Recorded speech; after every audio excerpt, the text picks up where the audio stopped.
Hi, Dashy. How are you? I keep wanting to read, like scary stuff because it's Halloween. So it's what I picked to read is uh glad to hear that you're doing all right. Mm. Well, it wasn't rainy there. It was rainy here.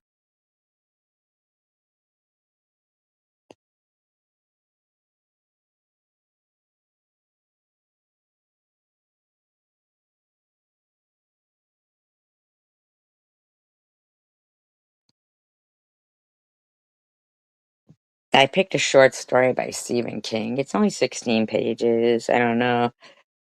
I know a lot of people like the drama and the commentary, but it's just not, what are we all fighting for? You know what I mean?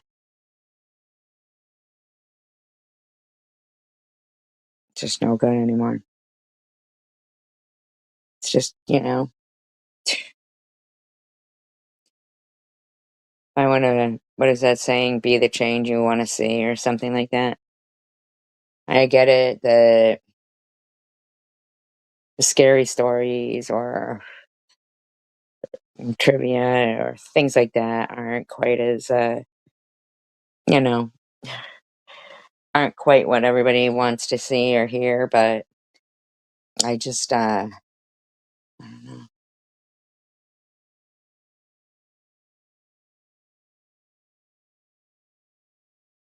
just not into, right now. I want to just try to, oh, oh yeah, yeah. It has been cold, especially at night. I'm sorry to hear that you're not feeling that great. Sorry about that. I appreciate you so much.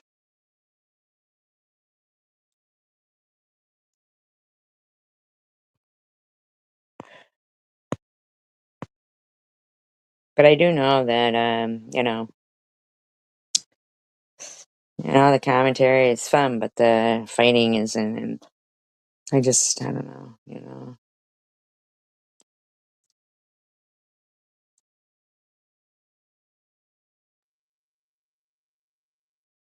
Oh, that's nice. That's good. Right, your heat up. That's good.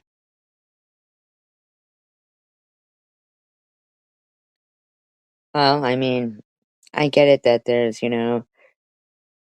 just me and you here talking, but there's 14 people listening. And I picked a short story by Stephen King that I had read before. It's only 16 pages, so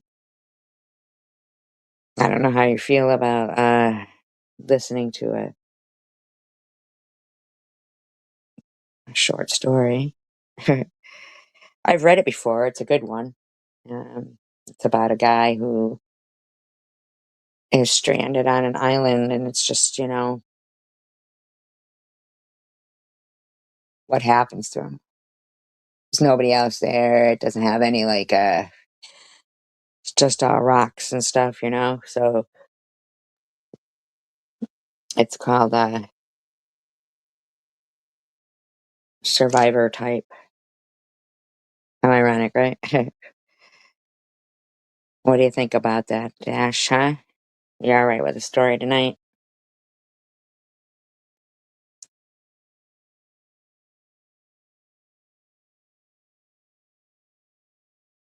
But if not, I'll still read it because I've been wanting to read like some spooky stuff for Halloween, and it's not really spooky. Well, thank you so much, Dash. I appreciate the encouragement there. It's just, I think it's a bit creepy myself. Doesn't have ghosts or anything in it, but you know, it's written in diary form. The guy is writing, like the days. Yeah, if anybody wants to say hi and let me know. Is the sound okay? I hope so.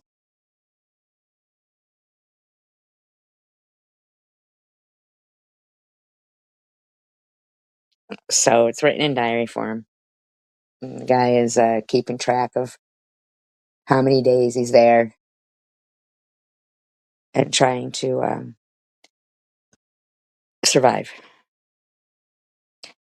January 26th, 2 days since the storm washed me up.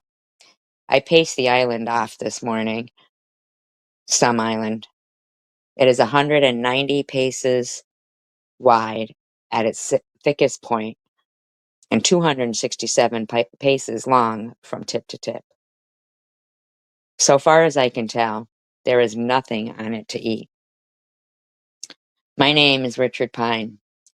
This is my diary. If I'm found, or when I'm found, I can destroy this easily enough. There is no shortage of matches. Matches and heroin. I don't know if I'm allowed to say that, but H. We'll just call it H. There's a reason why he has that. Plenty of both. Neither of them worth diddly squat here. Huh, so I will write, and it will pass the time anyway. If I'm to tell the whole truth, and why not? I sure have the time. I'll have to start by saying I was born Richard Pinzetti in New York's Little Italy.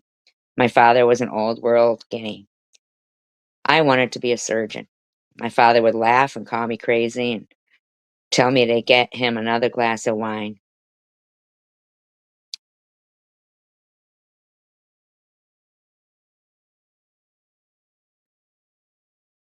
He died of cancer when he was 46.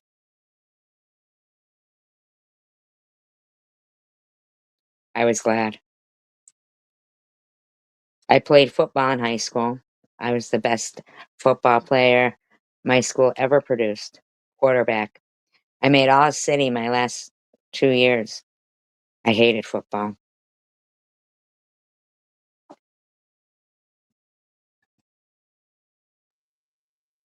But if you're a poor Italian from the projects and you want to get to college, sports are your only ticket. So I played and I got my athletic scholarship.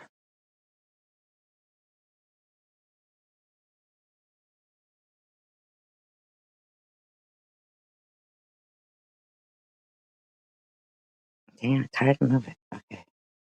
It moves so fast when it when it fucking moves. It moves fast. Yeah.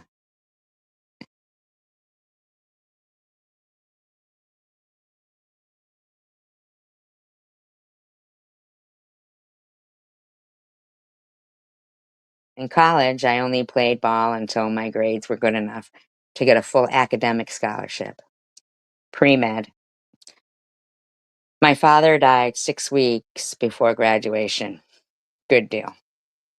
Do you think I wanted to walk across that stage and get my diploma and look down and see that fat greaseball sitting there? Does a hen want a flag? I got into a fraternity. It wasn't one of the good ones, not with a name like Pinzetti, but a fraternity all the same. Hi, Mandy. All right, I just started reading a short story by Stephen King, um, called The Survivor Type. The guy's stranded on an island and he's keeping a diary. This is his first entry into the diary. Why am I writing this? It's almost funny. No, I take that back. It is funny. The great Dr. Pine, sitting on a rock in his pajama bottoms and a t-shirt, sitting on an island, almost small enough to spit across, writing his life story. Am I hungry? Never mind. I'll write my goddamn life story if I want to. At least if it keeps my mind off my stomach, sort of. Like there's no food, you know. I changed my name to Pine before I started med school. My mother said I was breaking her heart. What heart? The day after my old man was in the ground, she was out hustling that Jew grocer down the street at the end of the block. Someone who loved the name so much. She was in one hell of a damn, that's so fast.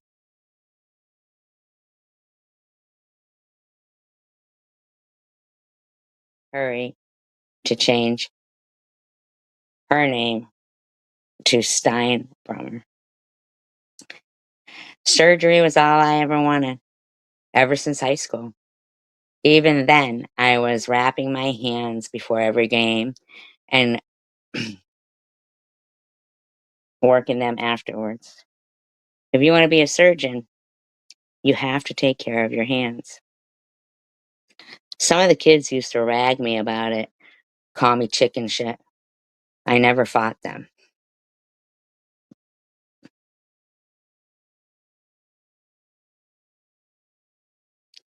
Playing football was risky enough, but there were ways. The one that got on my case the most was Howie Platsky, a big dumb dude with zits all over his face. See, it's already gone down to 7 because I'm not doing commentary. That's good to see, Mandy. I had a paper route and I was selling the numbers along with the papers. I had a little coming in a lot of ways. You get to know people. You listen, you make connections. You have to. When you're hustling the street, any asshole knows how to die. The thing to learn is how to survive. You know what I mean? So I paid the biggest kid in school, Ricky Brazzi, $10 to make Howie Platsky's mouth disappear. Make it disappear, I said. I will pay you $1 for every tooth you bring me. Rico brought me 3 teeth wrapped in a paper towel. He dislocated 2 of his knuckles doing the job.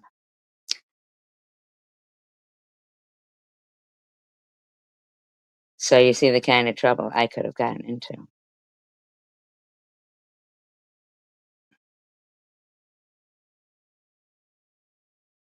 I didn't get into pushing. Hold on a minute. In med school, sorry. In med school, while the other suckers were running themselves ragged trying to hone up, no pun intended, between waiting tables or selling neckties or buffing floors, I kept the tickets going. Football pools, basketball pools. I stayed on good terms with the old neighborhood, and I got through school just fine.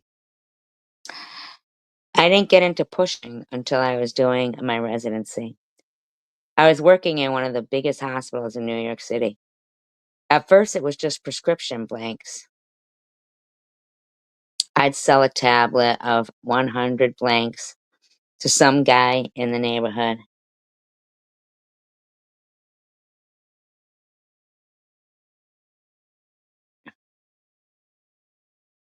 And he'd forge the names of 40 or 50 doctors on them. Using writing samples, I'd also sell him.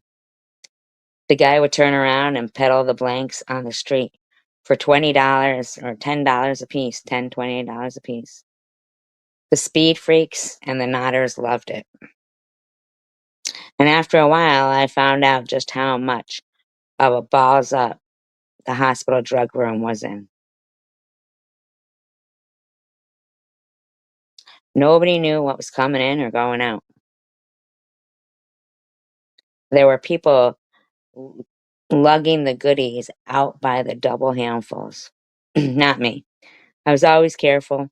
I never got into trouble until I got careless and unlucky.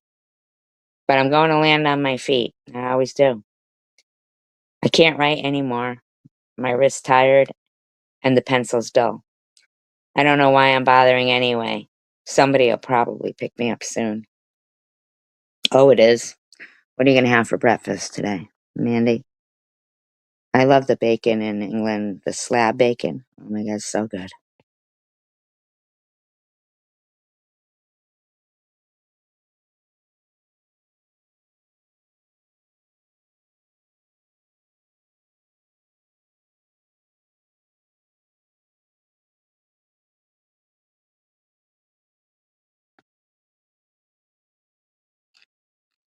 It is good. I used to love my Uncle Jimmy when he would cook breakfast. Yeah.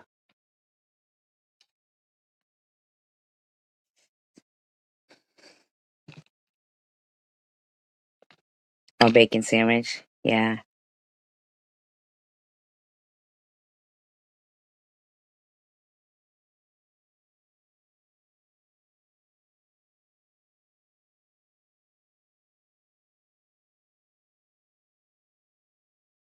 Okay, so that's the uh that date there.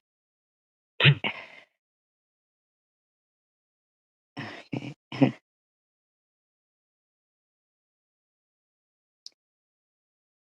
So now January 27th. It's written in like diary form, the book, because he's keeping track of how many days he's, stranded on the island. Oh, that's nice.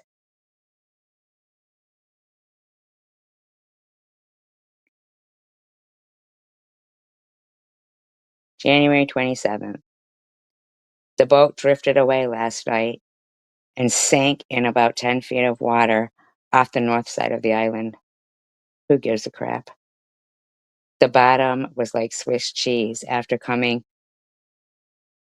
over the reef anyway. I don't, okay.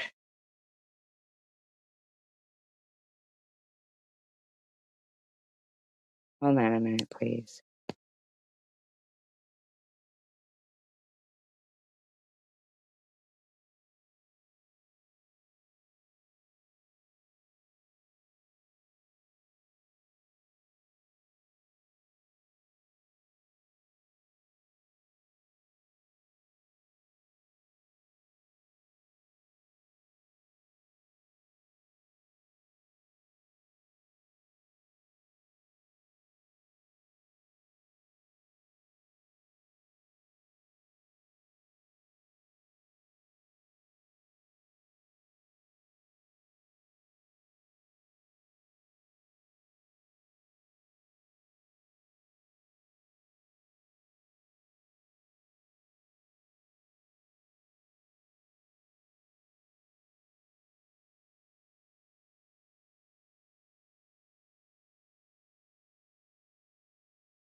Hi, sorry. Um, what's the monster about?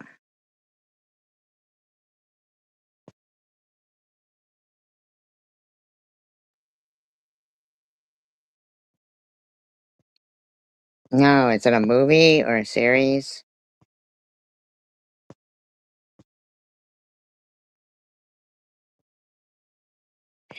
Sometimes, like, if I eat not bacon, but, well, I mean, like, even bacon, but sometimes if I, eat eggs, I don't know, it makes I like eggs, and I especially like, like dipping them in, the toast, dipping toast in the egg, but, then sometimes, like, after I'm done eating them, I feel kinda creepy about it. I don't know why. I don't know why. I do like egg salad sandwiches, though, but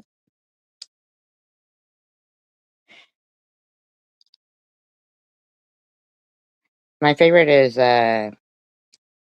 Irish eggs Benedict. That means no clue what that means.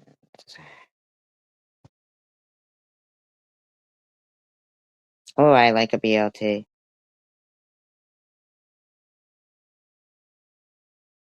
I do like a BLT. That's a weird name, huh? Body Release Tomlinson? That's a weird name. Very weird. I wonder what they thought was so funny. Eggs? Bacon? BLTs? Fucking-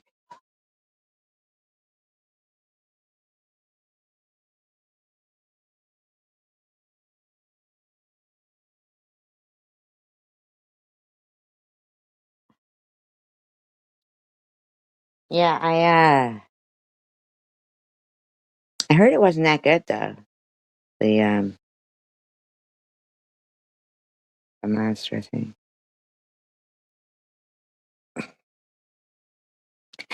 You know, it's so weird. Like when I was reading the the story about Ed Gein, that they destroy. Like even though I mean it's the stuff. Like it's gross to think about it. The how he made all that stuff out of like human skin and human body parts, but really feel like they should have. I guess they destroyed them. And not saying that they should have kept them for, like, macabre purposes or anything, creepy purposes or anything like that, but I feel like, it would have been a good idea for them to, uh, maybe test, like well, I know back then they didn't have DNA, but maybe if they would have tested them eventually or something, I'm sure that they didn't know the DNA would I just feel like they really should have, I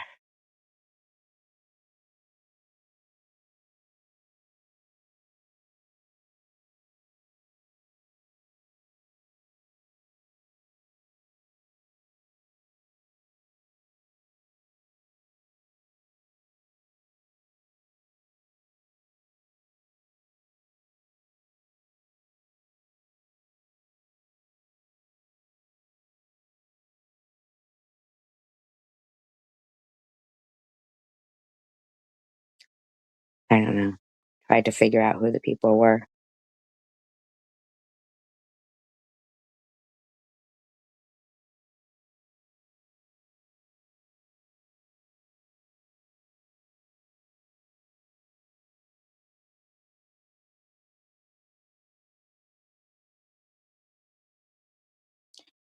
Really gross, some of the, serial killers, how they don't,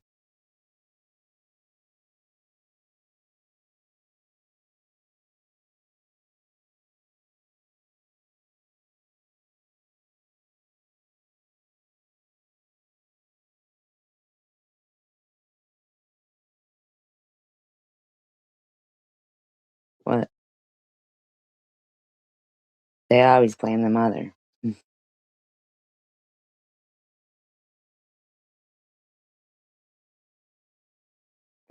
Look at that Ed Kemper. Have you ever heard of him?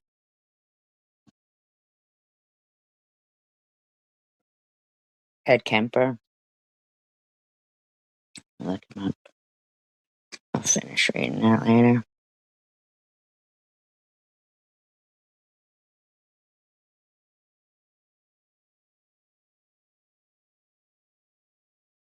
And there was a guy at the store tonight. He was 6'10". Damn, he was like a tall.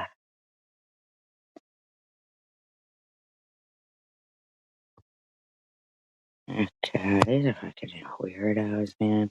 That's gotta be a fucking, fucking weirdos.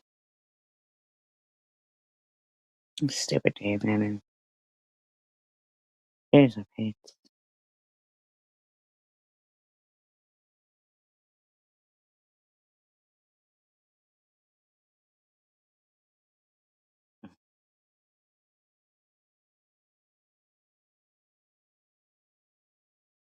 Excuse me.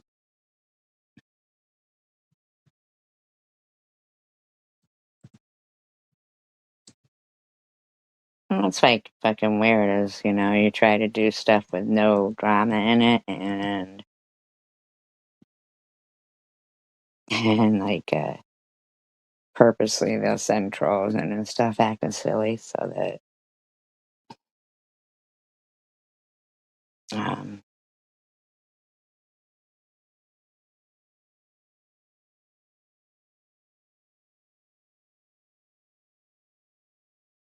just trying to get stuff, you know. I don't know. Thing is, you just hit fucking delete and then they're gone, you know what I mean? It's just silly. Seems silly to spend so much time making an account that can easily be deleted. Had you guys heard about Ed Kemper? Have you ever heard of him?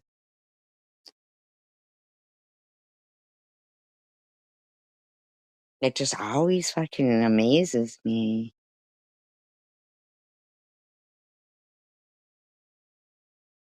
Well,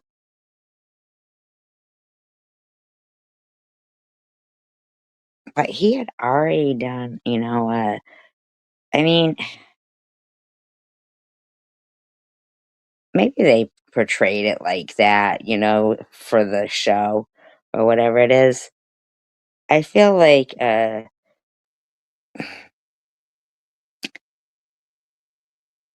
mean, the size of that farm was huge, and she didn't want him to have any friends, but, um, you know, and she may have been a, you know, like, we don't know her for, you know, her, upbringing. Jesus Christ, man. Earlier, I was listening to, you know, that person that has like live streams every day talking smack, and he was talking about how, you know, he has like 50 sock accounts just in case they ban him so he can come right back. And it's like, why can't they just stop with those stupid names? I don't know how people can make that many accounts. I don't understand it. I don't know how they just doesn't make sense to me. But yeah, Kemper, he had killed his both his grandparents when he was 15 just to see what it would feel like. And upon release, he drifted, picking up and releasing female hitchhikers, but he soon stopped letting them go. The thing was that they let him go at 21, you know? For it just isn't even. If somebody says they killed somebody just to see what it would feel like, well, what if it felt good to them? You know what I'm saying? Like, did they say, and I'm so angry at myself that I did that, I'll never do it again? Or did they even you know, I'd like to know what he felt about, oh, just killing somebody to see what it feels like. I mean, that seems like not like self-defense or anything like that, you know? Says he was born on December 18th, 1948 in Burbank, California. The middle child of E.E. What is that? Such a weird name.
um. Oh, he did. Oh, Ed. Oh, Ed Gein. Yeah. Right. Yeah. Yeah. Yeah.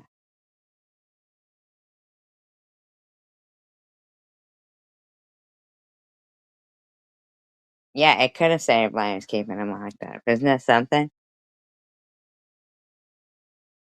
And I guess like the Ed Gein, he had um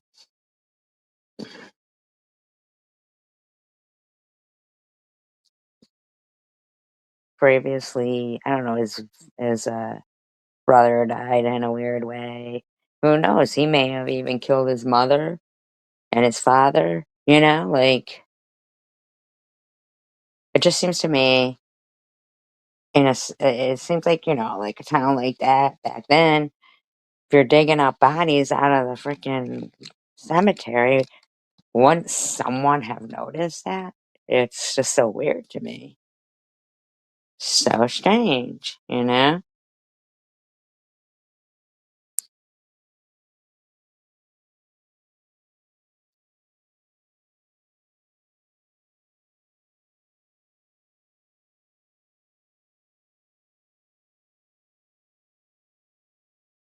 they never mention, like this guy, okay? So his parents divorced when he was 9. He moved with his mother and 2 sisters to Montana. Kemper had a difficult relationship with his alcoholic mother. Why do they have to say his alcoholic mother? Like, if his mother was, such an alcoholic, well, why didn't he go with the father? You know what I'm saying? Like, why would the father be like, there really is, man. Why would the father be like, here, you take the kids, I'm leaving, if she was such an alcoholic?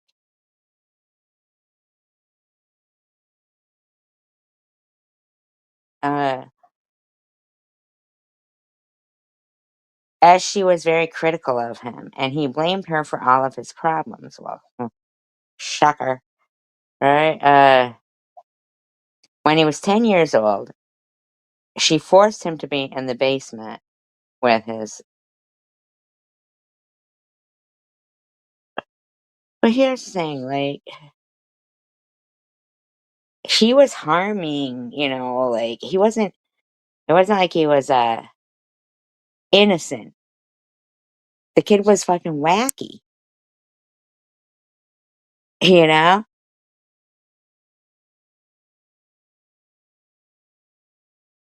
she really didn't even want him to be let out of jail to, or juvie or whatever to live with her. He was like killing the animals. Uh, she thought he was gonna hurt her or the sisters, and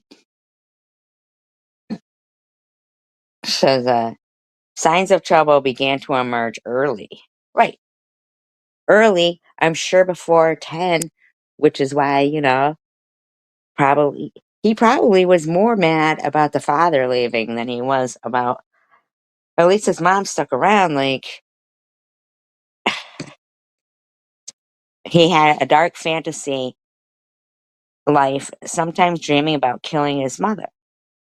He would cut the heads off his sister's dolls and even coerce his sisters into playing a game he called Gas Chamber.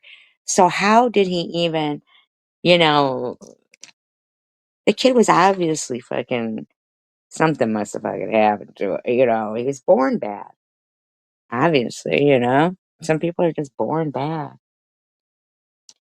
In which he had them blindfold him and lead him to a chair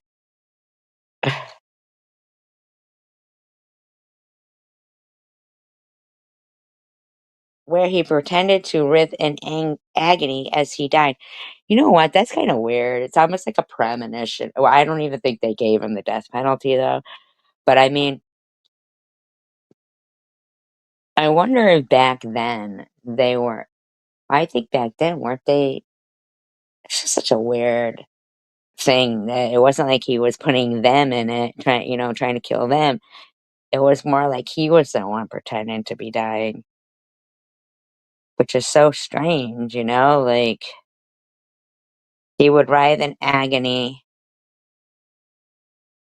pretending to be dead until he pretended to be dead. His first victims were the family cats. At 10, he buried one of them alive. See? Isn't that crazy? Right? So was he doing that before the father left? Or did he start doing that, after the father left? Like, I think probably most of his anger was that the father left and probably started another family or something.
Yeah, but the thing is, Dash, that a lot of them end up, they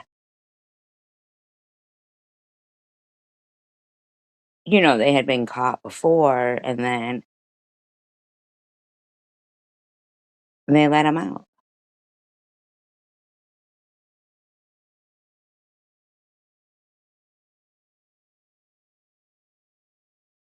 It's almost like a constant like that.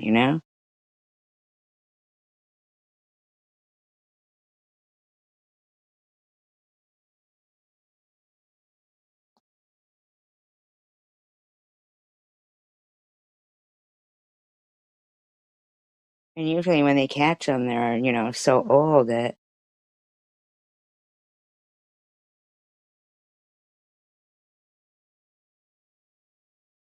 they end up dying like very shortly after.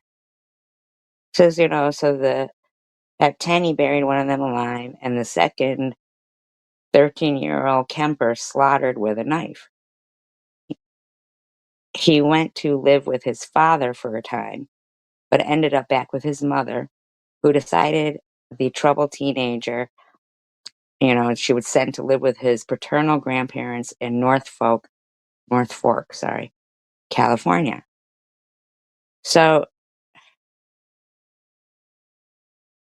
so she put up with him for, from the time he was, well, born until he was 13. After he kills the second cat with a knife, he goes to live with his father, then ends up back with the mother. Sends,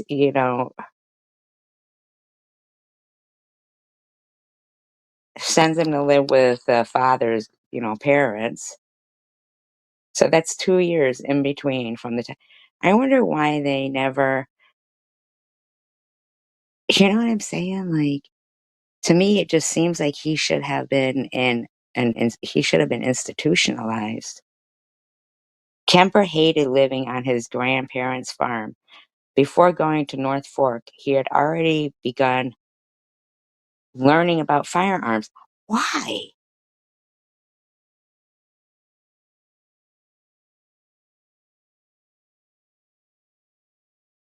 Isn't that crazy? I watched, it was like a 48 hours, and it was these two twins. And,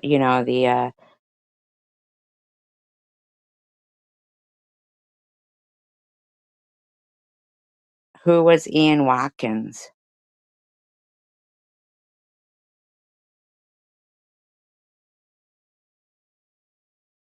You know who else was killed in prison? The one that I was doing the videos on, the one that was a pig farmer in Canada that would make the meat pies and bacon and shit, but he would be feeding people to the pigs and everything. The pork pies, I should say. He got killed in prison too.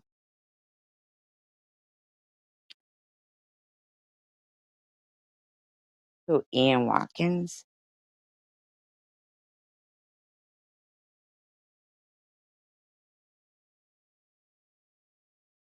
He was? And what, was he a murderer?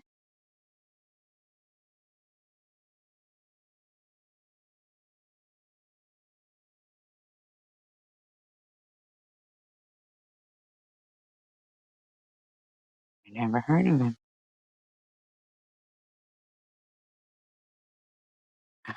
Look him up.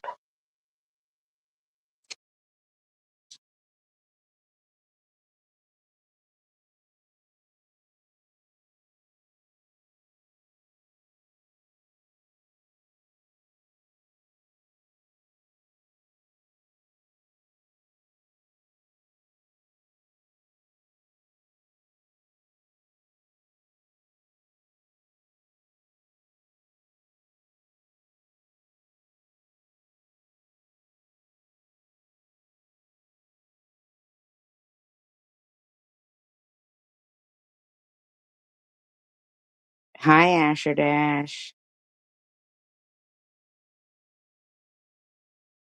He was a Welsh singer-songwriter and convicted, okay. He was the lead singer and frontman of Lost Prophets. I never heard of them. Uh,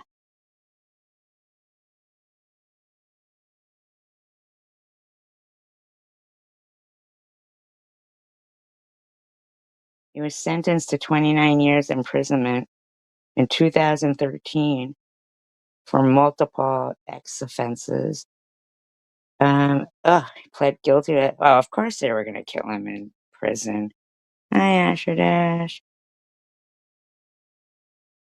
Of course they were going to.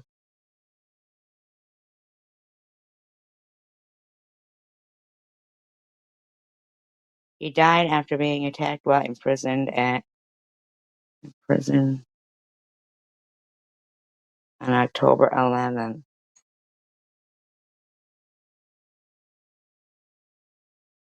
Surprised he didn't get killed earlier in there.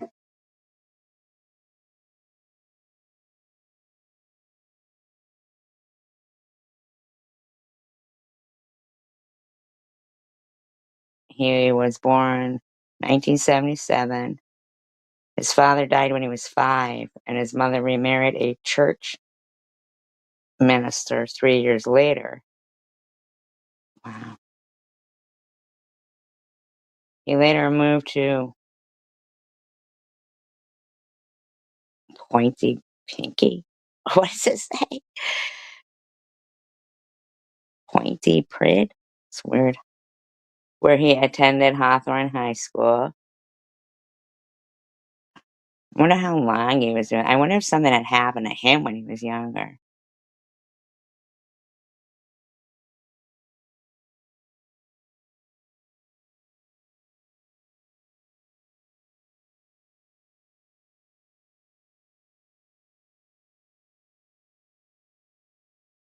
He gained a first class honors degree in graphic design.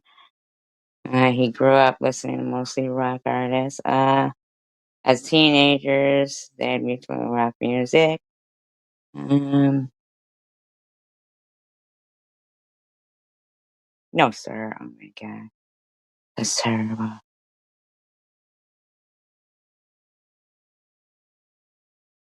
They first band. Um, they're talking a lot about his fan stuff.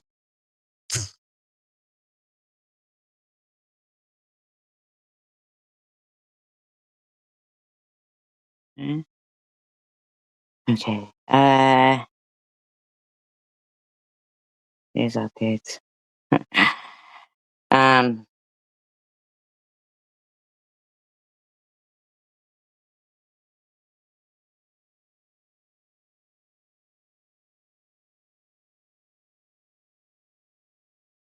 his abuse and misconduct with children was reported as early as 2008, though the authorities failed to act upon the leads. This included both sexual abuse of them and giving them rugs, sorry. His said they were unaware of his conduct. Um, how did he even? What the heck? That is horrible. That is just awful.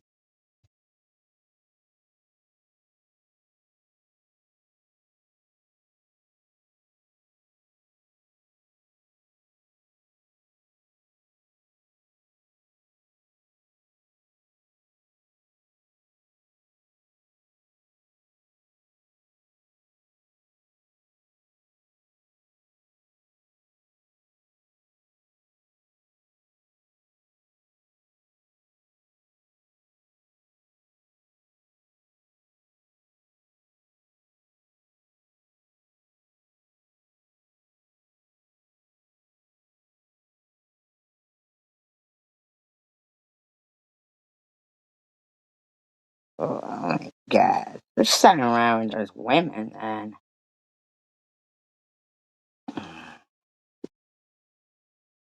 Um,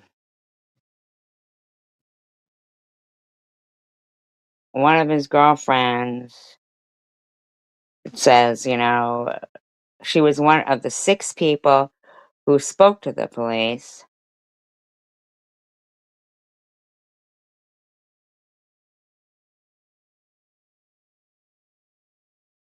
from 2008 to 2011. In 2010, a woman accused Watkins of assaulting a kid, and those allegations weren't investigated. See, these cops, they should be held accountable. Mm-mm-mm. They should be held accountable.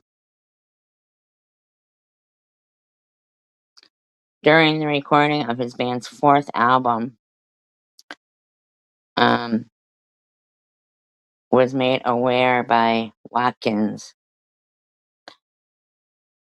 that he was abusing, oh my god, uh, top, oh my god, oh my god. I'm glad they got rid of that guy. Glad those people did that to him. I don't know why they're even charging those people with, you know, ending him. I don't know why it took them so long. Those cops should be in trouble. Oh my god. In California, while the band was recording in Los Angeles, uh, they had even reported it to their authorities, though again, no further action was taken.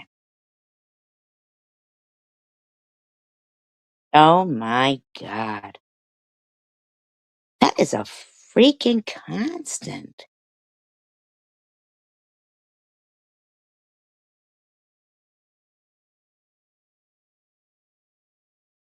No further action. No further action. It's constant.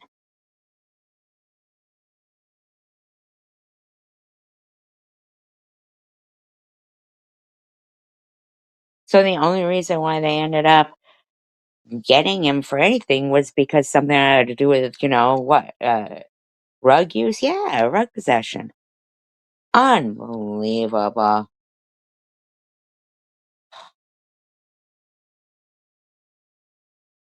Unreal.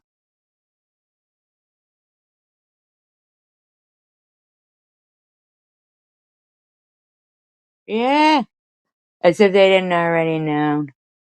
Unbelievable. Oh my god, with a 1-year-old. Oh my god.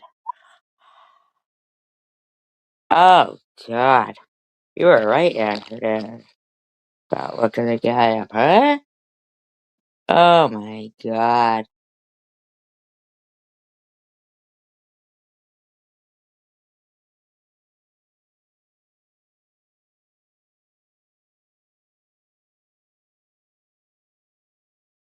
Um,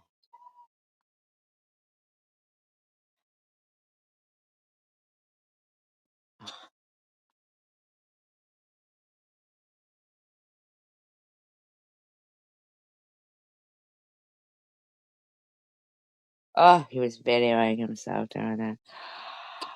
Oh god.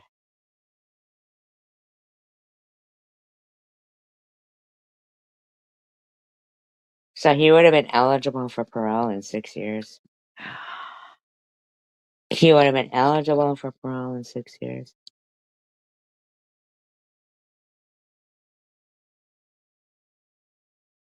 Oh my god. Ah,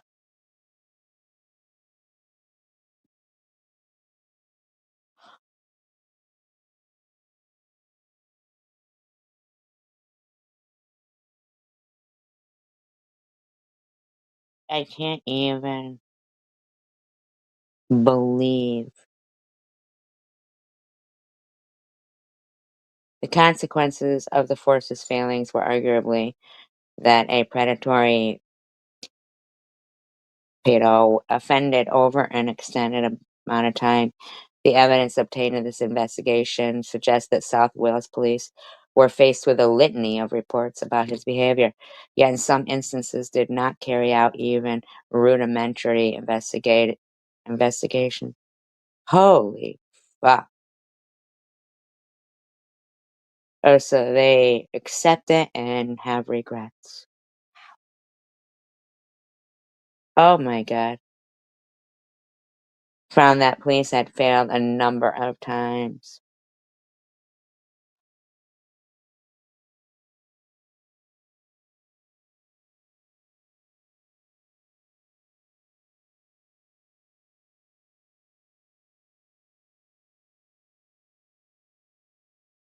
Unbelievable. That's gross. Unbelievable.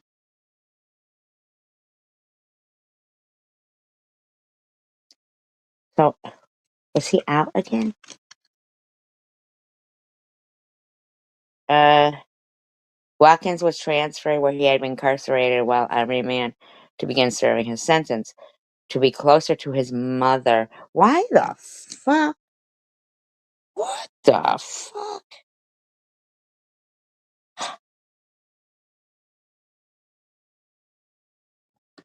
That's gross. That is just awful. That is just awful. That is just disgusting.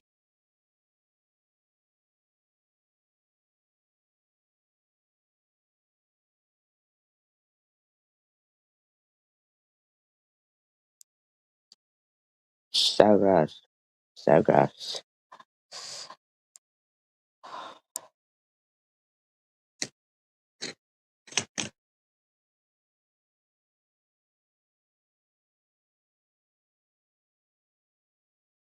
It's utterly bewildering that he could carry on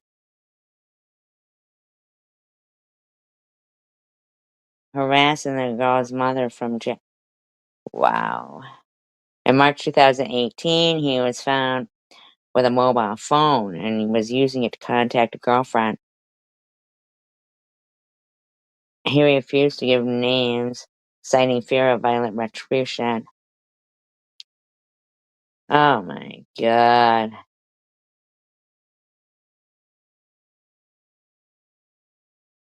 On the morning of August 5th, 2023, Watkins was taken hostage by 3 inmates. He was freed by prison officers 6 hours later. His injuries were not life-threatening. He, s- he stated in a letter to an obsessed fan from prison. Oh my god. Obsessed fan. Why would anybody have an obsessed fan? Um,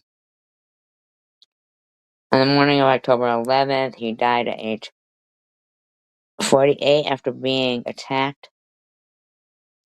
Stated that he was either stabbed or had his throat cut. He was pronounced dead at the scene.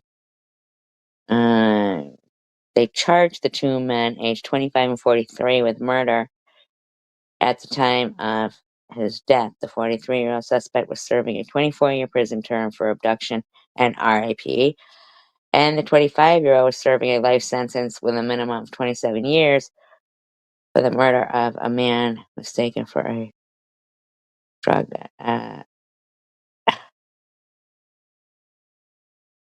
Wow.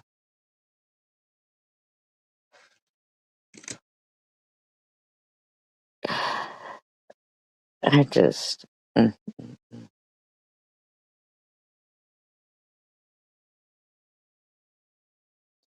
I just don't understand why they even let those people live.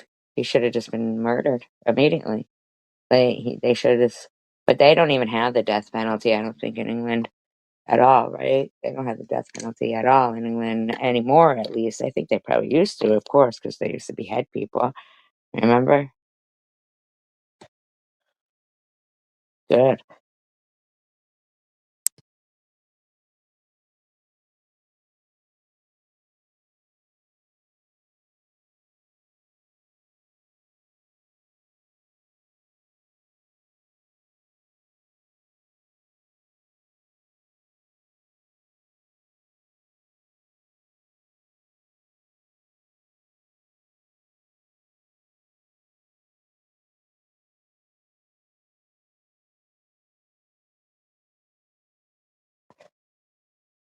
I mean, I know it's late. People could be asleep, but hopefully people weren't mad that I ended my live stream so abruptly earlier, but, you know, I was just too angry. So I just didn't want to be that angry and be live. You know what I'm saying? So I didn't want to say or do anything that,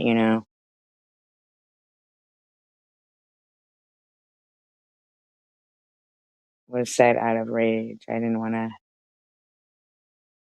wanna do that. So I apologize to anybody. It's alright, Dash.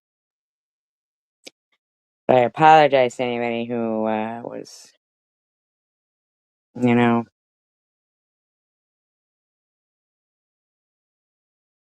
surprised at the abrupt ending, but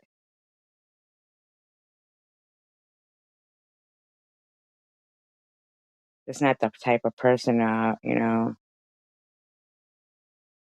wanna always fight. I don't mind being, funny and humor and stuff like that, but it was just I was going too far.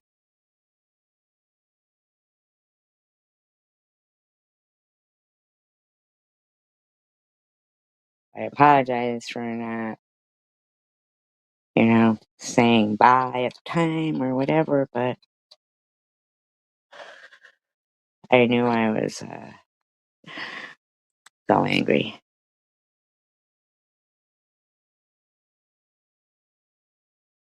I was just the anger was, you know, and I get it that, a lot of people do like the commentary. I like doing it too, but, there comes a point when, I don't know,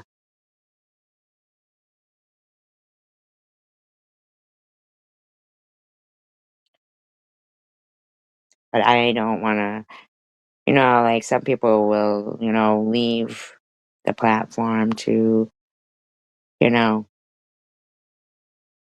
get away from it, but I don't want to do that. I'd rather, you know, stay on the platform and hopefully still be able to maintain, you know, the friends that I have here, even without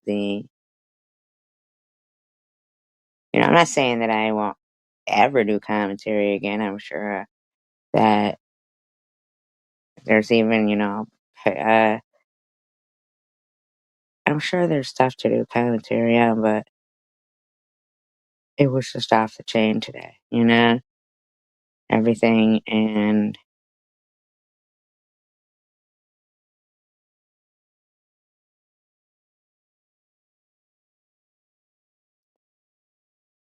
you know,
no, it doesn't end. Hi, Mandy.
You are right.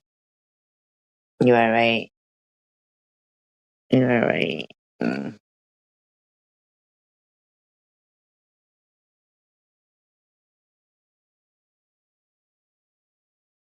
Right. So it's just like I just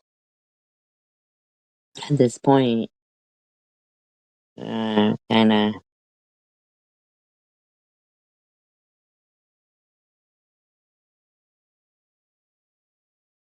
just want to try to, you know, see what happens if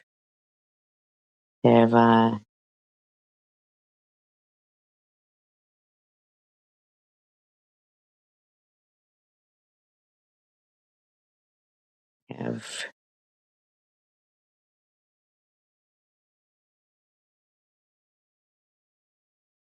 there's any way to walk away from it or something, you know?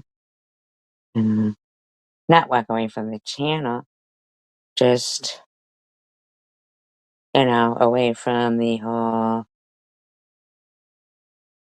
stress for a little while. That's all, you know? I don't mind doing trivia, you know, and, history or reading or talking about, serial killers, stuff like that. That's what I would rather. Thank you, Manny. I appreciate that. Um, you know, I enjoy laughing and everything with everybody.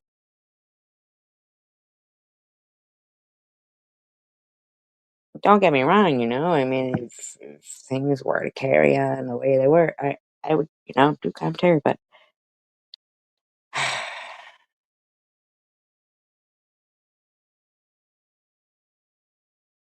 I just wanted to apologize for ending my live stream so abruptly earlier about it, you know? I was just seeing red and didn't want to say or do anything that I would regret because I'm not the type of person to mm, go around wanting to hurt people or anything, you know? And even though we were in the midst of some good audio and commentary, from the last few nights, but you know,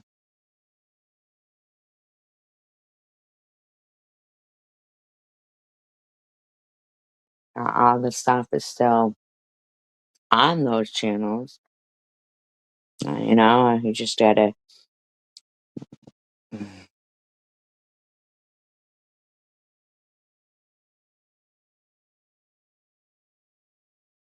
know,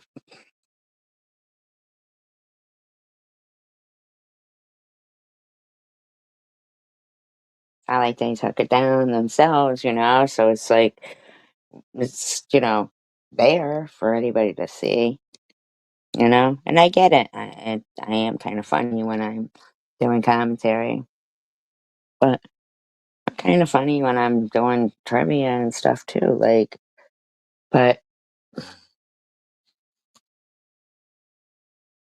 I was too angry before earlier,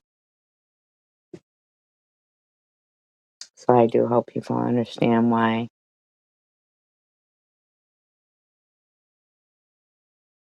Yeah, there is, except that Ian Watkins one was. Bleh. I should have listened to Asher Dash when she said, "Don't look." Quite frankly, because. I mean, to be honest with you, I don't even think that my anger earlier would measure up to the anger that those mothers and people who reported that guy probably have, because I'm sure they're pretty fucking like, what the hell? We were telling you over and over, and uh, I don't even know why would they even charge those two guys with anything, to be honest with you. I mean,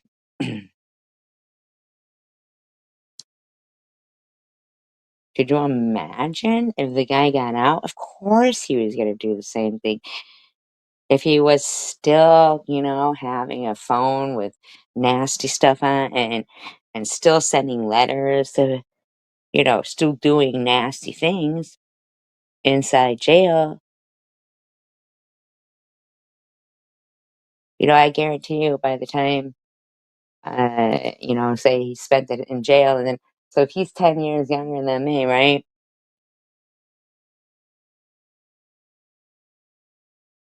He'd have been getting out when he was, 53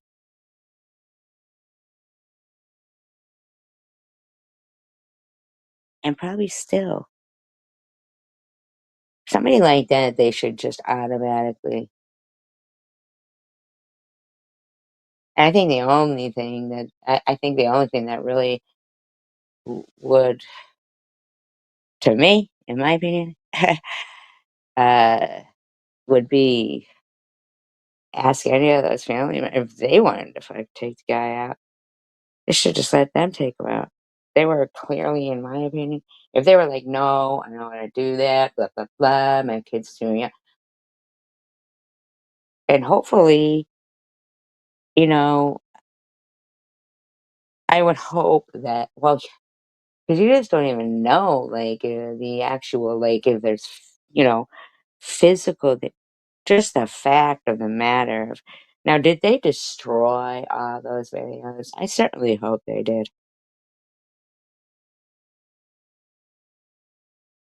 I certainly hope they did. Now that the guy is gone, they should just incinerate all of that and just wipe out all of his albums, any music from just wipe it out and erase any there was also another guy in England, oh my god. Oh my god. He worked in the, I don't know, like, there's 23 people here, and I don't understand it. Like, do they, um well, I don't think it says, like, some of them were, no, what are you gonna further investigate? I wouldn't even trust any of that in the hands of any of those officers that didn't investigate any of that further. I wouldn't even I think that the fact that the police did I mean, seriously. To think he would have been out in 6 years, that's disgusting. And then you know what? If any one of those parents or something went and took him out after he got out, they'd be in trouble for it.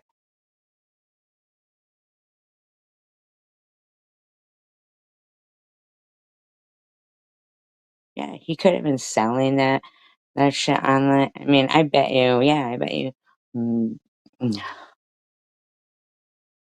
there's just no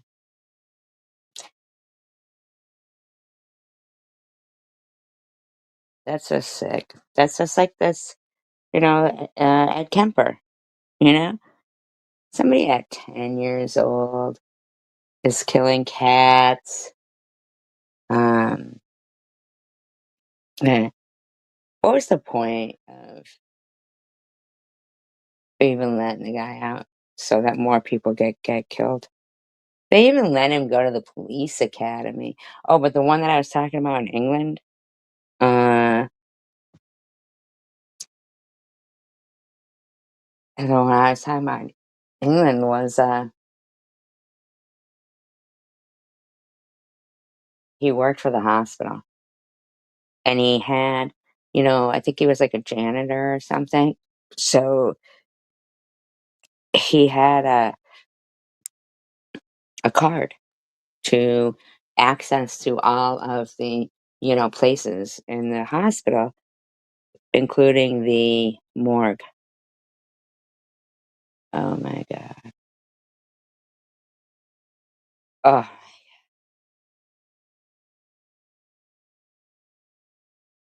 unreal what,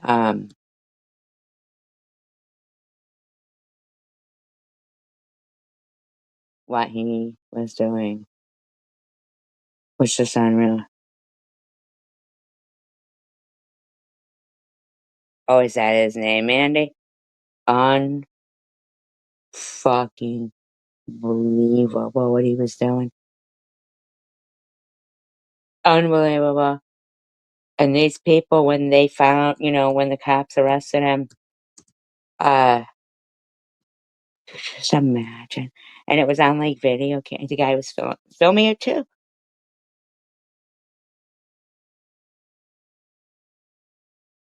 Filming it too.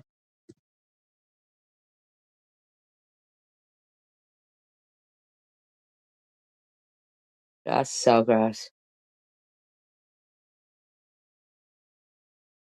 Oh no, not that guy. Not the one that was on TV. Not him.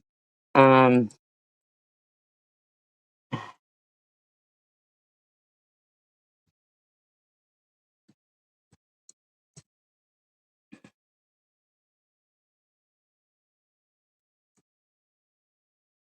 um,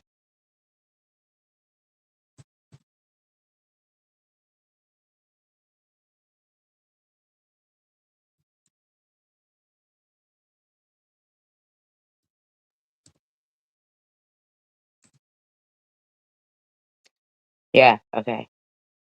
His name was, oh god. Well, that guy, yeah, the BBC protected him. Get this stuff. Oh my god.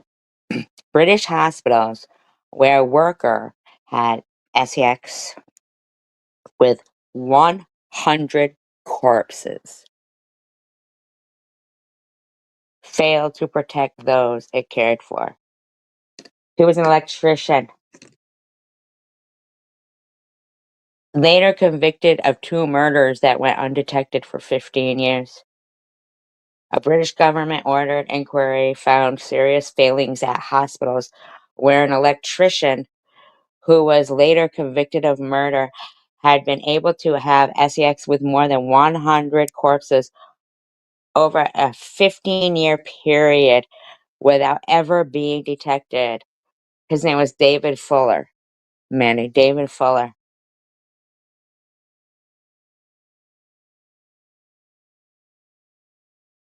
So Ian was a different one. Ian Wright is a different one.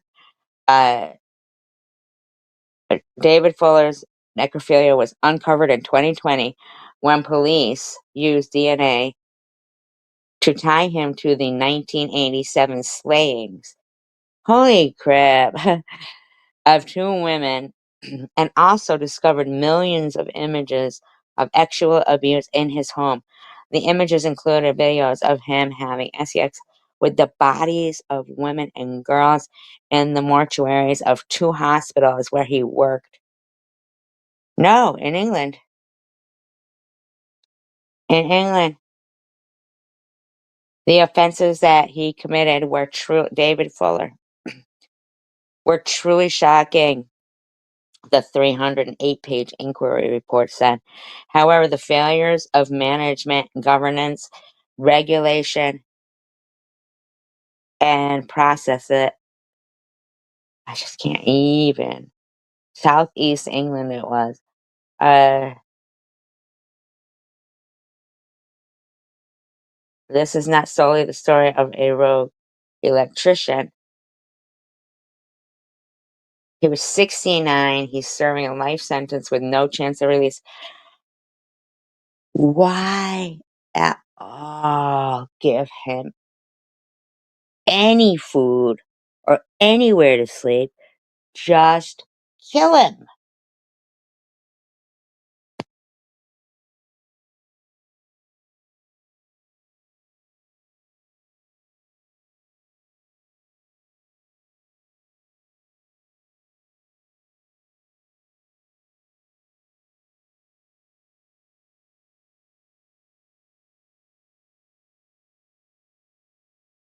And get this, unbelievable. If it wasn't for the fact of the murders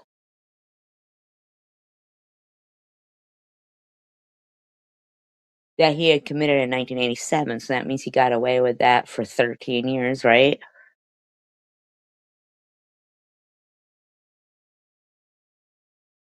Which in that case, they must have, kept something of, maybe the fingernail clippings or or like a kit or, whatever to test for DNA. Oh, Ruth Ellis, I don't remember her.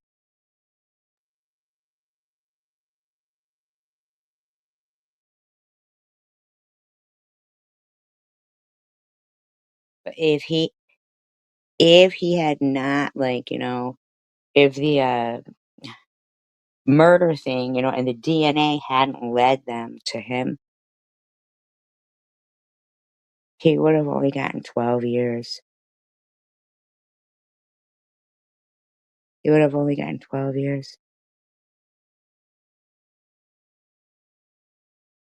After admitting dozens of instances of necrophilia that the prosecutor in the case said had never been seen on that scale before in a British court. Holy fuck. Fuller, who had a criminal record as a burglar that he never disclosed in work papers, was hired at the now closed Kent and Sussex Hospital 2 years after he killed Wendy Nell and Caroline Pierce in two separate attacks in the town of Tunbridge in 1987. Oh, what do you mean they wouldn't be solved for 1987, 97?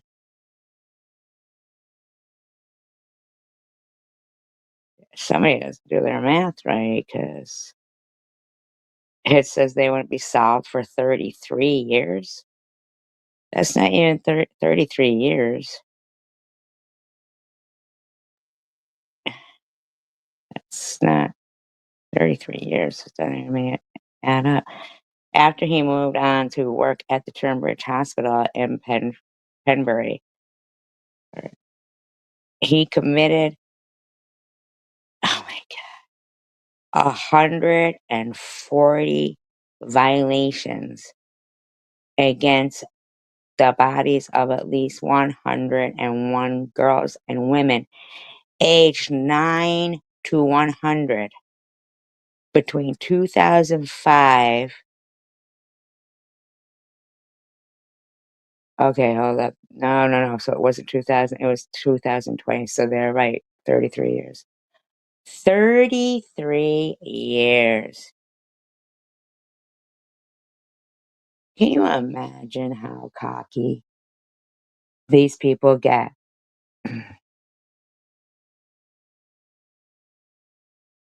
when they get away with shit for that long?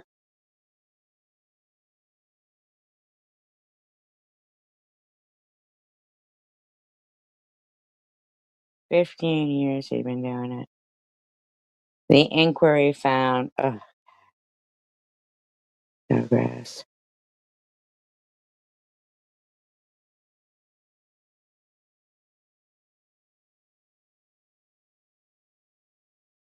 There was time-stamped photographic or video evidence of each incident. The inquiry, led by Jonathan Miller, made 17 recommendations, including that surveillance cameras be installed in the mortuary and postmortem rooms, and that non-mortuary workers and contractors be accompanied. I mean, seriously, why wouldn't they be?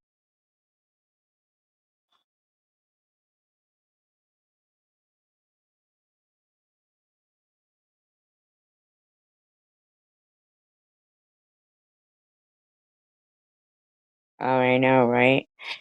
He got caught because it'll go into that, I guess, but he had killed 2 girls in 1987, and they found DNA, so I hope they go into it. It says, "Fuller was brazen in committing his crimes, taking risks during working hours when other employees were in the mortuary."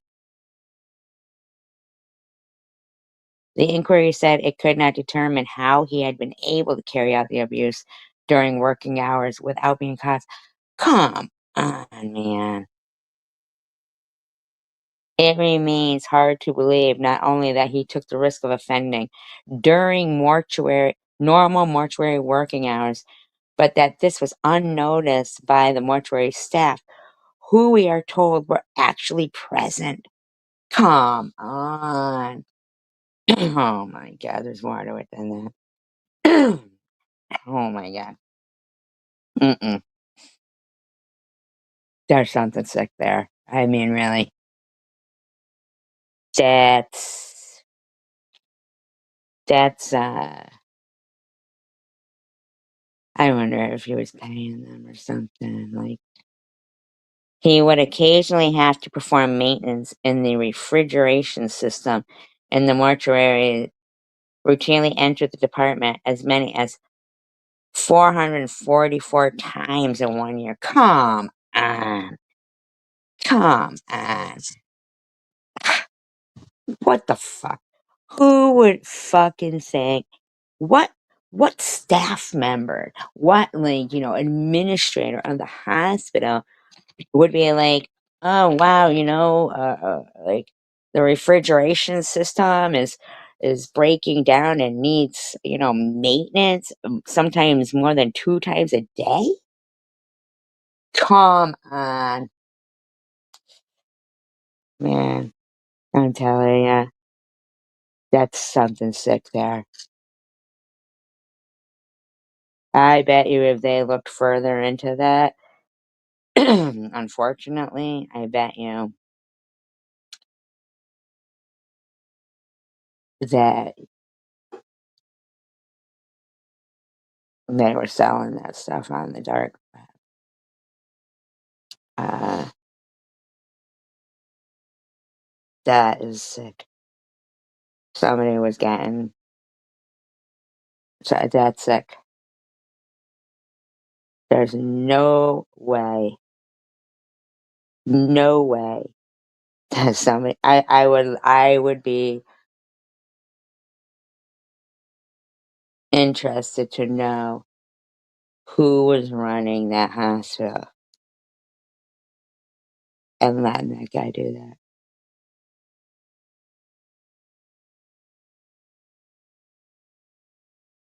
Setting up a video camera and stuff. Why during work there's more to that story, man. Mm-mm-mm. That is sick. And he would have only gotten 12 years for it. That is yeah, there's more to that story. Oh my god.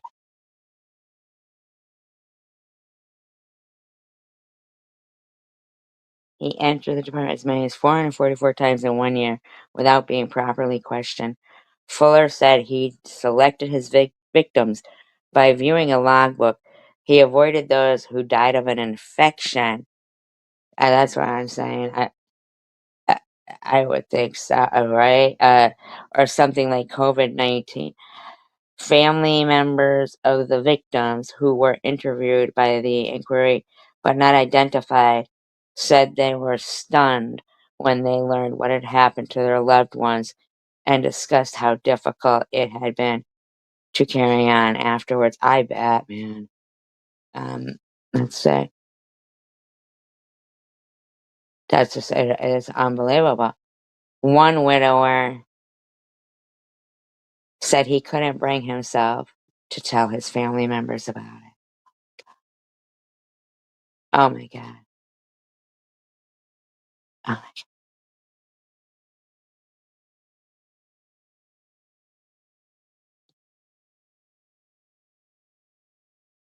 the impact on my family has been non-existent because they don't know, the man said. It's basically robbed me of 25 years of happy memories.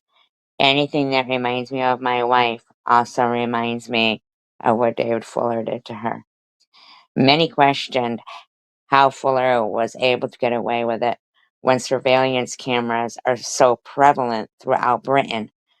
Some said they had lost trust in the NHS leadership, with at least one family member calling for the CEO to be sacked. Of course. I know they're not alive for how but they are vulnerable individuals, the daughter of one victim said. So why on earth is someone who's a contractor being allowed to go on in and out of that building at all,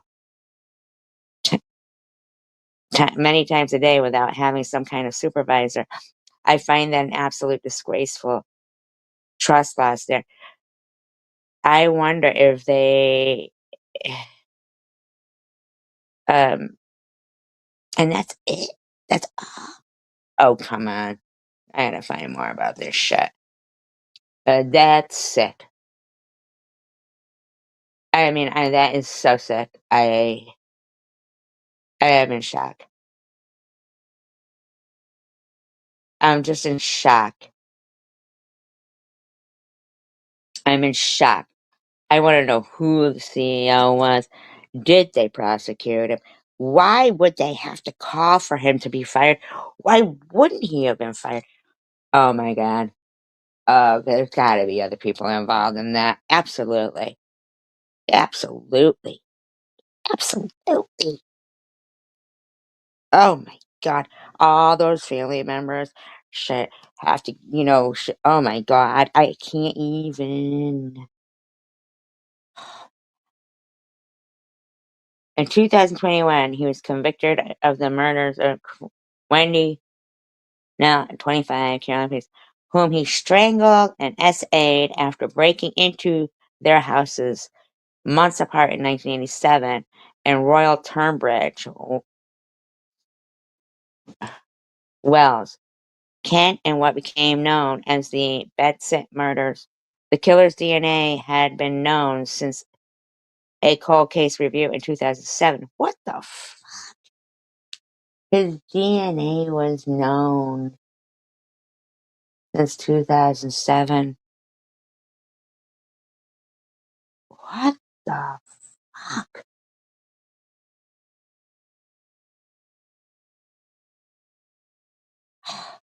What the hell is wrong with the legal system, man? Honest to God.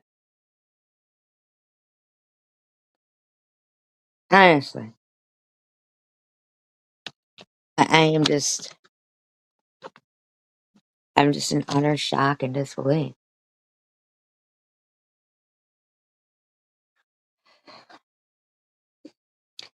And an analysis of the samples in the two cases would later prove that the murders were committed by the same unidentified perpetrator. Fuller was eventually identified as the perpetrator in 2020 when a match was made between his DNA and the samples from the case. Okay, but how did they get his DNA?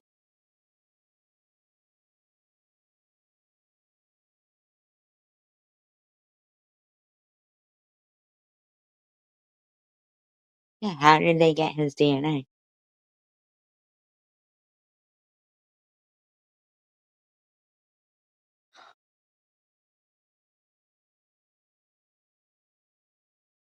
Wow. When finally apprehended, Fuller also received 12 years. Oh my god, 12 years for desecrating, like, the scenes, like, oh my god. Uh, he recorded himself abusing the bodies of more than 100 females. He was sentenced to life imprisonment. meaning that he will serve his life in 2021,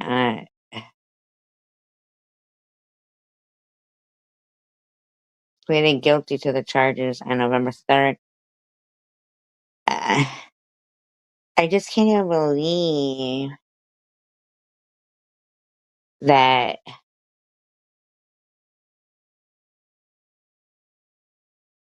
he was married 3 times.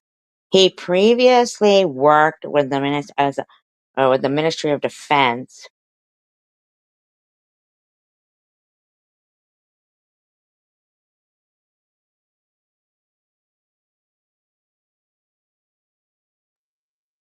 That's it. That's all it said. Wow. They fucking like, ugh, it was a match. Mm-mm-mm. Oh my god. Mm-mm. I just am in shock.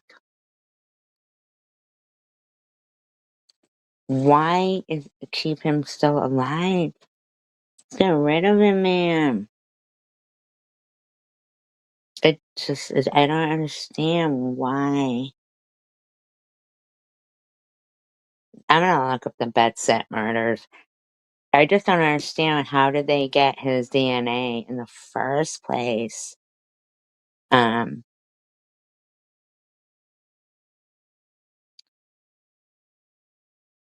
to check, you know?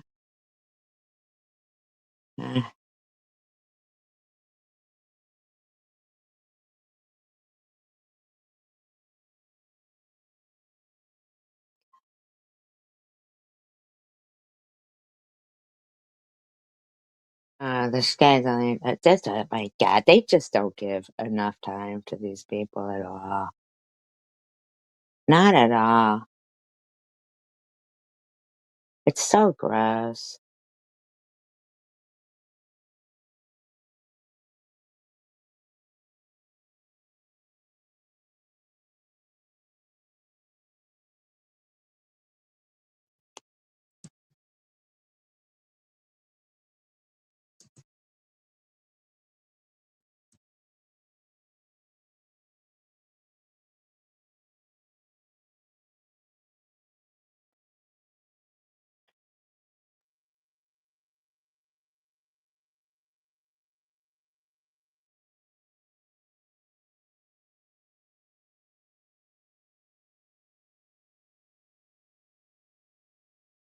Why would they sit on the, cabin and see, you know, they're not gonna even tell us really, like, you know, why they would sit there and not do anything, you know? I mean, cops aren't gonna admit to anything really, like, of, like, slack ass fucking behavior.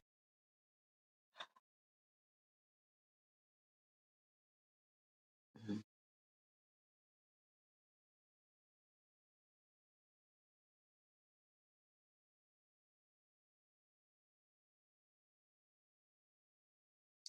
It sure is. It really is. You guys ever watch that show, That Chapter? Um, on YouTube? Have you ever watched it?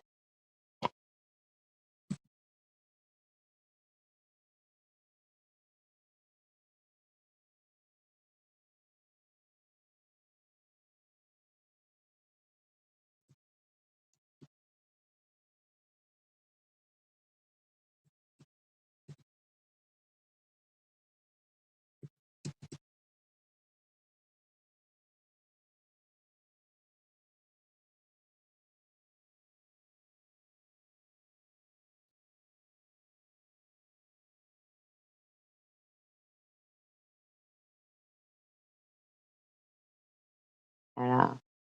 Uh,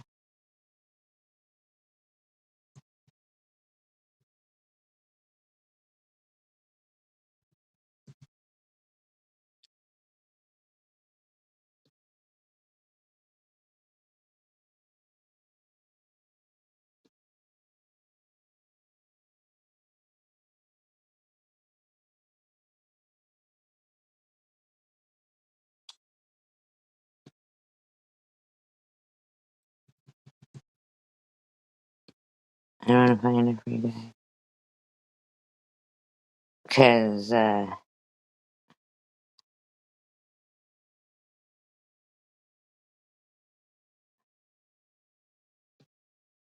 it's kind of funny.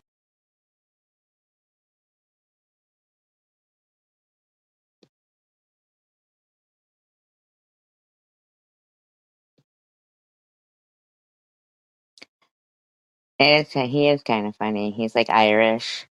Have you ever heard of him?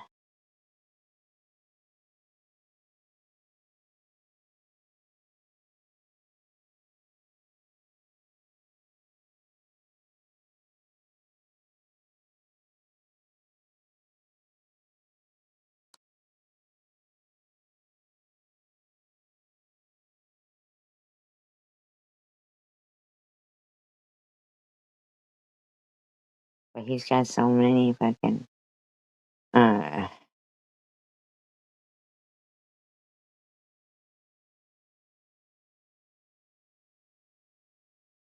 so many videos that it's hard to find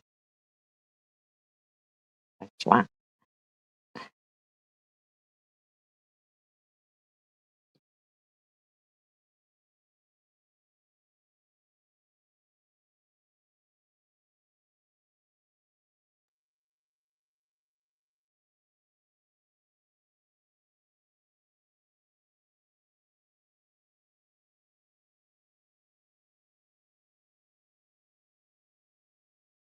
Now you got that song in my head. It was a monster mash.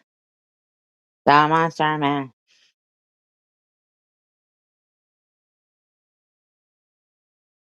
It was a graveyard smash.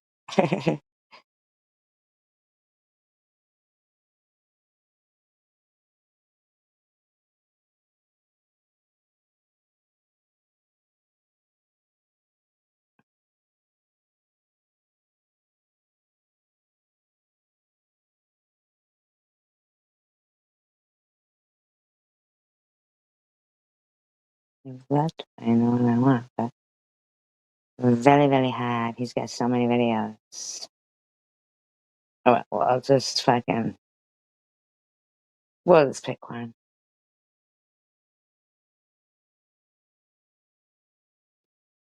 We'll just pick one.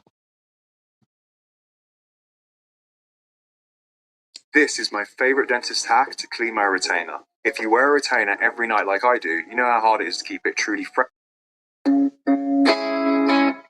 Disclaimer, I do not own all of the audio contained within this video, but I am using it within the Fair Use Act guidelines, alternate speed, commentary, educational purposes only. I'm tired of reading. I'd rather just hear. Hey you, and welcome. My name is Mike, and in this old video, we are off to New Hampshire to guess what? To talk about Logan. Because there is something very wrong with him. When a beloved couple went missing while out for Can you hear it? Is it okay? Should I slow it down, or is it too fast? Just tell me. their routine walk in the woods, an investigation began. And on the surface, this seemed to lead to this strange man living in the woods. Mountain Dew Man, as he would later be known. A man with a streak of violence, but just like a little digging, seemed to uncover a man with a history of connections, world travel, money, and maybe some evil that could turn this story on its head. Please subscribe if you want to see new true crime videos every week. Now, let's give it a go. I turned it slower because I didn't know if you guys could understand his language.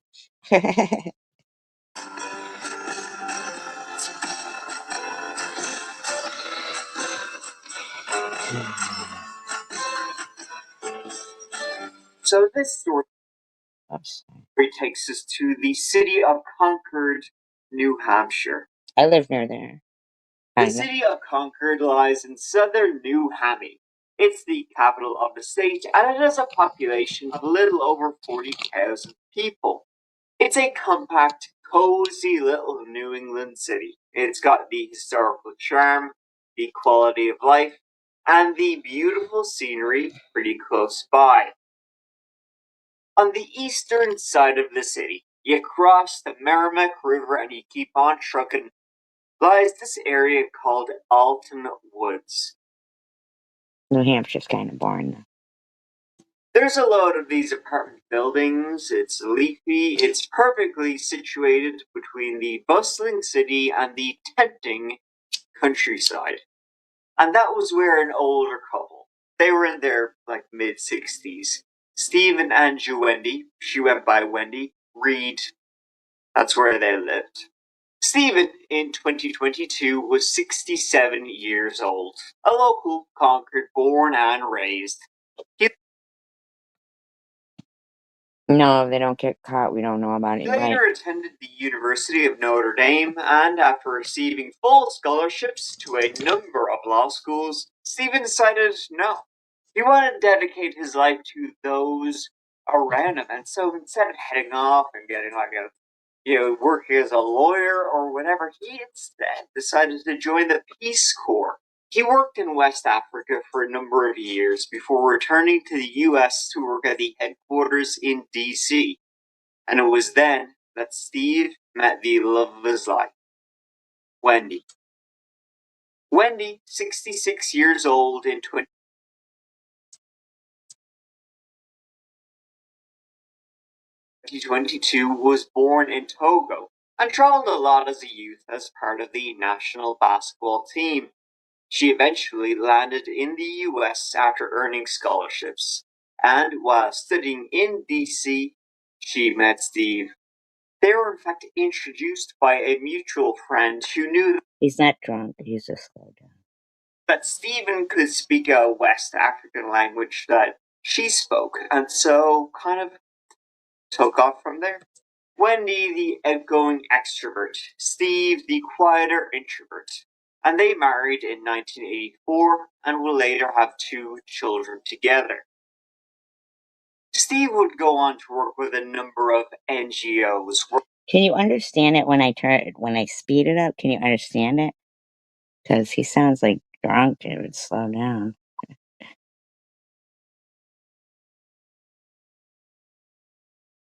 Working on issues like climate change, food security, working back in West Africa, in Bangladesh, in Haiti. Wendy always by his side. Stephen became a real leader, a well-respected guy. Wendy the same, working in universities, helping with refugee resettlement. Very noble causes. Isn't that fucked? It's always like good people in there, and they end up, again getting killed. The most of them. They were in Haiti in 2010 when that devastating earthquake hit, and they stayed because they just wanted to help out. Then they later went back to Africa to try and help people there. And in 2019, after a lifetime of just helping people, they felt needed help, they decided they were getting older. They went back home to Concord, New Hampshire to be with their family and their friends. They retired. They did everything together, a very beautiful couple. And one of their favorite things to do was to go hiking, walk in the woods, something they did regularly. And so this is when our story began. You can't get I'm glad to hear that. Yes. April 20th, 2022. Stephen and Wendy, they went out for a walk, in them woods. They didn't return. They hadn't answered texts or phone calls. Neither. See, it was Wednesday, April 20th, and that day there was a family event that Stephen and Wendy were both due to attend, and when they didn't show their faces, people were like, that's very unlike them. Very odd. And so then people began talking, were like, I haven't actually heard from Stephen or Wendy in a couple of days, not since Monday. That was Monday, April 18th, last time they'd heard from Stephen when, they'd been texting each other pretty briefly, and Stephen had said himself and Wendy were going out for one of their usual walks. That was it. The couple would often go for a walk in the nearby Marsh Loop Trail, directly across the interstate from their home. How does every mother-loving vehicle not have one of these, especially in 2026? Cars that have these should get... Marsh Loop is a 2-mile hike through the woods. It's peaceful and pretty as it takes you through this, as the name suggests, marshy New England terrain. So with the family becoming pretty worried at this stage, they eventually went to the Reed's apartment in Alton Woods. Is it too fast, or can you understand it? To their apartment, they found nothing. Their phones, there was 2 phones there, keys, purses, money, wallets, their cars were still parked outside their apartment. It seemed like they'd gone for that walk. It takes about 45 minutes. They hadn't been expecting to be gone long, but simply hadn't come back. In fact, that was exactly what had happened. So with that frightening thought, the couple were reported missing to the Concord Police Department. Police arrived, searched the apartment, and then, being informed of the couple's usual routine, began to comb the Marsh Loop Trail area. Well, investigators admit this is a very strange situation. They have no idea where this couple is right now. Concord police say they were reported missing last night, that they were last seen by family on Easter, and were last heard from on Monday. Now, as far as you know, investigators say the Reeds had said that they were going for a hike near where they live, but it's not clear where they were going. It was shortly after the police, went into those woods that they stumbled across this little encampment. Just there, like, not far off the main trail. There was a tent, few other items kind of lying around. There's a young fella there, just camping out. Not a bother on him. Now, the police didn't know if he was camping there, if he was homeless, or if he was simply just, passing through, hiking through the woods. So the police, they asked him, they said, "Hey, we're here, we're looking for this couple. We believe they came to these woods and haven't been seen since." Your man says, "Don't know what you're talking about. Haven't seen them, haven't seen anything." And he said he was from Boston, Massachusetts. He said he didn't know shit, that his name was Arthur Kelly. He was 30 years old.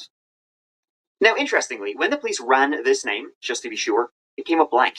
There was no Arthur Kelly in the system. When told of this, Arthur was like, "Well, I'm well within my rights to camp wherever I want, so talk to that." The police, they didn't ask for ID. They said, you're not in trouble, but they had bigger fish to fry. They let it be. They kept searching the woods for the Reeds. They left this Arthur Kelly and his campsite. A campsite which, by the way, was covered with Mountain Dew Code Red cans. Hey, gotta do the do. And so they kept looking. They continued searching that night, April 20th, and began a full-scale search at first light on April 21st. Now, the two phones that were found in the Reeds' apartment, the police assumed that one was Stephen's and one was Wendy's, but no, neither were Stephen Reed's phones. So the police were having a little thinky about that, and then, well, that means Stephen probably has his phone with him, wherever he is. They submitted a request to Google for location information. It was at 5 p.m. on the 21st, while the entire area was being searched, that they got back that data. And indeed, the couple had gone to Marsh Loop Trail on April 18th. Stephen and Wendy Reed had entered Marsh Loop Trail at 2:48 p.m. The phone's last data signal was from an area off trail in the woods at 3:47 p.m. So detectives, searchers, and sniffer dogs went to where the phone had last pinged. And at 6:14 p.m., dogs took interest in a pile of leaves and sticks. This was in a natural depression in the earth. And under that, indeed, were the bodies of the couple. It was a horrifying conclusion and a terrifying realization when the medical examiner would be able to say both Stephen and Wendy had been shot dead. Stephen shot 4 times, Wendy twice. It then seemed they'd been dragged here and covered. And so a double homicide investigation began. Investigators spent last night into this afternoon scouring the area for evidence, and now the Attorney General's office is calling on the public for help. So anyone who saw the Reeds that Monday afternoon, anyone walking on those trails, anyone who has any information related to their disappearance or deaths are asked to contact. Oh my God, that was so scary. I just took my dog out. And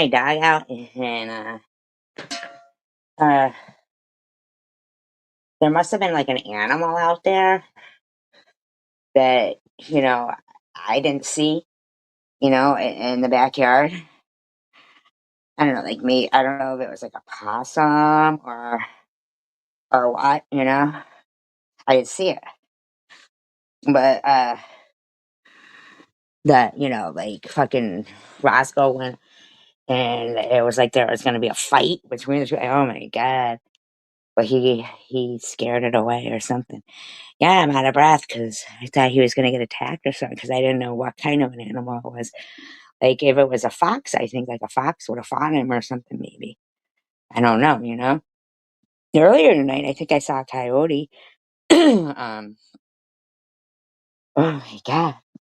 It freaked me out, though, because, he fucking...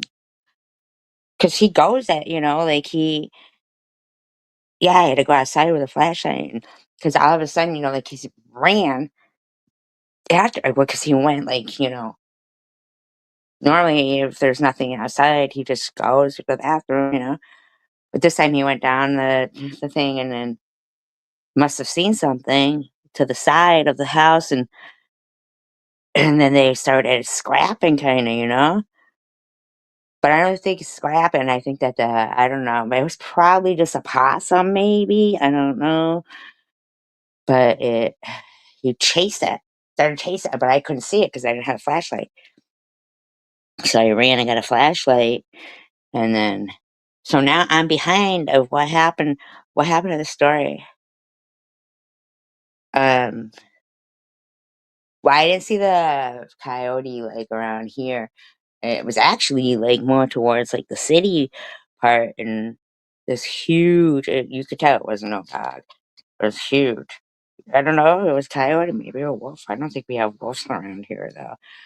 Thank God, but, ugh. It's always so dark out, you know? I mean, what the fuck? They don't put enough lights. So can you tell me what's going on here? So they went for a walk, they disappeared, and then what happened? Are they just still looking for him? They haven't found him yet in this story? Because I missed what is going on. Can anybody give me an update? There's 21 people here. Are you guys, like, still awake? I know Dash is. Can you give me a little update? Did they find them yet, or are they still missing the people?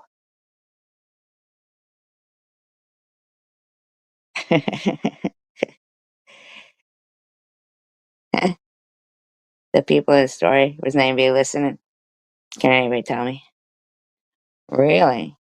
Did they find? But in this story, did they find the people, or are they still missing? They found them dead. Really? Oh, hear my stomach? I went to Taco Bell. I gotta eat it. They found them shot dead. Already suspicious of this Arthur Kelly fellow because they knew he had given them a false name, and his campsite was only a half-mile in the woods from where the Reeds' bodies had been found. And so police went back to his campsite. Okay, and he was thank gone. you. When they went there on April 22nd, it was completely clean. Not even a single can of Mountain Dew was left. It was like this Arthur Kelly had never been there at all. Nothing was left behind. Maybe he went back to Mass, who knows? But he quickly became their key suspect. He's from Two witnesses Massachusetts. who frequented the area would also come forward around that time. One said he always walked in the woods, and he too had noticed. You know what's crazy too? You remember a couple of months ago they were saying there's a serial killer in New England, and they were finding bodies, throughout New England and like Massachusetts and everything. And now they just dropped it. Now they've just like dropped it. Like, oh, it's over. Like they never solved any of the murders or anything. They just fucking crazy, right? The campsite, a separate one from where they'd first met Arthur Kelly. This witness who had seen this separate campsite in those same woods had been keeping an eye on it since January. So I made this kit for women that want to try makeup but don't know where to start. To celebrate the 5 Got it years, on their we have face. 5 he'd been like, checking on it every time he went for his normal walk for about 4 months by this stage. But just after the bodies of the Reeds were found, next time he went for that same walk, he noticed this time the campsite was burnt out and abandoned. How did that guy that went for his walk every day and looked at the campsite is pretty lucky that the guy didn't kill him.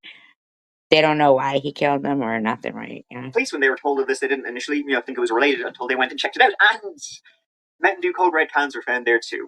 Also found were some propane tanks, a number of small items, and some euro coins. And another witness would come forward saying she had been on Marsh Boot Trail on Monday, April 18th, the day the Reeds went there and were killed. What are euro coins? Oh, euros? Oh, okay, like euros. Okay, gotcha. Nobody even answered. I just answered myself. She'd been hiking in those woods with her 2 dogs. She had seen a white man and a black woman walk past her. Presumably, the Reeds, they walked ahead of her. And after then about 10 minutes, she says she heard gunshots. 5 separate gunshots. She wasn't sure if she could continue. She decided to, and as she kept walking, then she saw a young man standing on the side of the trail, not far from where the bodies would later be found. She said this young man didn't say anything, but he was just like Manson lamps staring at her the entire time. She passed him without a word, but when she looked back, he was still staring. A sketch of a man's profile, someone investigators say was seen near the wooded trail where Stephen and Wendy Reed were mysteriously shot to death last month.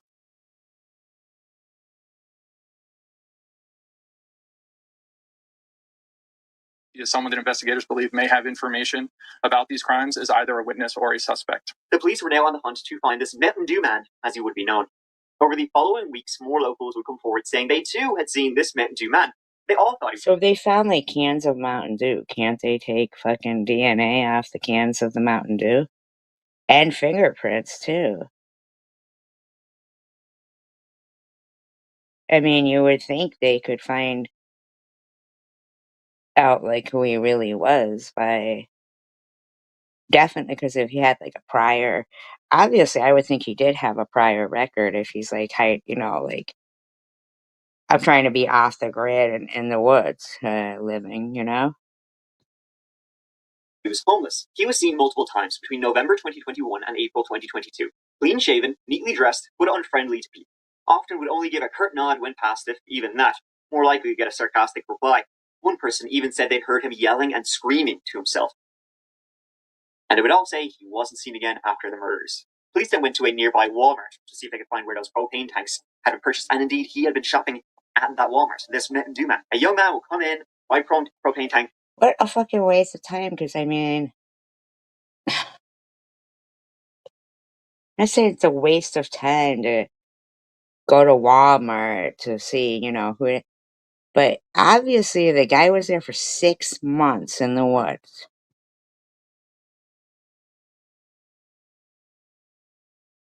He was hiding out. And pretty sure they probably could have lifted fingerprints and DNA off the Mountain Dew cans and at least known who they were looking for and not have to be looking at a police sketch.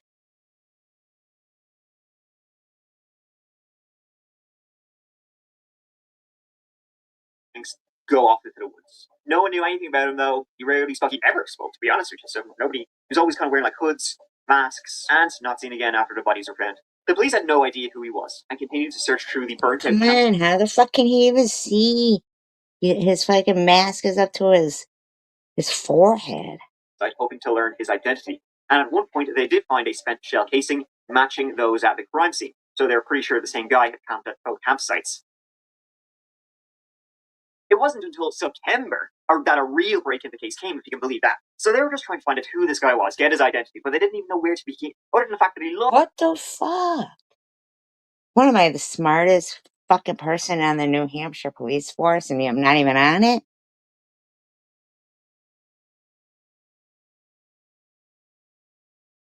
What the fuck? So they had already talked to him, and he gave him a fake name, right? And they go back, and they find Mountain Dew cans, but he's gone. Fucking pick the Mountain Dew cans up and look for fingerprints and fucking DNA on them. Mountain Dew Code Red. What they did is they went back to that Walmart he was seen shopping at a number of times, and it went through every transaction he had made. And he had read all of these transactions for the months he had been living there. He'd used 5 separate credit or debit cards. Now, trying to trace those cards led nowhere. They were all prepaid cards. So none linked to a name, and then getting the statements from those cards. Transactions also didn't lead to a name, except one transaction.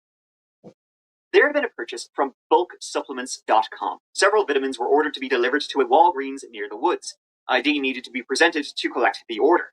The order had been made by a Logan Clegg. Images of him were the same as the Mountain Dew man. They finally had a name. His real name.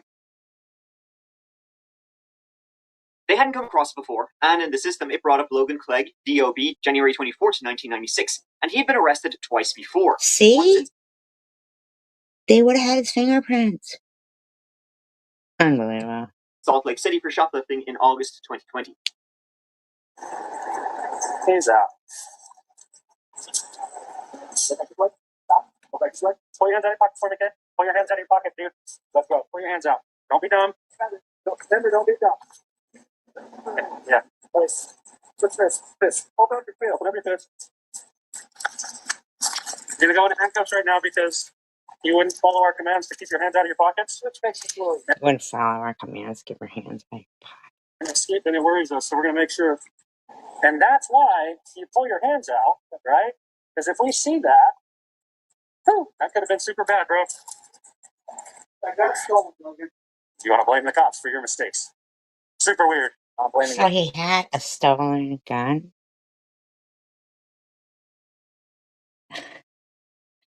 The face the car for me. None of us have, but it's our fault. Oh, it's our fault? Yeah. He had a stolen gun and stole from Walmart? Yeah. It's our fault. And I'll try to put in a request to have you do different things next. Okay. Hey, Logan, do you understand why you're going to jail? Ever wondered what happens when legs like these almost suddenly become like this? Cases like this are practically textbook example of people not. No? Okay. Well, let me explain it to you again. Lundell's second-degree felony for possession of a stolen firearm. Misdemeanor A, carrying a concealed weapon without a concealed weapons permit. So he's dressed exactly the same there as he was when he went to Walmart and bought the other stuff that he bought. Like, with the big old bandana across his face and everything. I mean, So, and retail theft because you stole from Walmart. Is that even more than $25? I don't have any idea. They haven't added it up yet, but How can they tell me it's not worth that much? Well, I don't know what. I don't know well, what because you're state- fucking stealing, dude. And didn't they just say it was a stolen gun? What is going on here? doesn't charge people for theft under $25, but in Utah, if you steal I mean, something, if you take something without paying for it, it's called theft. I'm still shaking from the fact of you not cooperating initially and having a gun on. Like, that's so dangerous, bro. They're gonna shoot you. I don't know, bro. Like, how am I supposed to? Shut up. I can't eat. He just told the cop to shut up. Unreal. Nah, I'm a coward. Okay. Yeah, 3-on-1, ambushing me at the door, putting me in handcuffs. Called safety, and I'm glad that was the case. How would you propose we do that differently? But you give me a If chance you to were pull it out so we can, if you were in my shoes, that's Give what me you a want? chance to pull it out, he said. Give me a chance to pull it out. What the fuck? Yeah, okay. Man to man. First off, you wouldn't stand any chance whatsoever. Good. Cool. He wants to fight the guy's man. Why was he out of jail? What's going on here? Another guy. Okay. For a simple shoplifting, he made a scene. 3 officers took him down, and he said he wanted to die rather than go to prison. But he did have a stolen gun on him. 19 days later, he was arrested again, this time during a break. Oh my god, wait a minute. 19 days later, he was arrested again? Why was he out if he had a stolen gun? What the fuck? Oh my god. You see how those crimes start again? That's sick. That is fucking sick right there. Holy shit. Burglary in progress. An armed burglary in progress. He had another stolen handgun. Oh my god. He got 72 days in jail for that and was sentenced to 3 years probation. 72 days?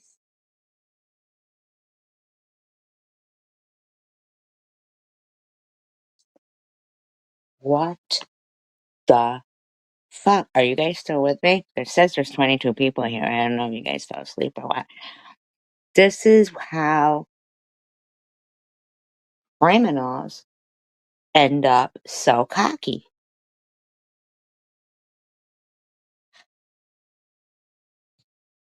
He also had an active warrant out for another burglary from a town in Utah, northern Utah, called Logan, funnily enough. No relation. He was wanted for skipping out on that probation. Logan Clegg, 26 years old. He goes from a town in Logan. No relation. Because the guy's name's Logan. No relation. Like he's related to the town. Sorry. I think he's fine. This kid looks like a kid. In 2022 was the son of Randall and Tisha, born in Arizona before moving to the state of Washington. His father ended his own life when Logan was 12, and Logan went downhill from there. Oh my god. His father killed himself when he was 12.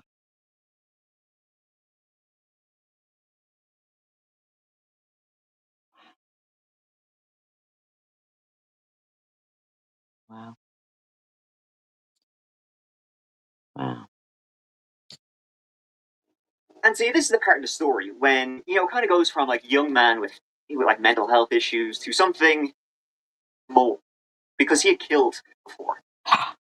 In 2018, Spokane, Washington, Logan was identified as a suspect in a fatal stabbing. What Logan said was this: he was walking to his work at McDonald's at midnight when some random guy just attacked him, started baiting 7 shades of shite out of him. Logan just so happened to have a small knife on him, and in self-defense, stabbed him multiple times. Then this attacker ran off, and he later died.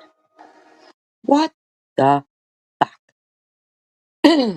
Unbelievable. Unbelievable.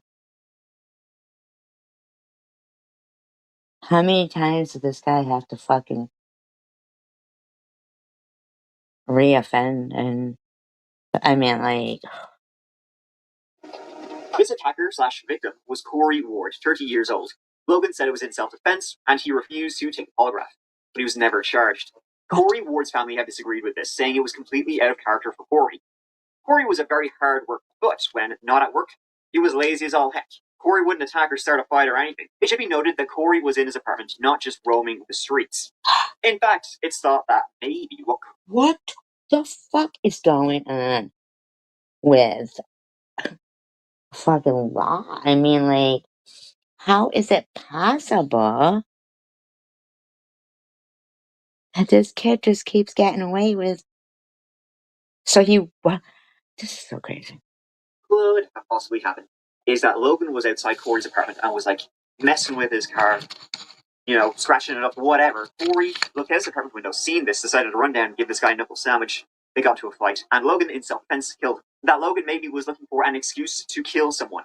Then the story gets just like a little bit stranger. In October 2019, Logan flew from Denver to Paris and stayed for 2 weeks. In June 2021, How the fuck did this kid afford to go to Paris?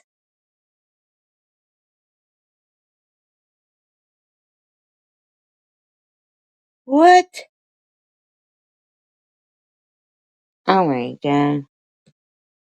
Flew from Chicago to Lisbon, stayed for almost 5 months. How does he have all this money? What? Munich to Reykjavik to Boston in November 2021. He had stayed in Europe for 5 months doing who knows what. By all accounts, it seems like he was traveling around Europe.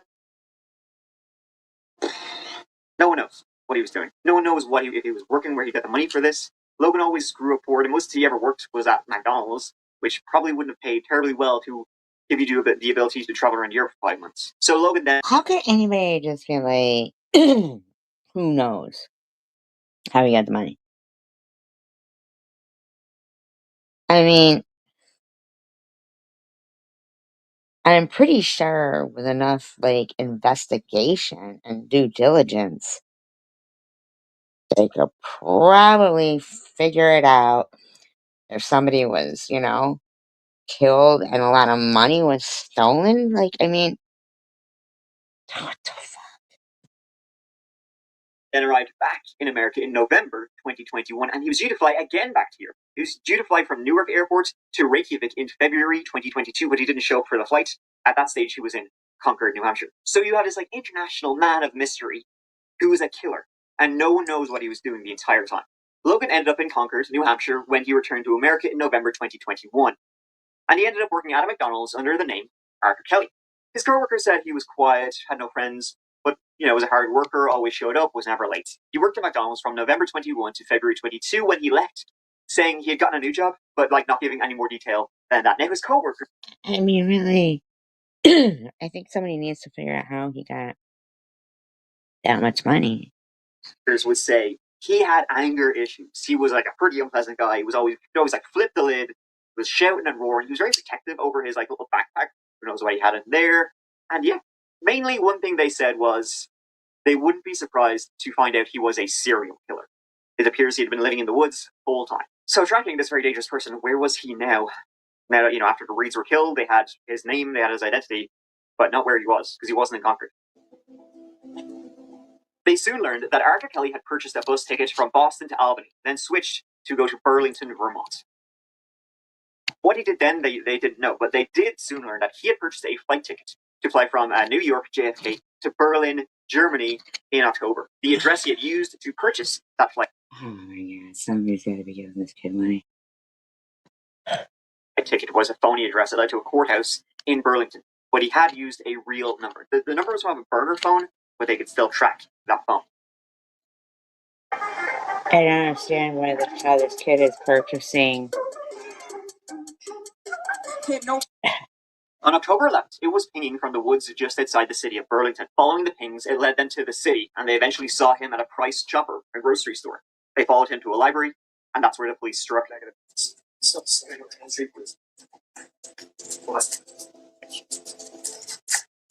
gonna have the two plainclothes guys make the approach, and we'll just be there.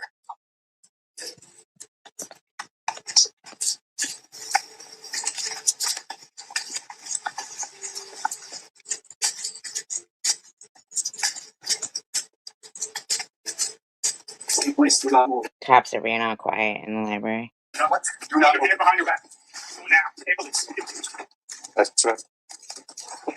It's okay. That's what I'm saying. Lay down. Lay down. Sit up. That works. Quietest arrest ever in the library. You're gonna get all the answers you want. He was arrested and taken into custody. When questioned, he denied having anything to do with the double murder of the Reeds. In his possession at the time of his arrest was a handgun, believed to be the murder weapon, the gun used to shoot Stephen and Wendy Reed.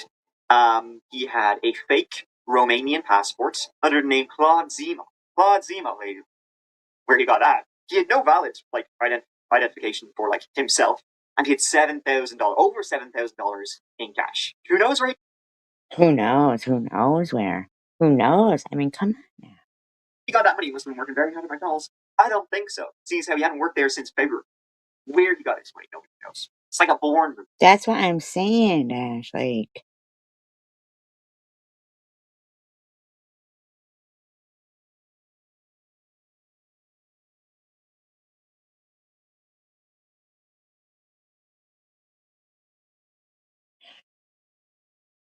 with the fake passports and the gun and the money. A mystery, but an unsettling one. They then later found his tent and his campsite in the woods outside. you know,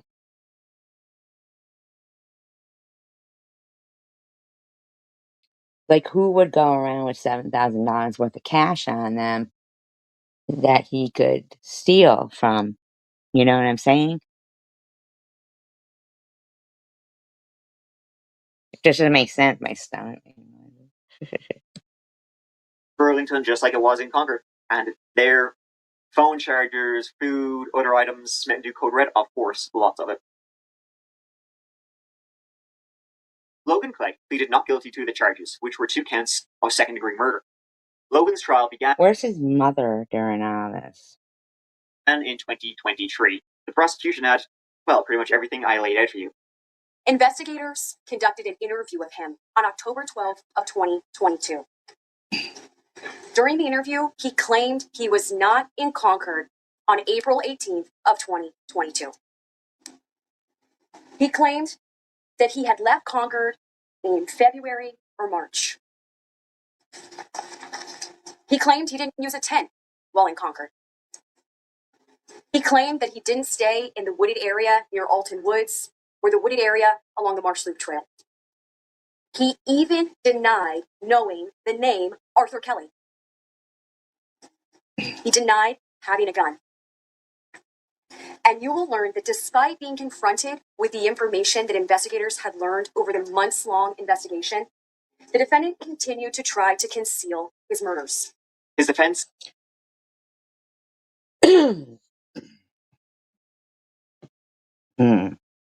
Yeah, that's what I was not really thinking. a whole amount of much. In fact, other than kind of just word vomiting, they could basically only come up with, well, ballistic science can't tell you 100,000,000%, which bullets a gun came from. So therefore, the gun he had may not be the same one that was used to kill the Reeds when, pretty sure it can. Basically, the defense was like, science is fake news. He had nothing to do with the Reeds. He was not in hiding from a murder. He was hiding. The thing is like, yeah, the money had to come from somewhere. You know? I mean, and so were there robberies reported? I mean, seriously. And also,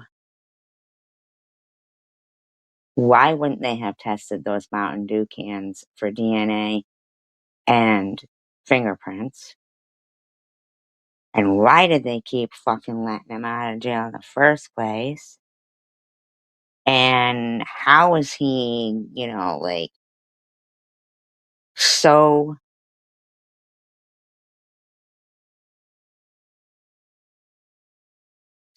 sure of himself that he's flying back and forth here and there, knows somebody enough to get a Romanian? But I mean, like, this guy, there's more to this. From a probation violation out of Utah. She could not count the number of possible guns that were out there that could have fired the bullets that killed the Reeds. And she could not say. And were there any, you know, like McDonald's employees that looked at this guy and said, oh yeah, that's him? That Logan Clegg's gun was the gun that fired it. No. But no, they could pretty definitively tell it was the murder weapon and that he had used it. How? And so the trial did not go well for old Logan Clegg. Well, Zemo. Interesting name, I'll give him that. Do you find the defendant guilty or not guilty? Guilty. You say you find the defendant guilty? Yes. So say you all, ladies and gentlemen of the jury. Would you please say aloud? Yes. Thank you. In late 2023, Logan Clegg was found guilty on all charges, and he received 2 sentences of 50 years to life in prison for what he did to a beloved couple who just wanted to help people. Those detectives did everything in their power in the last year to cheat me out of getting a proper trial. If the Supreme Court agrees with me, then I may very well get a new trial. I can promise with confidence that my innocence will be made clear, and that I will win. Logan Clegg is a stone cold He's very confident. violent murderer. Nothing more. He shot and killed Stephen Wendy Reed for no reason. And here's the thing. How do they know he traveled here, there, and everywhere, and what bus route he took, and where he went there, and there, and there? Because this guy ain't giving up too much information.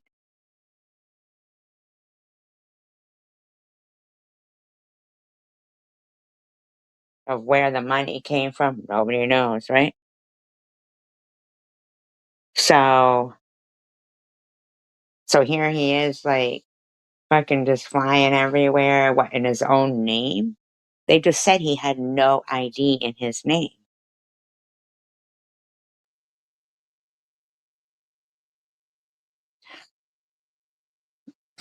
That's a shoddy fucking case right there, in my opinion. I mean, they should have arrested him before. When he was threatening the cop and saying, you know, I mean, I don't understand why. And then 19 days later, they're arresting him again, you know, and before it was, and there's no fingerprint, no DNA. I'm not saying it isn't him. I'm just saying, if he has no ID and this and that, how? It just doesn't make sense. Hey. Today, in Hall. And where'd the $7,000 go? Did they get to keep it or what?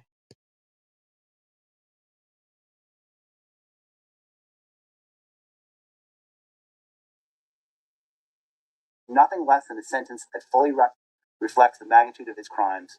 And for that reason, I'm going to fully impose the sentences as recommended by the state. This is my favourite dentist hack to clean my retainer. If you wear a retainer every night like I do, you know how hard it is to keep it truly fresh. On charge ID 202-7584 for finding the guilty as entered. Right. Yeah. I mean, like, to me, if he had no ID, how is he even getting a job? It just doesn't, you know, like, The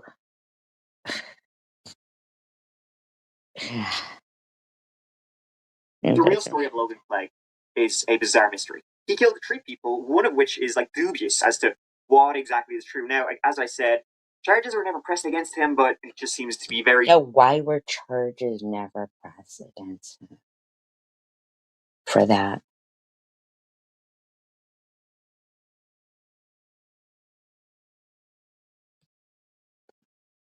weird as to what exactly happened. But the fact that he killed two in the way he did is chilling, and he almost got away with it. Very nearly almost got away with it, escaping America to Europe. It was only like one bank statement, and one got on purchasing vitamins that led to them finding out his real name. Why he killed the Reeds is unknown. There's theories, maybe it was race related. They were a biracial, mixed race couple, but it's... Right, like, do they have an interrogation of him, or...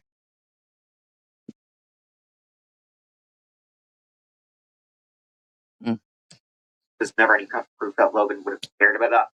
Other things, maybe they met each other on the trail, and they got into some kind of argument. Maybe that happened, or maybe he was just a serial killer, budding or actual serial killer who murdered two people. On one side, you could say, well, he was a young man, he was mentally ill, and he just shot them. But then on the other hand, it's like, well, maybe he was, but he also knew. Right, but, I mean... There's somebody who has given him money. Very well had to hide what he had done and get away with it for a very long time. How he had $7 grand on cash in him, nobody knows. I mean, he had been known to do burglaries, armed burglaries, so maybe he probably likely stole that money. How was he able to travel so much? Who knows? Why he traveled so much? Who knows? Well, that couple that he killed traveled a lot, too.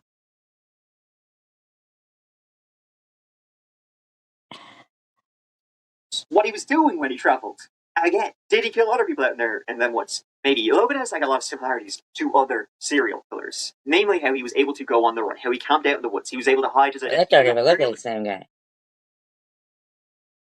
That doesn't even look like the same person that they're showing there. Is that supposed to be him next to it? That doesn't even look like the same person. That guy looks... Oh, what the trace of anything behind. Israel Keys comes to mind, a man who traveled all over America and to places outside of America. Oh, maybe it was Israel Keys. Okay, yeah. Murdering, just randomly killing people. Israel Keys often lived in the woods, didn't leave a trace behind, had murder kits all around the place, campsites. Very strange. Armed burglaries, serial killer speciality, something Logan did at least twice. So much about Logan we do not know where he was, what he was doing, and I wouldn't be surprised to find out he killed elsewhere. So yeah, there you go. That's the story of Logan Clegg. Sinead. Wow, good possibility. Because it does seem like, other people had walked by him and he didn't do anything to them. Wow. And it's ultimately incredibly tragic what happened to such a beloved couple. The Reeds who just wanted to give back and did give back their entire lives, trying to help people in need around the world.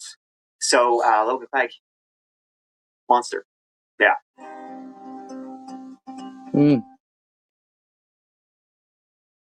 Good, that would explain it, yeah, and why he would go back and forth and this and that.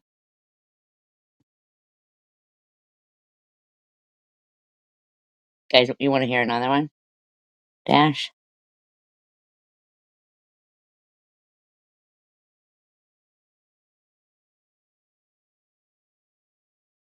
Do we listen to another one?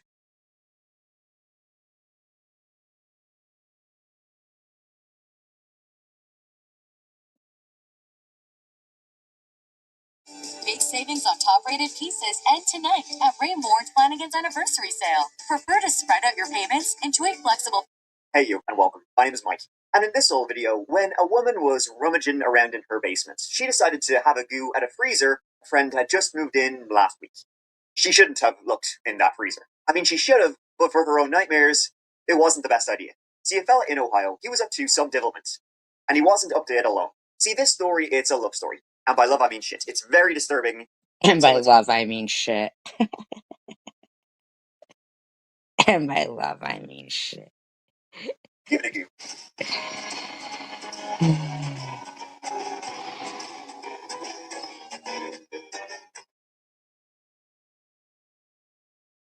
Today, my friends, we are heading to Ohio. Yippee! It's always Ohio. Even when it's Florida or Texas, it's Ohio. Today, it's Youngstown, Ohio, a city in the eastern part of the state. Youngstown was a coal town. Now it's just sort of a town, home to a touch shy of 60,000 people. Honestly, most interesting thing about it was that it was at one point ranked one of the most dangerous cities in America, coming in at number 9, with the friggin' mafia controlling large amounts of the city. That's pretty interesting. I mean, not good interesting, but interesting. Okay, yeah. I like this channel. It's called That Chapter. So if anybody listening, is it too fast? Can you understand him? I know with his accent, sometimes it's hard to understand him.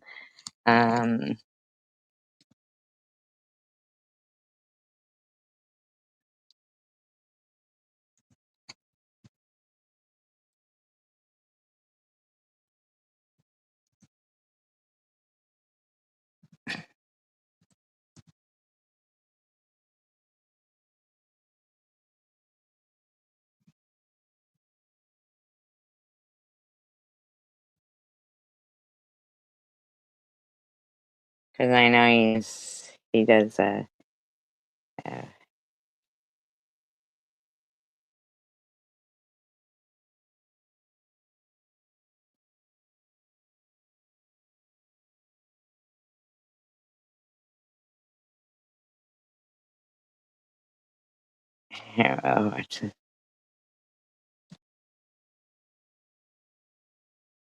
There aren't a lot of killers out there, I think, who are as brazen or as terrifying as the one I'm going to be telling you about today. The one known as the Austrian Ripper. But even that name, I feel, doesn't do this story.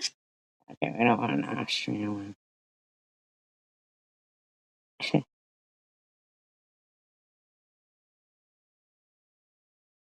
There was one, and he's pretty funny sometimes. I know he's like murder is funny, but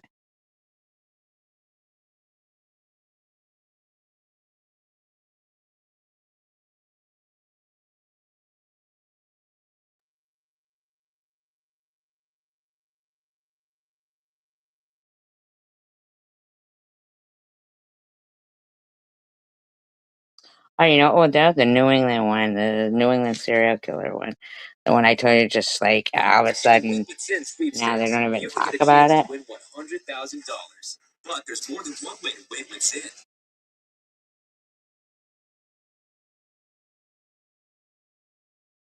Over the past few months, you may have seen a little of the stirring and conspiracies online regarding what's happening in southeastern New England. And it is something strange and disturbing. That's what a lot of people are calling it. That's me. I'm a lot of people. 7 bodies have been found around New England. It's a serial killer in the New England area that's targeting mostly women. Serial? Yeah, and no, I'm not tired. I just wanted to find one of those. So this is what I was just talking about. Like just a couple of months ago, they were saying, no, I'm not tired right now.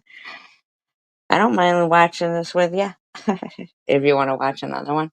But if you get tired, and fall asleep, that's fine. That's what I'm saying. They were saying there was a serial killer. It was all over YouTube and everything, all over the news and shit. And now it's just forgotten about. Now it's just forgotten about. It's so fucking weird.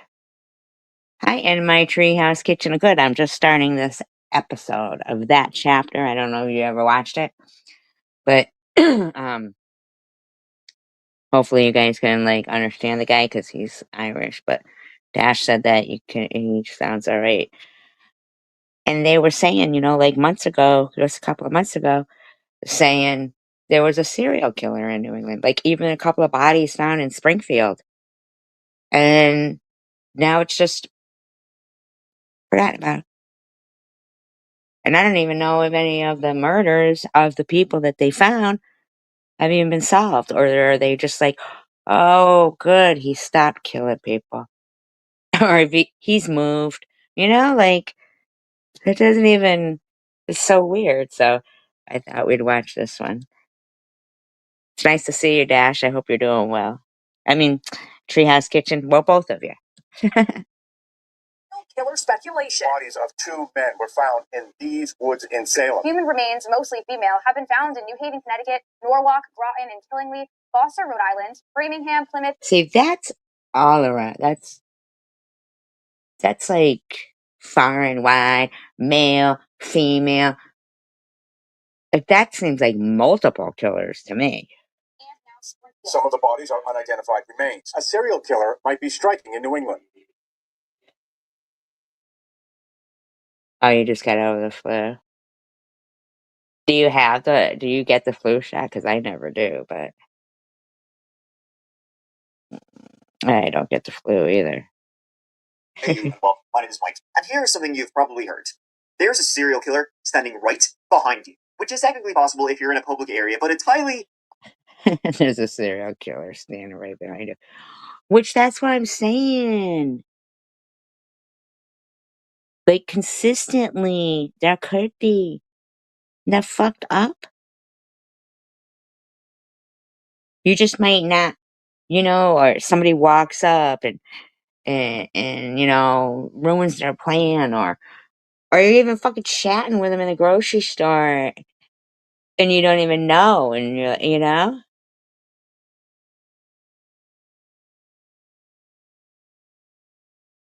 Geez, serial killers, they just don't stop. That's what makes them serial killers. See, I don't get those shots and I don't ever get sick. Yeah, serial killers, they just don't stop.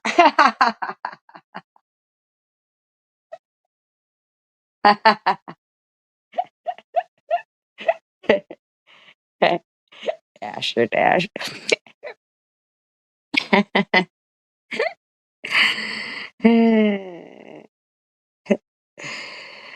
You know what always freaks me out? There was one that I read about in, I think he was around like the Maryland, Baltimore area.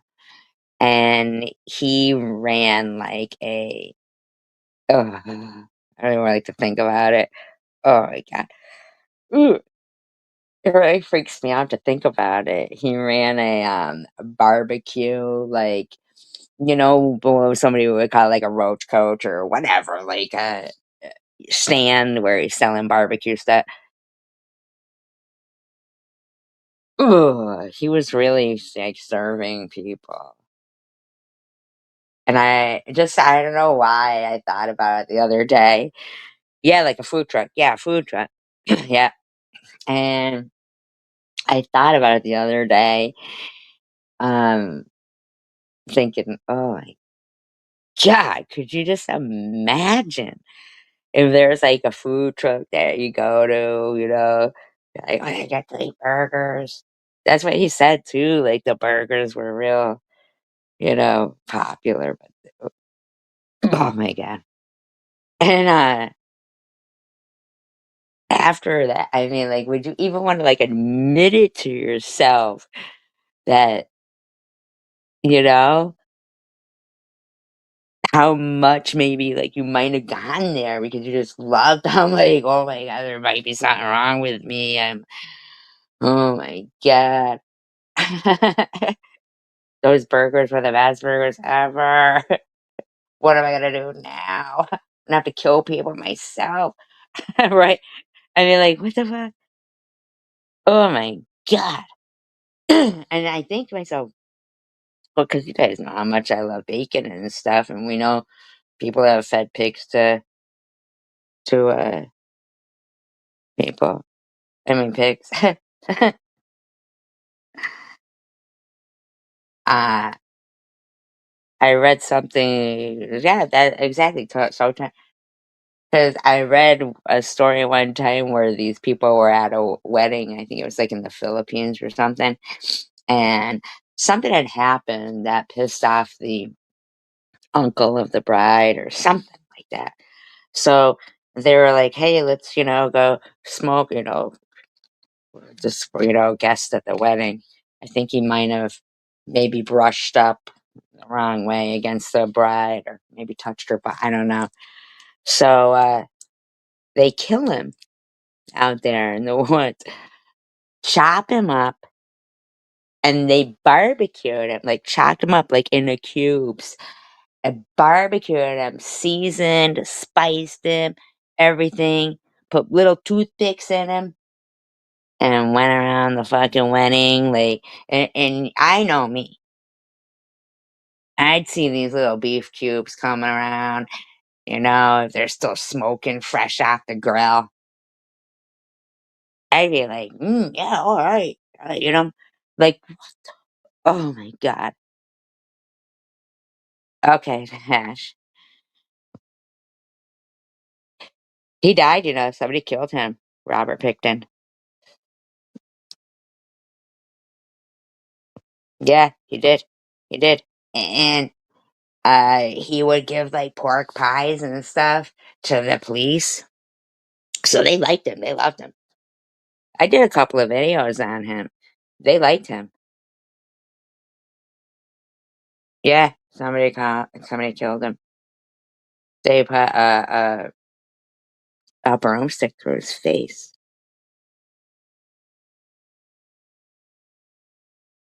Yeah. Because they thought maybe he might be doing some of those, you know, the Highway of Tears killing and stuff. I mean, he's another one where the cops were like, oh, no, you know, like as if, oh, she's a, you know, who cares about her? She's a I mean, like, what the fuck? Joke's on them, because they were eating those people. Unlikely. But what is big in the news, horror, true crime circles lately, is the idea of an active serial killer right now in southeastern New England, from Norwalk in Connecticut to Framingham in Massachusetts. Be there? Who knows? But what we do know is that, like, regardless of there being an actual serial killer or no, we're going to get into it all, there have been a startling, prepare to be startled, folks, number of bodies. And I'm talking Prepare to be startled. 12 in 2 months. Are you startled yet? That's 12 in 2 months. To find in such a short space of... Yeah, but spread out throughout all those states. I'm pretty sure some of them could have been truckers, you know, see, this guy does this channel is called That Chapter, and he does so many, good you know, the videos, and he's kind of funny.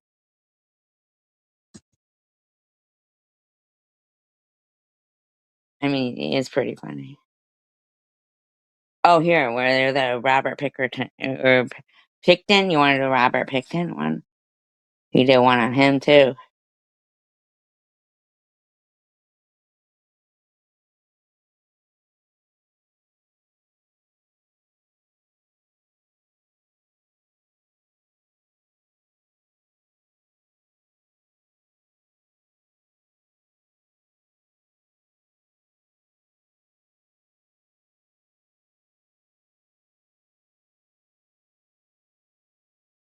See, and I like bacon. Probably won't deter me from eating bacon. Can't help it. That's how I feel. My name is Mike, and in this old video, we're going to talk about a big old sack of pig poo. And that pig poo's name is Robert Pickton. Picky Bobby, I call him. Though he wasn't too picky about his victims. Robert William Willie Pickton is a Canadian serial killer. Yes, is, because he is still alive. Ladies and gentlemen, though that's about as shocking as me doing another case out in Canada. He was arrested. But he's not anymore. In 2002 for the murders of 6 women. This would later be upped by a substantial amount. He looks kind of like an inbred hillbilly. And, well, he acted like one too. Nope. We'll get into that in a moment. And by moment, I mean right now. He acts and looks like one too. This guy's funny. Pick Willie was born in 1949 in British Columbia into a pig farming family. His family had been pig farmers for 3 generations, so I'm sure they smelled just fantastic. Robert would inherit the literal pigsty in Port Coquitlam, about 17 miles east of Vancouver, along with they were. And I think they had a sister too, but I think they bought her out, and oh God, I think she was like goodbye. But I think when they were little kids too, they stunk and everything, like another weirdo, like Ed Gein and shit. Brother sister Linda. A worker at the farm, Bill Hiscox, said the farm was a creepy-looking place and called Robert, Bobby, Willie, a pretty quiet guy who was sometimes just weird as shit. Serious question. What gave it away? An old Serious question. What gave it away? This guy's funny. Serious question. What gave it away? Willie Picton, a good-natured little bastard. Only half of that statement is true. Over the years, the two brothers, Linda had moved away, kind of stopped farming so much and would only raise a few pigs to sell to friends and neighbours. In 1994 and 1995, they sold parts of their inherited land, earning a total of 5.16 million Canadian dollars. So, dollar bills sorted. In 1996, Robert and David, maybe before, I don't know, they registered a non-profit charity with the Canadian government. It was called the Piggy Palace Good Times Society. You heard me correctly. Port Coquitlam is a small suburb of a little... Isn't that crazy?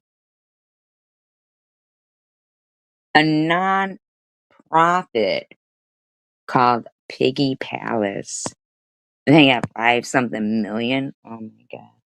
More than 58,000 residents. Colloquially known as Poco, the city spans across a series of tree-covered slopes and is most famously known as the hometown of Canadian hero Terry Fox. Here are 5 great things about living in Port Coquitlam. Number 1, the Piggy Palace Good Time Society. Well, let me tell you, a lot of people didn't have a good time there.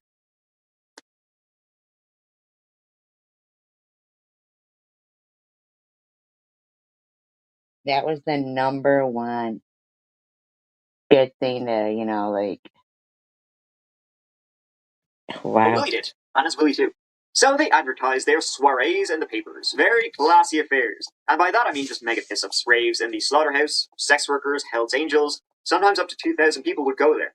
I know I've said this before, but there really must be nothing to do in Canada if you're prepared to go get blasted with this reject. Eventually...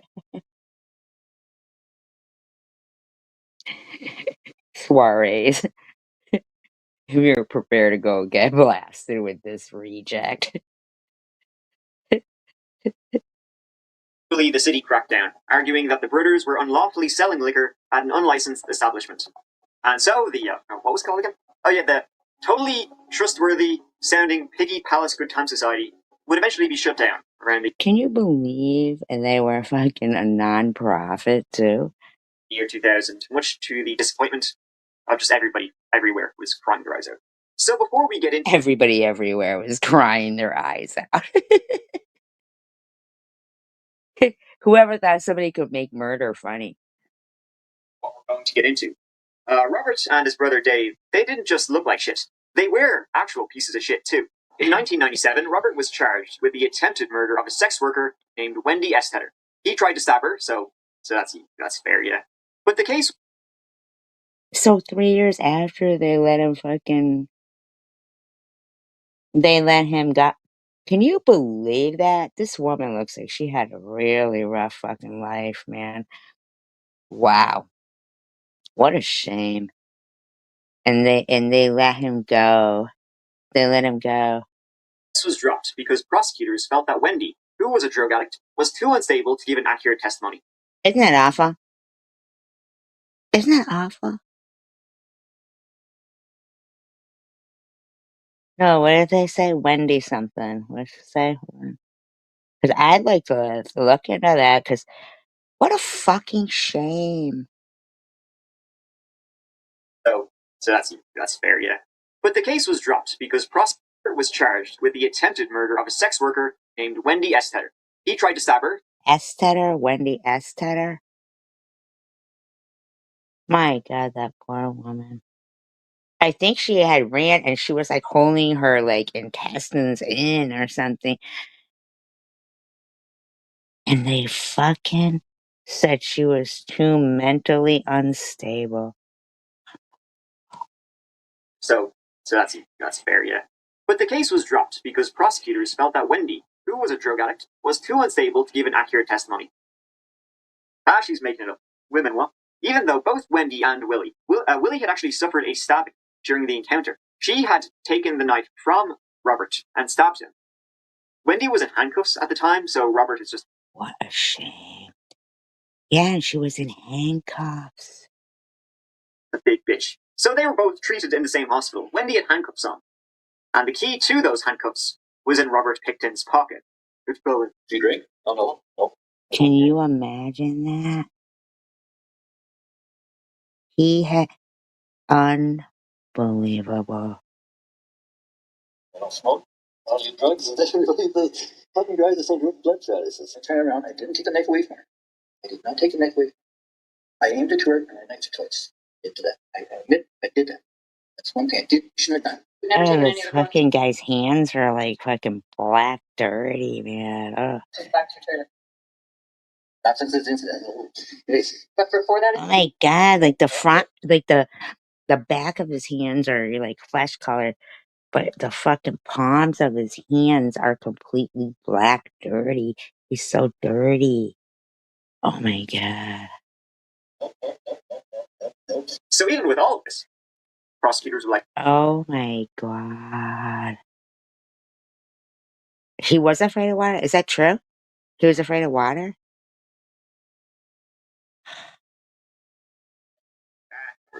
David, the brother, also had a criminal record for sexual assault in 1998. They were both, no means yes type of guys, so I just feel sorry for those pigs.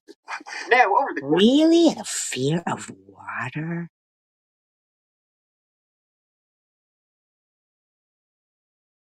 I know. Ugh, so gross.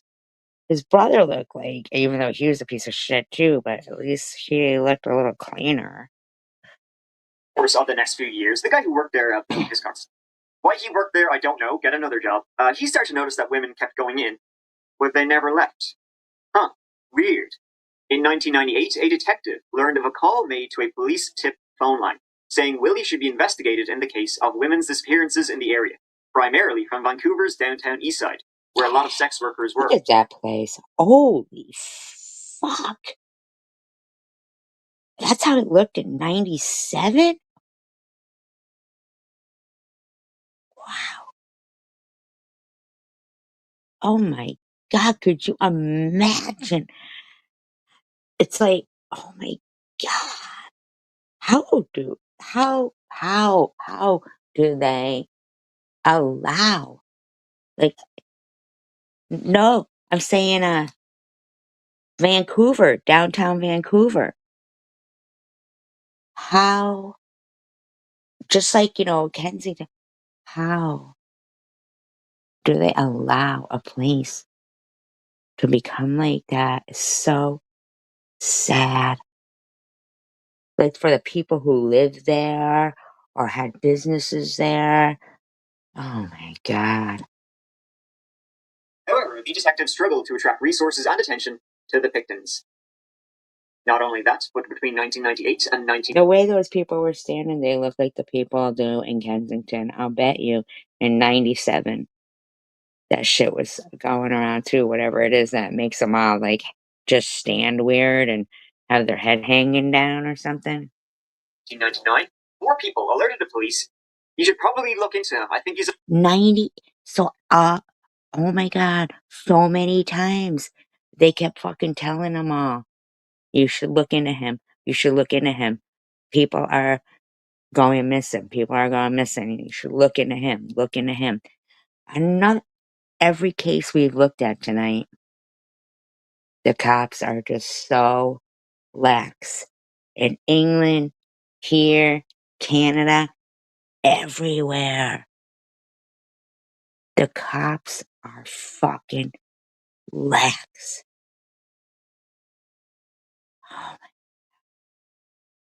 Oh my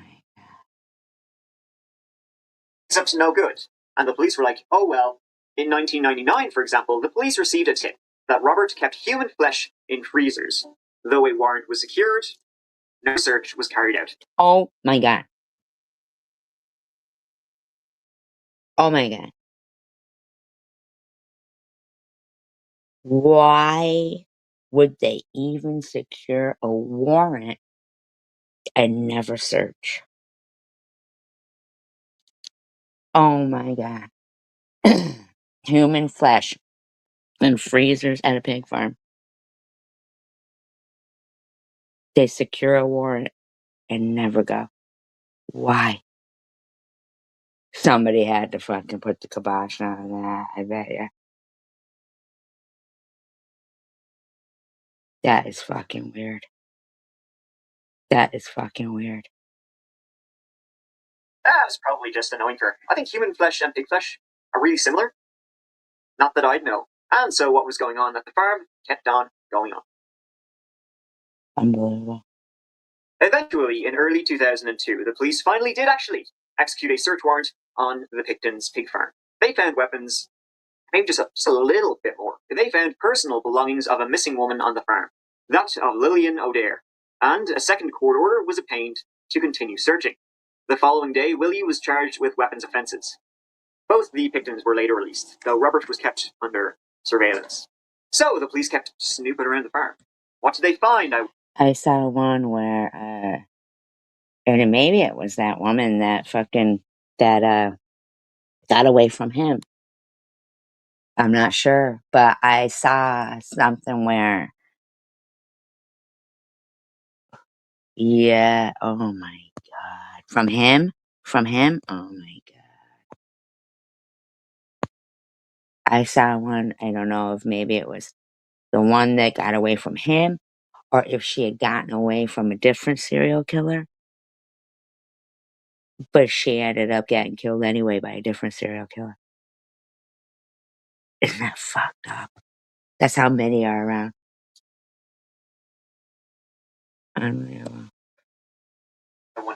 Well, how about this?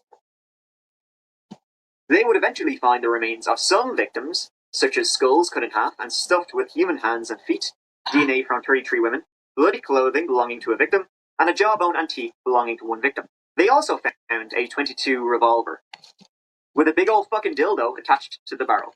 They found 357. This fucking guy with a big old fucking dildo. With a big old fucking dildo. Magnum rounds, 2 pairs of faux fur-lined handcuffs, a pair of night vision goggles, and photos of a garbage can containing the remains of a victim. Willie was like, oh, the dildo. That's for my own personal use. I mean, it's a suppressor for my gun. He's using a dildo for a silencer.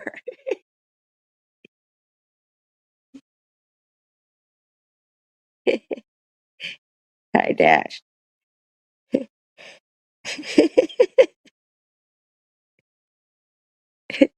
How's that? A dildo for a silencer. So that it doesn't sound loud and it just goes whenever it's fired. Yeah, sure. The dildo.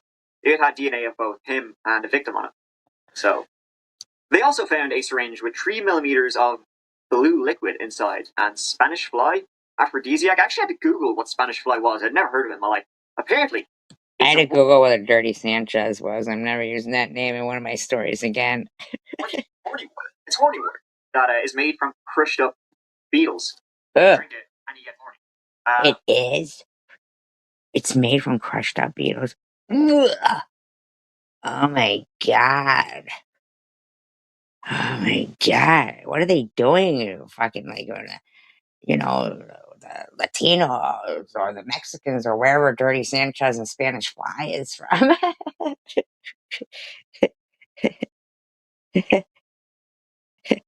Just saying. I'm not blaming every Latino or Mexican or whatever. Spaniard, I don't know.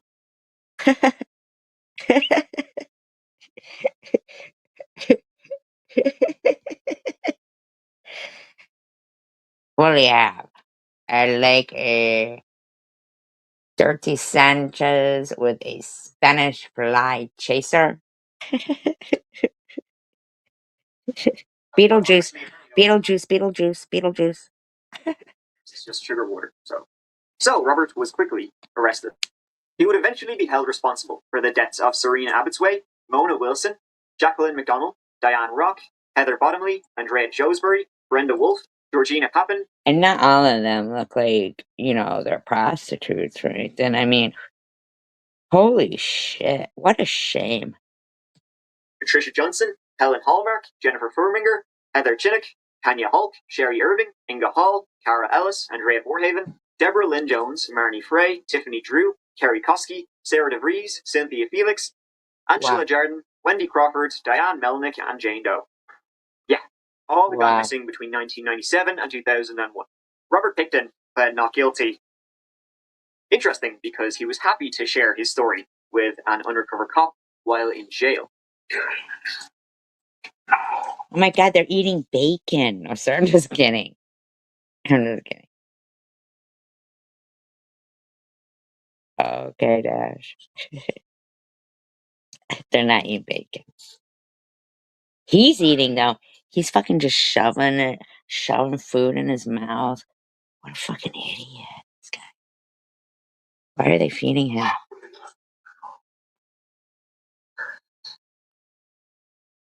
He just keeps eating and eating and eating. Oh my God. He goes, what do they have? He says, old carcasses. Like as if they're not even people.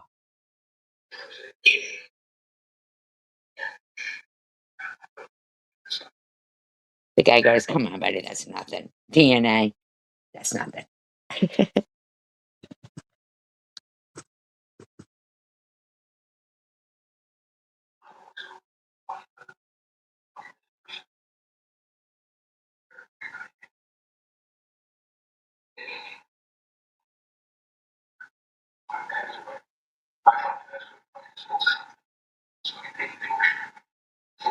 Take it to the ocean.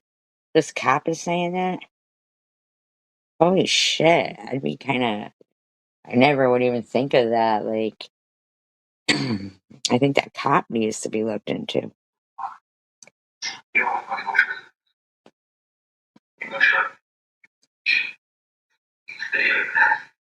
He goes, I did better than that, he says. I did better than that.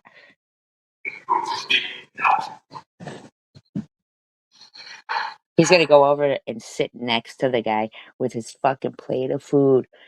He's sitting, they put a cop in his room. Like, first of all, who hasn't heard of that? Like, oh, yeah, tell everything to the guy.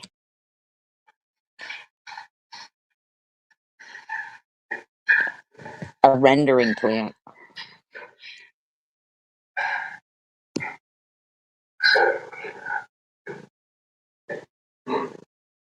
What's a rendering plant?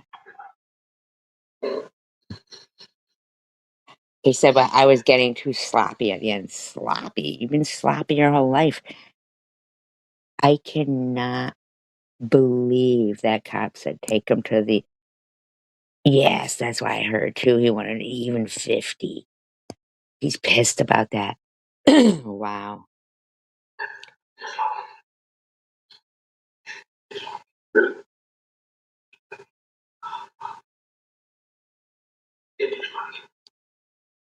He doesn't stop shoveling food into his mouth either. The whole time he's talking about it. He goes, but the cop even says, I can make things disappear. What the fuck? They should look into that guy.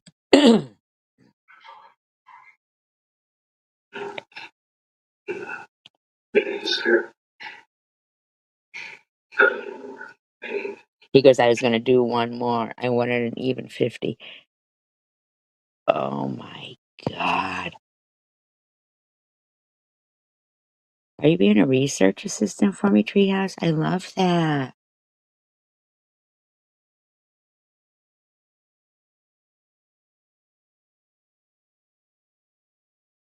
You want an even 50. You know he wouldn't have stopped at 50.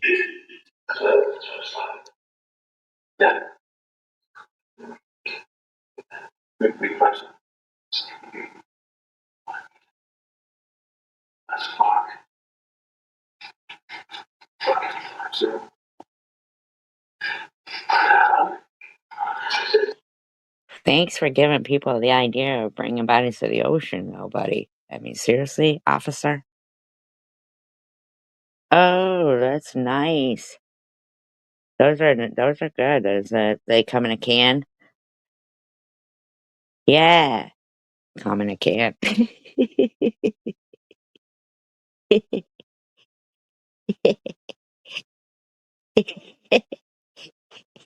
Don't let me turn you off it.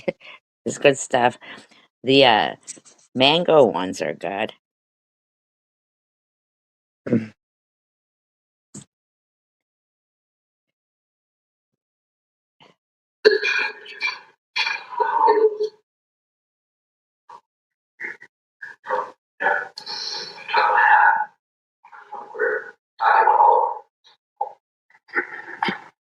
So, oh, you saw this bug bug? The espresso martini and the chocolate one is good too.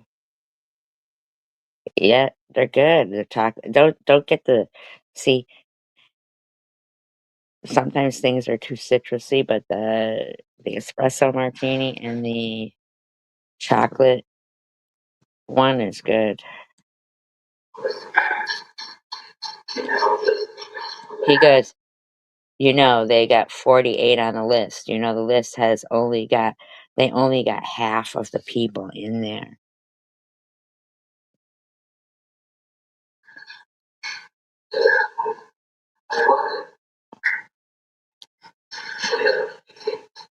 He's like scraping, he's like licking the plate almost. Yeah, they do, yeah. Those BuzzBalls do too, but I don't drink them because they're expensive, but I have drank them.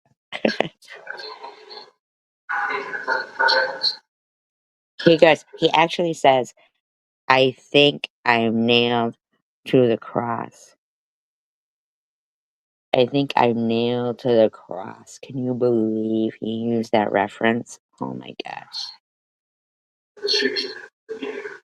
Oh my god. He says, I would fill the syringes up with antifreeze and you inject the stuff and you're dead in about 5 to 10 minutes. Wow, that sounds like a good idea. But make sure there's no bodies in the ocean.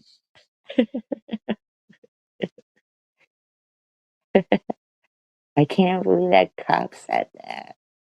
Give a fucking idea. I know he's just like fucking.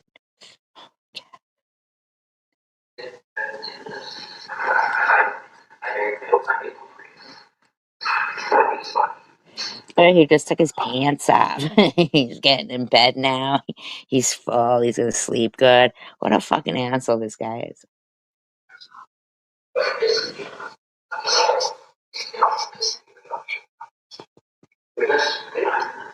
It pisses him off. Ugh.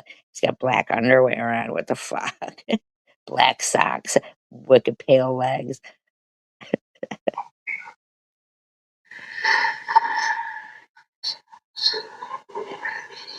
Like he was really gonna just do one more. He wanted to be bigger than the ones in the United States as a serial killer. Isn't that something? Wow, what ambition, huh?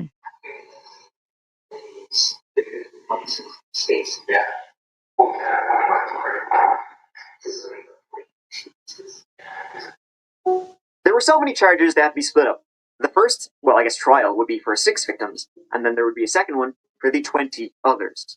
So Robert Pickton's modus operandi, I guess you could say, was that he would pick up a sex worker in Vancouver's downtown east side. But they all don't look like sex workers. So to call them all like sex workers is, really pretty unfair, Not that sex workers should be murdered at all, but what I'm saying is, wow. Ugh. He would drive them back to his farm. He would handcuff them, and they would start having sex. And then he would accuse them of something. He would start to get really violent and aggressive. He would accuse them of doing something they hadn't done, like stealing from him or something, in order to build How up could they steal with handcuffs on? his inner rage, like the Hulk. Though they probably just said he had a small dick, which he does. He would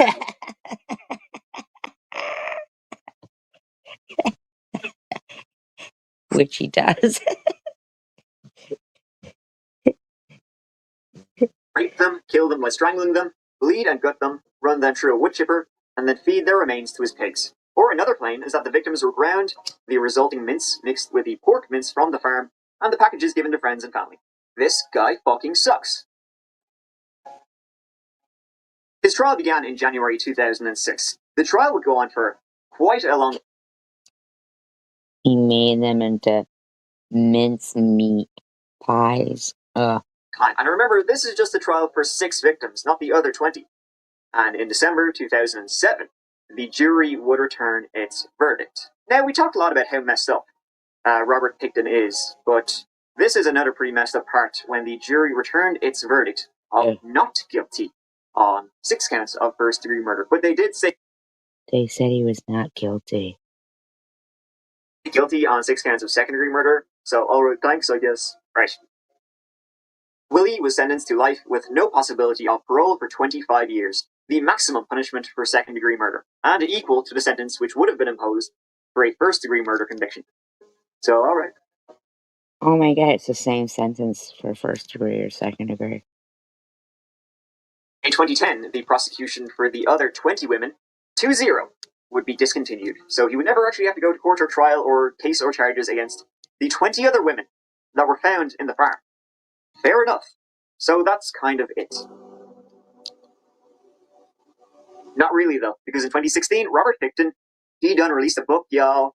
Pickton, in his own words, he claimed he's the fall guy in a justice system that wrongfully convicted him for the murders of 6 women.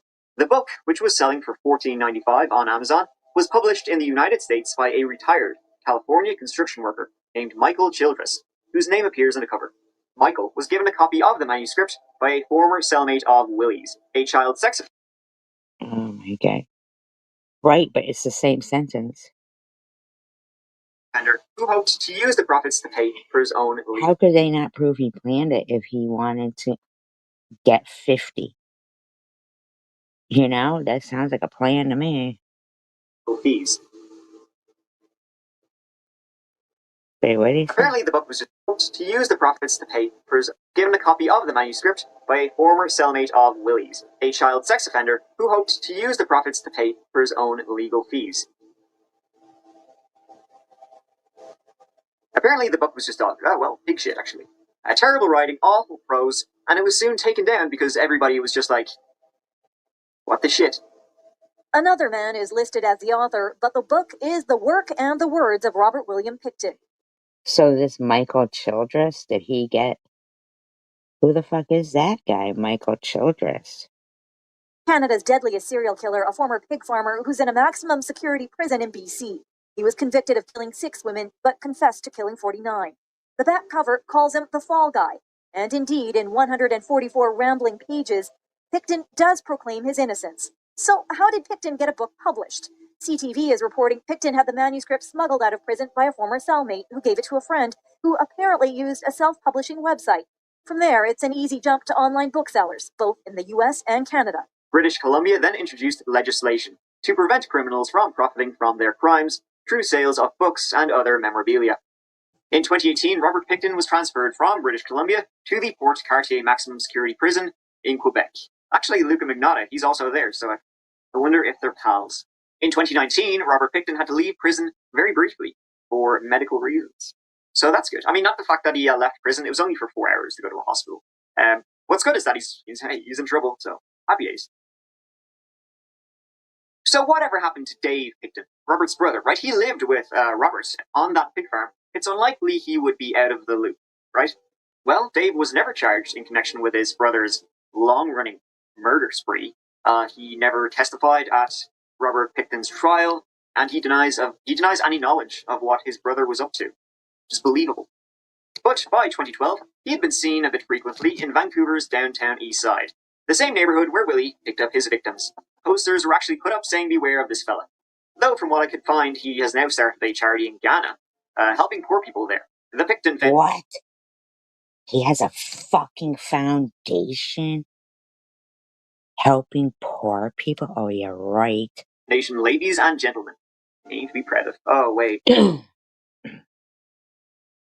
It's unclear how many victims Robert Pickton actually has. In that one interview we seen, he claimed up to 49, and he seemed a bit pissed he didn't reach 50, so I guess we can take it like semi-seriously. It's a frightening case from this sack of pig shit. There are more questions tonight about how police in British Columbia handle the Robert Pickton investigation, this time prompted by the release of video at the Missing Women's Inquiry. It's from January of 2000, 2 years before the pig farmer would be charged with murder. Ian Henemansing is on the story for us tonight. Ian. Peter, it's disturbing enough to see Robert William Pickton questioned by police 12 years ago. even more chilling to know afterwards he just walked away. The RCMP and the Vancouver police came under severe criticism after all this came out for not taking. They should all be under criticism. All these stories that we have seen so far, all the cops gotta, like. Action sooner and not taking the disappearances of so many women seriously. But again, that's an all too familiar story. In 2010, an inquiry was launched examining this case and its failures, and found quite a few. Inept criminal investigative work, compounded by police and societal bias against sex workers and Indigenous women. And so ends the story of Canada's worst serial killer. I feel like I've said that before, but we just keep coming back to Canada. Thank you so much for watching. I really, really appreciate it. If you'd like to see even more of... You guys want to see another one or hear another one? Hi, I'm Brett. And I'm Jonathan. This is Darla. And this is... Hey you, and welcome. My name is Mike, and in this old video, we're going to look at the case of Cheryl Coker, who went missing in October of 2018, if you can believe it. Cheryl was a mom of two, living in Ohio, and after she'd started filing for divorce, well, wouldn't she just so happen to disappear? Oh no.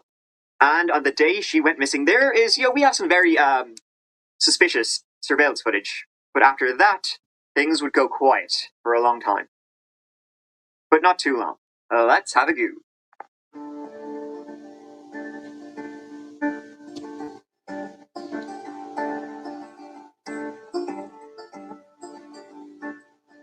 In the city of Riverside, Ohio, part of the Dayton metropolitan area, lives about 25,000 people, one of which was Cheryl Coker.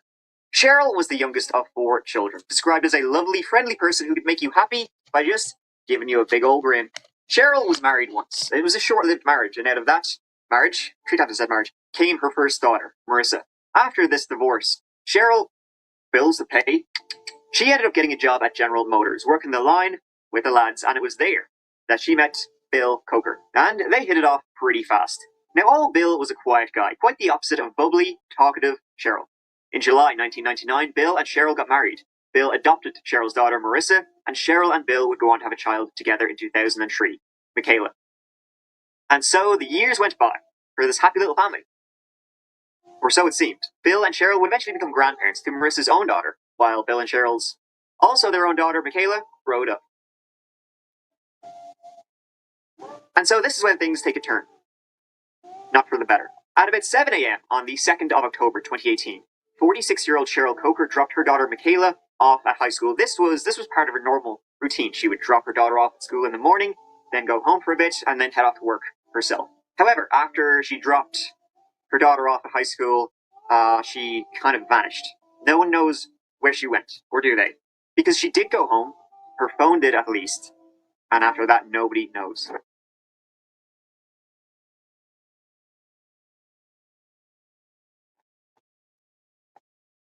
I like the ones where he's funny, and not that I like them, but they're just funny. Hey you, and welcome. My name is Mike, and in this old one, we're going to talk about Laura Ackerson and her ex-musician, Grant Hayes. Now here's a treat for your eardrums. She was once in love with me. We were always together, and in the nighttime we'd go outside, up at the stars, up at the stars.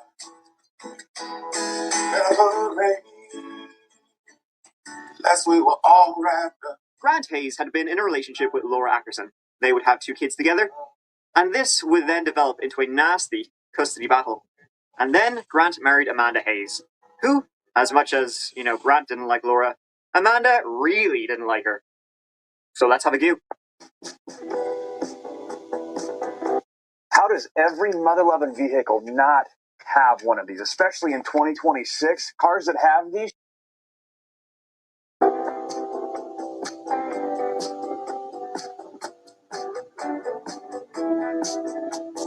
This story takes us all the way back to the distant, foggy year of 2011 in North Carolina. Laura Ackerson was finalizing a difficult custody battle for her 2 children with ex-boyfriend Grant Hayes, the course of which led to Laura only having her 2 children on weekends, Grant having them for the rest of the week. This had been a temporary arrangement for over a year, as both Laura and Grant had to undergo psychological evaluation. Grant claimed that Laura had mental health issues. Laura claimed So they both have to go through mental health stuff, but he gets the kids and she doesn't. Claimed Grant had substance abuse problems. The court sided with Grant for one reason or another. Laura had actually caught Grant's eye at one of his gigs back in 2006. Laura and Grant started a relationship in 2007. They married, maybe, depending on differing sources, but they would end up having 2 kids together. Over those relatively short 3 years, things would get rockier and rockier, resulting in a custody battle between 2 in 2010. The same year of 2010, 34-year-old Grant Hayes married another woman, 46-year-old Amanda Smith, who he had met the year before. He had met her in 2009, by the way, when he was still with Laura. They had met on the island of St. John in the US Virgin Islands. Amanda was a failed actress, womp womp, being in the 2004 Stepford Wives movie. Sure, that's her there? Question mark. And an appearance in The Sopranos, allegedly, but I could find jack shit about that. Grant himself was a struggling singer-songwriter. Alright. Okay. Struggling being the keyword there. Alright, guys, to bring up a special performer, special musician, I need everybody to bring down the house for this man. Everybody give a warm welcome for Mr. Grant Hayes.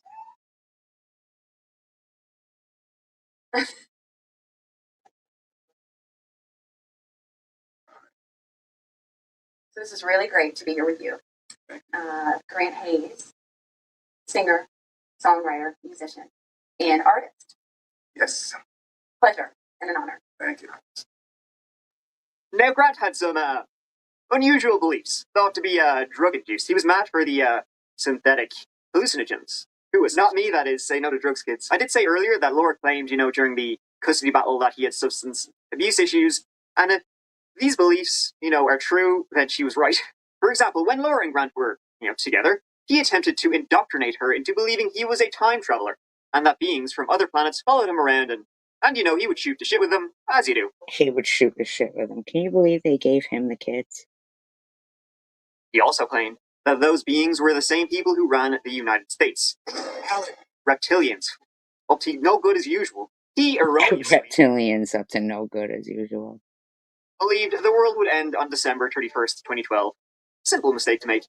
And that he needed to make a shitload of money to make it onto one of those alien spaceships so he could get the hell out of Earth before we're all blown to bits. Musician is probably not the way to go. Be a doctor. Anyways, together, Grant and Amanda lived in Raleigh, and Amanda would have a daughter to Grant in 2011.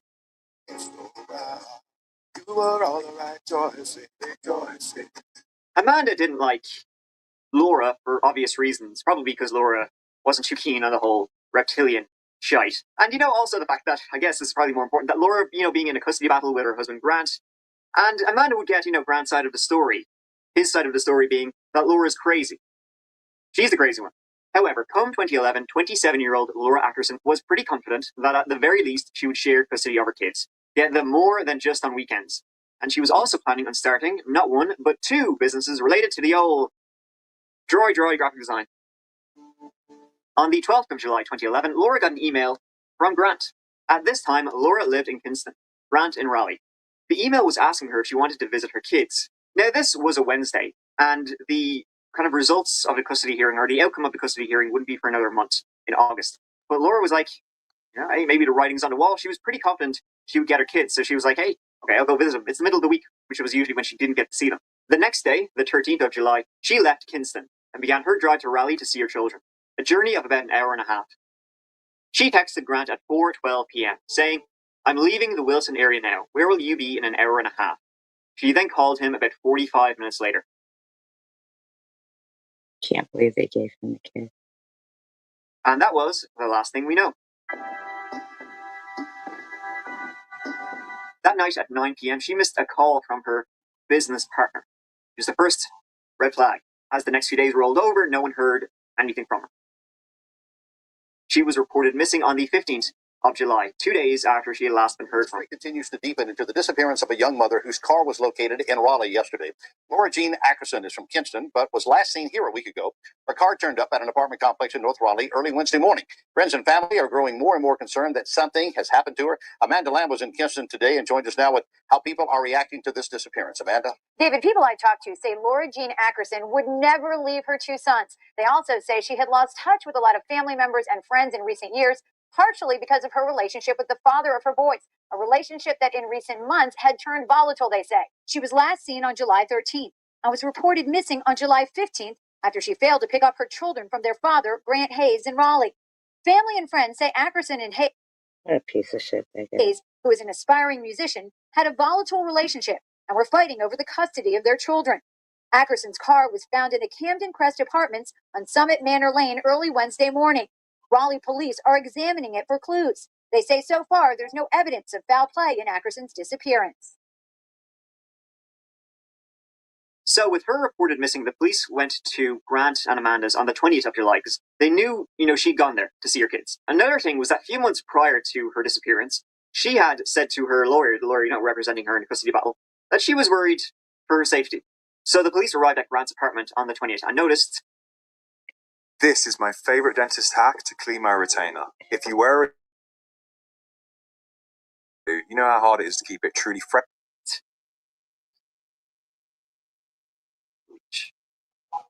Doing the old deep clean, huh? I mean, this is basically, only an idiot wouldn't notice something was amiss. Because besides the smell of cleaning agent, missing from the apartment was a shower curtain, Hoover, a few rugs. Like, what else are you gonna do with those things? Those yolks were found in the dumpster outside. Inside that dumpster was also a glove with Laura's DNA on it. However, in the apartment, which was empty of occupants at this stage, Grant and Amanda were no. Unbelievable. It's a constant. Women will say, I think this person's going to kill me. And they're like, yeah, whatever. Or to be seen.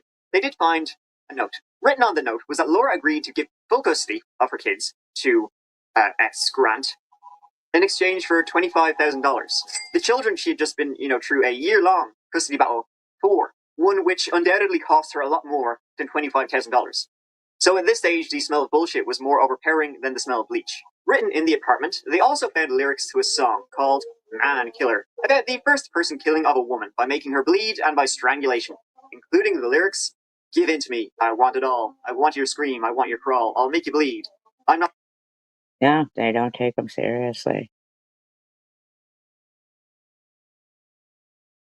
It's sick. The one to make you scream, I'm just the one to make you bleed. Don't raise your arms, you can't stop me. I'll put my hands on your throat and squeeze. Good song. Another surefire hit for Grant Hayes.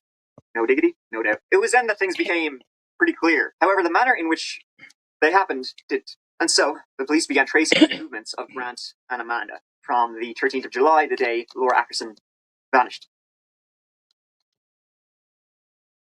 They learned, right, that in the wee hours of July 14th, old Grant Hayes decided to pay a visit to Walmart and Target. In those shops he bought, well, how about a saw, blades, trash bags, goggles, gloves, tapes, etc., etc. The classics. That same morning of the 14th of July, Amanda called her daughter, she had one from her previous relationship, asking her to take the kids out for the day. Just get them out of the house. Then, on the 16th of July, Grant bought ice and coolers and also rented a U-Haul trailer. Doing a bit of moving? Well, moving something. While he was yapping away to the U-Haul staffer, he said he was going on down to Texas, Richmond, specifically a fair 18 hours drive. At that same time, Amanda told her daughter that herself, Grant, and the kids were also going on down to Texas to visit Amanda's sister, who lived there. And so, they arrived in the big old state on the morning of the 18th of July. So, driving pretty non-stop, must have been in a rush, huh? On the 19th of July, Grant did a bit more of the old shopping at the old Home Depot, where he bought gloves and a bottle of industrial hydrochloric acid. On the evening of the 19th of July, Grant and Amanda, who genuinely were at Amanda's sister's place, by the way, and Amanda's sister, just by chance, she happened to live near Oyster Creek. This narrow little creek, filled with alligators. And Grant... They brought her body all the way to Texas with the kids in the car. And Amanda asked her sister if they could borrow her boat.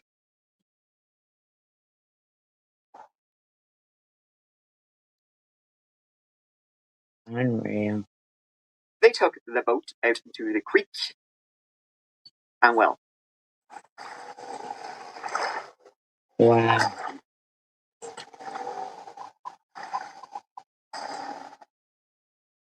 The Hayes returned to Raleigh on the 20th of July, returned to their third-floor apartment to find the police enjoying the smell of bleach. The police eventually... How fucking stupid are they to return back to the place?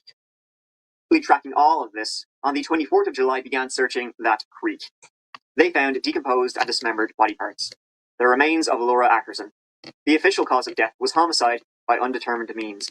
However, it's believed that it was most likely asphyxiation and possibly blunt force trauma to the neck. Surveillance footage would also be obtained, showing Amanda dumping bottles of acid near her sister's home. Wow.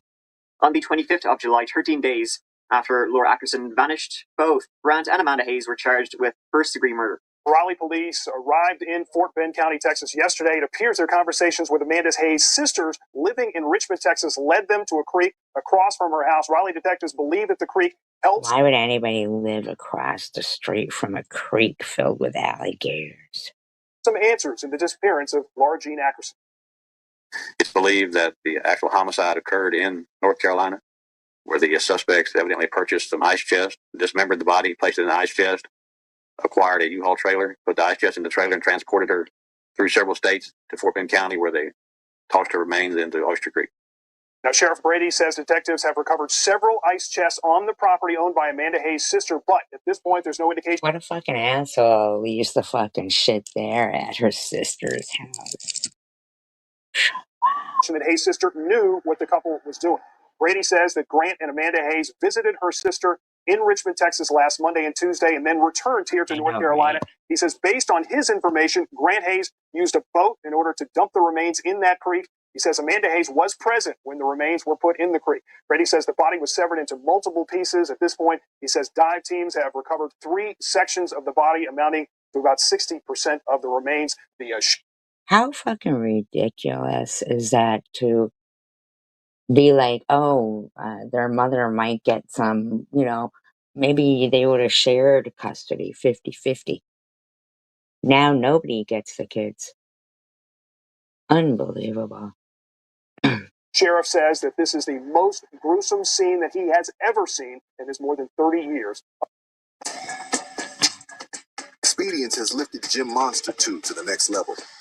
Gym Monster 2 is an all-in-one of law enforcement. The sun rose over Kinston, North Carolina on July 13th of 2011. Laura Ackerson woke up excited. For once, things were going her way. Ladies and gentlemen, this is a case that is so calculated, so malignant, and so destructive that Laura Ackerson disappears off the face of the earth for 11 days after she goes to... Well, I know, but I mean, as a parent, wouldn't you want to get at least, some custody rather than never see your kids again? The prosecution came to the theory that, I'm sure you came to it too. Grant and Amanda dismembered Laura Ackerson when they lured her to their apartment in Raleigh. Then they dumped her remains into ice coolers, put them in the U-Haul truck, and got rid of them in a creek in Texas, far enough from North Carolina that they thought no one would ever, find her. They had initially tried to dissolve her remains with acid, and when they realized that acid wasn't doing the job, they hoped the alligators would get rid of any trace of her. Grant and Amanda were tried separately. During the trial, a lot of emails between... I wonder if the alligators would have eaten her more, like, if she didn't taste like ass. In the Hayes and Laura were shown, and they were not on good terms at all, obviously. In one email, Laura wrote to Amanda, "I would like to address the attitude you have toward me in front of my children, though. I understand that Grant has probably told you I am the worst person in the world, among whatever else was useful for him to say in that moment. Even at one point, Grant kept emailing Laura, even after she was dead, basically having a go at her for going dark on him and not responding to his message." Oh my god. The fucking asshole. Emailing her. He would say he had nothing more to say to her, which is true. I mean, seriously, we are trying to reach a settlement and you go dark on me after agreeing to, shall I say, certain terms. Yes, real fucked up. I have nothing more to say to you until I hear from your attorney. And that note about Laura giving up her kids for $25,000, that was signed by her. Well, the thing is, it actually seemed like it could have been signed by her. It seemed to match her handwriting, but the comparison guy couldn't get it like 100% accuracy. So, under duress or simply forged. I mean, the final custody hearing was only a month away from when Laura vanished. And she was pretty confident that she would at least get shared, if not full custody of her kids, so that's your motive right there. The custody battle had cost Grant $85,000. It seemed like he would lose, and himself and Amanda were broke. Amanda's sizable inheritance was gone, and they'd pawned some of her heirloom jewelry for cash. Grant and Amanda wanted Laura out of the picture permanently, so they could move the children to New York, where Grant could pursue his music career. This one.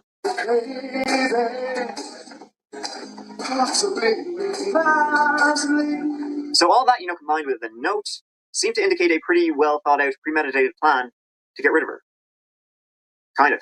During Grant's trial, a witness also came forward. One Pablo Trinidad. He testified that in July 2011, he was being held in the same detention center that Grant was in. And Grant's case came on the news. A few inmates saw that and, well, decided they wanted to beat the piss out of Grant. Pablo diffused the situation. And not long after, Grant decided to tell Pablo, in return for defending him, I guess, that he called Laura and lured her to his apartment under the false pretenses of settling the custody dispute. He then subdued her with Amanda's help, strangled her, and drove out of state to dispose of the body. What did he tell you about the case?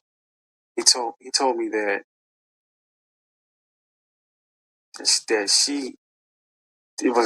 she was an unfit mother. That they've been having a custody battle for some years now, going back and forth, and that she was soliciting herself on the internet. That she continuously asked for money, and he was just tired of going back and forth with that.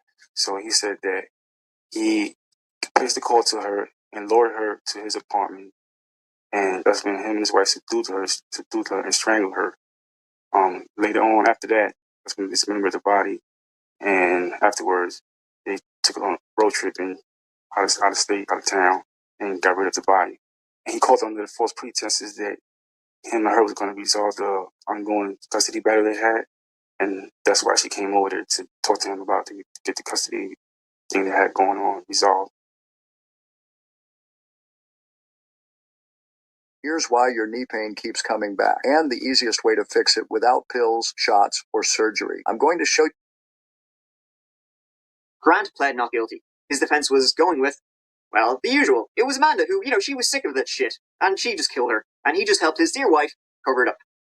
She blames it on his fucking wife.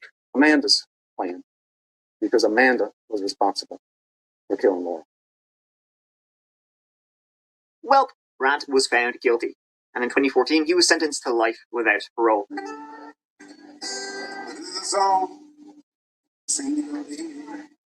At Amanda's trial, the prosecution said that Amanda was jealous and angry at Laura and wanted her out of the picture so she could live her life with Grant and the children. However, the defense said that Amanda didn't even know Grant had killed Laura until after the fact. Amanda, did you kill Laura Ackerson? No, sir, I did not. You helped Grant kill Laura Ackerson? I absolutely did not. Were you present when Grant killed Laura Ackerson? No, sir, I was not. Did you know that Laura had died before you got to Texas? No, sir. And was then threatened into helping him get rid of any evidence. The defense said that Grant told Amanda he'd kill her and manipulated her into doing what he needed her to do. Amanda was found guilty of second-degree murder and sentenced to 13 to 16 years in prison. After that, she was also tried in Texas, charged with illegally disposing of a dead body. Suppose it's not terribly illegal to try and dissolve someone's remains in acid and then dump them in a creek full of alligators, I guess. She got an extra 20 years for that one. And so ends the case of Laura Ackerson and what happened to her. A pretty unhappy ending for everybody involved, although Grant and Amanda deserved it. Unfortunately for Grant, the world didn't end in 2012, so he couldn't escape in a spaceship or whatever, although I don't think they'd have much use for him. In 2014, Amanda and Grant divorced, womp womp, and his appeal was denied in 2015. So, great. Grant is lucky, though, because in prison, he'll still have Amanda. Amanda hug and kiss. Amanda hug and kiss. Thank you so much for watching. I really appreciate it. I will see you as always real soon in the next video. Take care of yourselves. Bye now. I really want to find the one though with the guy that he I want to find it because he's pretty funny in it.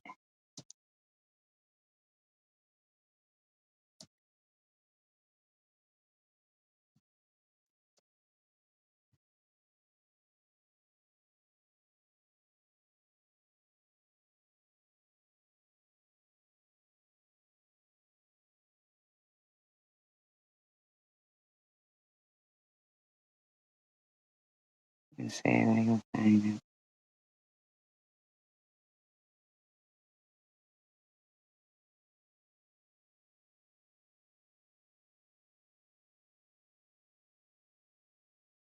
It's pretty funny.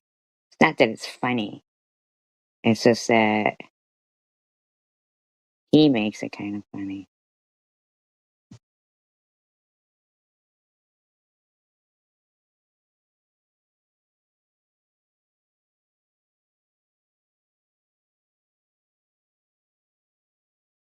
I like finding it.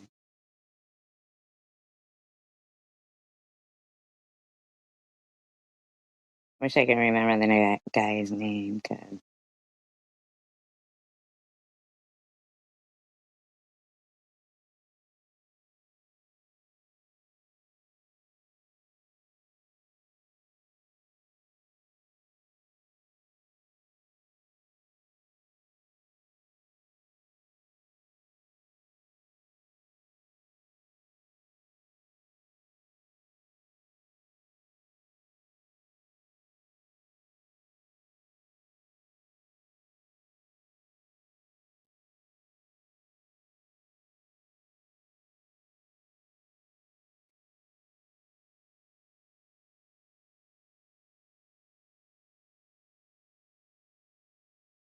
I like this channel. He's kind of funny guy.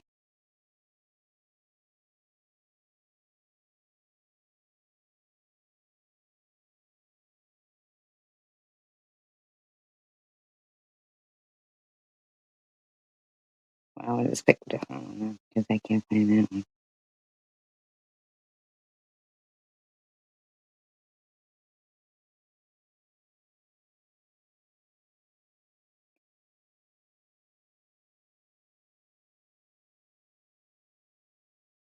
I will end up. Oh, it's called That Chapter. Oh, this one's for this lady lived with her parents her dead parents for 4 years. For women that want to try makeup but don't. For 4 years. To celebrate the 5 years, we have 5 exclusive.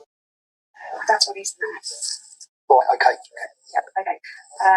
Obviously, I'll say, a little bit more complicated. Virginia McCullough was described by neighbors as a fairly eccentric person. You know, like the local oddball. For example, neighbors would be walking the dog outside her home, the family home where she lived in, and they would hear screaming coming from all hours of the night, and frankly of the day too. Strange noises actually had been coming for quite a long time from this fairly unremarkable house in this small, quiet town. One neighbor, for You would think they would call the police on it, right? said that last year, referring to 2023, he had seen Virginia McCullough wandering around wearing a maternity dress. Allegedly, multiple people would say she came in with a fake pregnancy bump, basically telling everybody she had a bun in the oven, while everybody actually knew that she was a bullshit artist. She was in her early 30s, she was single, and she was still living at home with her parents. Though, you know what, her parents hadn't actually been seen in quite a long time, now that you mention it. Most people thought that her parents had gone to like the nearby seaside town, which they often did, leaving Virginia, their youngest child, at home alone by herself, and she was basically, kind of, sort of, going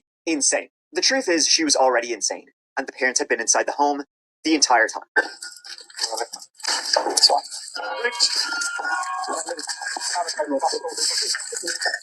No one in the moment. Just tell you something about what's in there. Yeah. The only reason I said I need to tell you something about what's upstairs on the top floor as well. Hey, you, and welcome. My name is Mike, and yeah, I know this thing is new. I'll get to it at the very end. But before we get into it, please subscribe to see new stories for the dark every single week. Now, let's give it a go. Cheer up, at least you saw the bad guy. No, That Chapter. That Chapter, not Back There had Chapter. been some strange goings on in the town of Chelmsford, which is in Essex, UK. That Chapter. Okay, it's just northeast of London. In a smallish house there, 3 stories high, on the southeast side of town, well, things were loud to quiet very dramatically. In that home lived the McCullough family, made up of John and Lois McCullough and their 5 daughters. By the time 2019 rolled around, though, of course, it was just John and Lois living there with their youngest of 5 daughters, Virginia. The other 4 had, flown the roost and gone to Yeah, That Chapter. Yep, That Chapter. do whatever they wanted to do with their lives. In 2019, John McCullough was 70 years of age, a retired business studies lecturer. Previously, he had taught at the Anglia Ruskin University, and his wife Lois was 71 years of age. And well, things had been going wrong for quite a while now at this stage. Basically, all of their money had been vanishing into thin air. So the parents were retired after busting their ass their entire life. Yet their youngest child, who was 31 in 2019, was still living at home. And you know what? There ain't nothing wrong with that. In this economy, to John and Lois, Virginia was a well-qualified young woman who was working hard to secure her dream of becoming an artist. After all, Virginia took care of him. She had never been in trouble with the law before. Nothing of that sort. I mean, sure, she could be, a bit weird at times, but all great artists are nut jobs. See, your parents had some medical issues. Her dad, John, he had hypertension, he had diabetes, type 2, hypercholesterolemia, which I'm sure I butchered that wrong, and glaucoma. Lois, the mom too, she wasn't the best, but she had more kind of mental health issues. She had severe anxiety, she had agoraphobia, and she had traits of obsessive compulsive disorder. So that kind of meant that Virginia had to do a lot around the home. And of course, her parents relied on their youngest daughter, Virginia, a lot. To them, she was an angel. So they were only, more than happy to have Virginia still living with them in this small town of Chelmsford. And both parents, they had their hobbies. John, he loved golf and snooker, and he was a real joke teller, Matford, so he was. Lois was described as kind, caring, and thoughtful, whose grandchildren were the light of her life. John, for example, would often give Virginia money, and she had full access to his finances. See, John relied on Virginia, daughter, caregiver, to deal with all of the financial obligations. In return for all this, Virginia lived rent-free in the family home. She was working. She told her parents she was a salaried web designer. She went into the office every day. Did she, though? She probably went for a walk around town. Who knows these things? And all the while, get this, folks, she was studying to be an artist. Eventually, she would, make it. She would be rich, and she could take care of her parents with this ultra-luxurious life. That was the plan, right? Stick to the plan.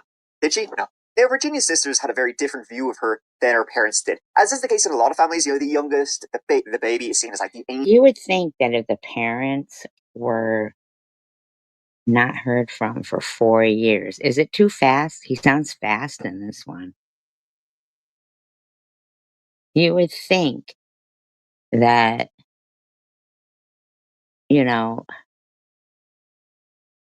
is it too fast? Because if it is, I'll find one where he talks slower.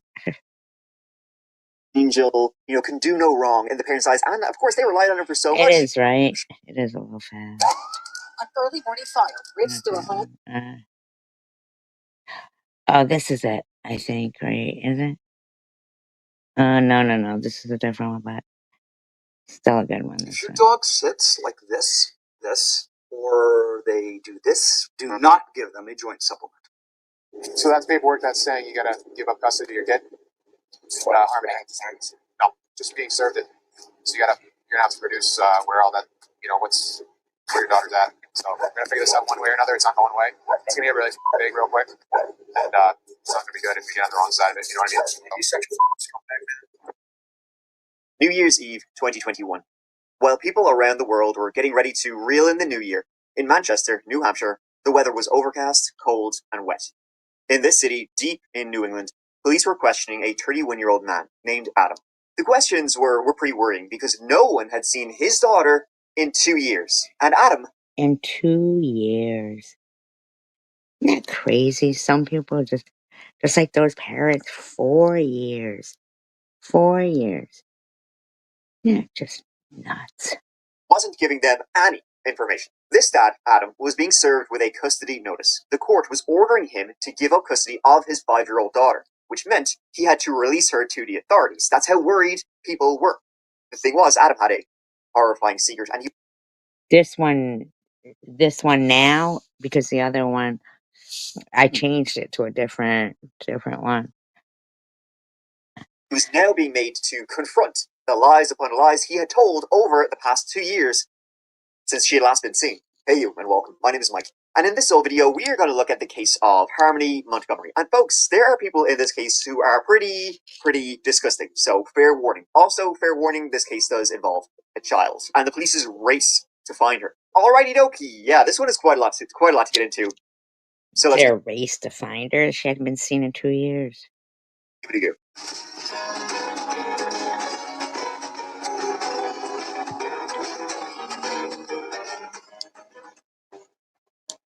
The setting for this whole video is the city of Manchester, which is in southeast New Hampshire, along the banks of the mighty Merrimack River. For many years back in the day, Manchester was a hub of industry. For this story, it's a hub of lies, secrets, and horror. Let's see how this goes. And it all started with a mom who was trying to contact her daughter. Her name was Crystal, and she hadn't seen her daughter in a whole 2 years, which is insane. Her daughter was named Harmony Montgomery, and it was Harmony's father, a fellow named Adam Montgomery, who had custody. The last time Crystal had seen her daughter Harmony was in April of 2019. You can see things were not very good between Crystal and her baby daddy, Adam, which is why she hadn't seen her daughter in 2 whole years. He was just blocking her off, not allowing the mom to see the daughter. So hence why, come all this time later, she was absolutely desperate to find young Harmony. It was now late 2021, and Isn't that crazy? a number of disturbing reports had been made towards the house Harmony was living in with her dad. Adam had a colourful history, the colours being black and blue. Child Protective Services had been called to the Montgomery house a lot, and I mean a lot. Crystal was desperate to find her daughter, but the thing was she wasn't even sure where she was. Adam blocked Crystal on everything, never responded, and gave differing stories to where their daughter How did the fucking... It seems like the... I don't know, like the mother's... was. She's somewhere in the Manchester area. No, she's actually back in Massachusetts. She's around. I'm sure she'll turn up. And so now, the New Hampshire Department of Children, Youth and Families, the DCYF, they, hearing about Crystal not seeing her daughter for 2 whole years, they themselves were like, yeah, maybe we'll just take a look here. We're kind of taking interest in the case. We'll just check for you to make sure Harmony is, okay. Well, the mother had reported her missing. And I mean, like, and she had been trying to see her daughter, and the fucking people finally, after 2 years. Well, what had been going on in the Adam Montgomery house? Because, as I said, Protective Services, the DCYF, they had been called to the house 3 times. They had already had a few run-ins with Adam. Sure, as I said, look at him. Him a piece of shit. No way. It was actually when friends of Crystal's, even they began to the department, asking them to look into this case. That's when they really sort of began trying to find out where Harmony was. Now, Crystal would say she called the Department of Youth, Children and Families like dozens of times trying to, get them to find her daughter. The DCYF would say they had no records of these calls. Crystal would call bullshit. Regardless, Crystal hadn't seen her daughter in 2 whole years. She was being completely stoned. What's "ga" mean? Oh, get out of here. Okay. By the father. Even the authorities weren't quite sure where Harmony Montgomery was. Interestingly, the DCYF, their first protocol was like, all right, we'll take a look into, making sure your daughter is okay. They looked through your systems in New Hampshire. What school is she enrolled in Manchester? They checked in with the Department of Education, and Harmony was not registered or enrolled with any of them. The DCYF then began to track down, where is Harmony living? With, where's her dad? Where do they live? They went to the address listed in their files. It was empty. They moved without telling anybody. So it was in November of 2021 that the DCYF alerted the Manchester Police Department that, maybe we should get the police involved in this case because there's something seriously wrong here. They couldn't find Harmony nor Adam. They spread the word to Maine and to Massachusetts. They put out a bolo alert to be on the lookout. I feel so bad for these mothers that, they end up, oh, okay. I like that name, Jill. It seems like, every time the father gets the kid, it's, not a good scene. Alert at the end of December 2021, and it was then that they finally located a blue Pontiac with Maine plates. They knew that was Adam Montgomery's car. Adam was there with his new girlfriend, a woman named Elsie. Keep your hands where I can see them. Step on out. Hey, keep your hands where I can see them. What's your name, my man? Adam. Adam? You have anything on you? No. All right, come right over here. What's wrong? I'm just going to patch you up, make sure you don't have any weapons. Stop your head, okay? On top of your head. And when they finally got in touch with Adam, they were, been trying to get in touch with you for months. Where's your daughter? Do you know where she is? Is she safe? Adam was like, shit. You know what? Now that you mention it, I don't know where my daughter is either. Beats me. You got a couple detectives that are coming down to talk to you? Okay. For what? What's that? For what? Just, whatever Harmony is. Yeah, I got nothing to say. Right. So, hey, man, the only thing we're trying to figure out is where Harmony is. Where's your daughter's?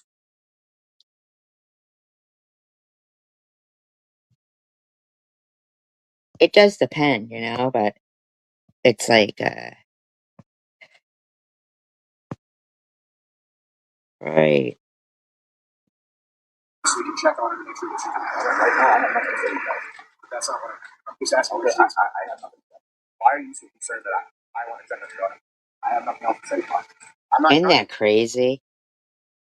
She's like, why are you so concerned that we're looking for your daughter? I have nothing to say. I'm just trying to make sure your kid's okay. Okay, I have nothing else to say. Can you assure me that your daughter's okay? Yeah. You know where she is? Yeah. Okay. Is she with family? That very same day, the Ninth Circuit Family Division ordered Adam to release Harmony to the custody Me too. I think so too, Treehouse. of the DCYF. He had to bring Harmony to the authorities. Adam straight up refused. It was at this point that the detectives investigating were full sure that Harmony Montgomery was dead. So who are all of these people, and what led to this? Harmony Montgomery was born June 7th, 2014, daughter of Adam Montgomery, 25 years of age, and Crystal Sorey, 24 years of age. Harmony had special needs. She was, in fact, misdiagnosed a couple of times when she was very young. Her mom was told she only had months to live, which was untrue, and she was partially blind in her left eye. If your walls could talk, That's they would sad. ask for Forbes & Sons Painting and Staining. Forbes & Sons specializes in interior and exterior. Harmony's dad, Adam, he was also special needs. He was in special need of AP. At the time of her birth, Adam was, in fact, in prison, if you can believe it. Big dog. He was in prison as the result of a shooting in Haverhill, Massachusetts. It had been an armed robbery gone wrong, though the thing Adam was trying to rob was a big bag of heroin. I can't believe they gave him the custody of the kid. What the fuck? What the fuck? The other one was all on fucking hallucinogenics. And they gave her. Oh my god.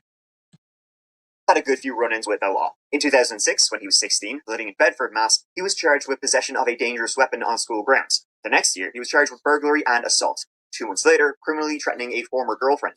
The next year, And they gave him custody over the mother?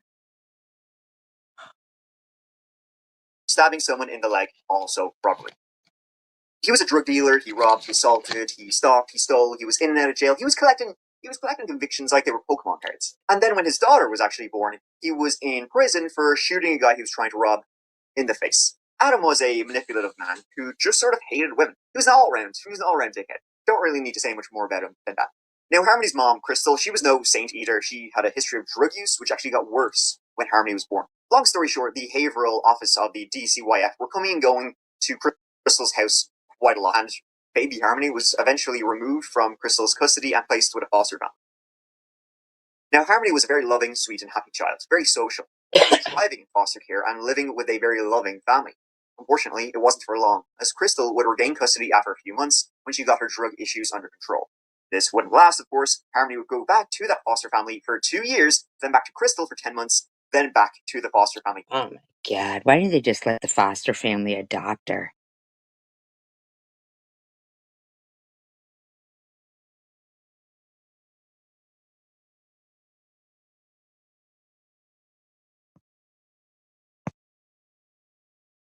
Isn't that crazy?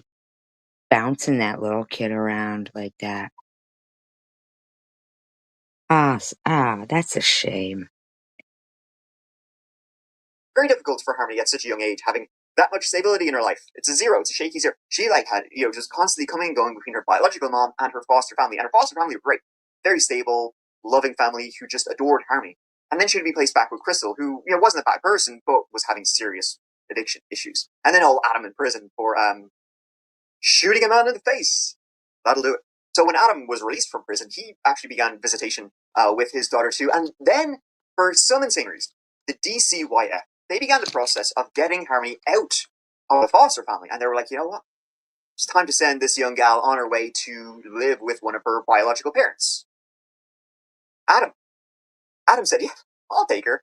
Adam, who had spent, she was like 4 years old. He had spent, probably if you round it all up, about 40 hours with her, and never really seems to have a huge amount of interest in her, in like being a part of her life. But for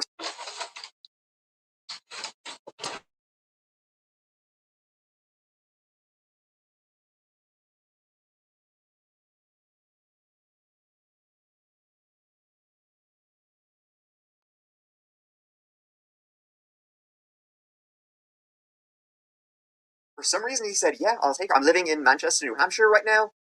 She can come live with me. And then there was, in fact, in February 2019, there was a hearing where both Adam was due to attend and Crystal were due to attend. And basically both applied for, I want to take Harmony. No, I want to take Harmony. Crystal, however, didn't attend that hearing. was very weird, but at the exact same time as the hearing, the custody for Harmony Montgomery hearing was held, she had a separate hearing about another one of her children. It was literally at the exact same time. So she couldn't attend the hearing for who gets custody of Harmony. So, Adam, there you go. On criminal history. The judge who needs there. That is crazy because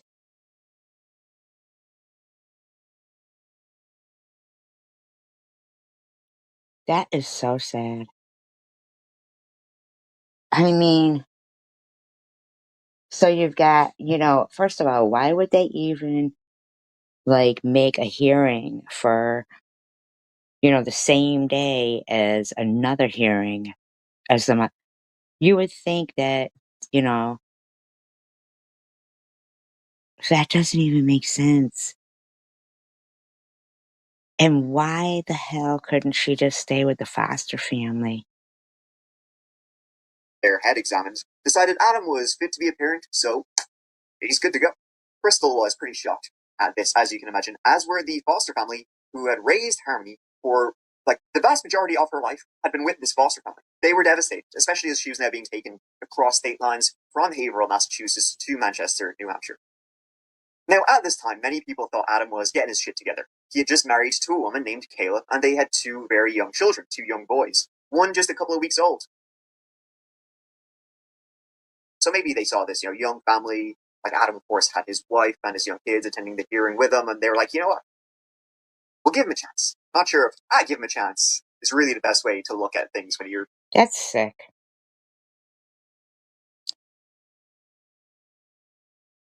That is just so sick. Talking about kids and violence, that kind of stuff. A week later, Harmony was now living at 77 Guildford Street, southwest Manchester, a small house in a leafy neighbourhood. It was Adam, Kayla, their 2 kids, Harmony, and Kevin Montgomery, Adam's uncle and Harmony's granduncle.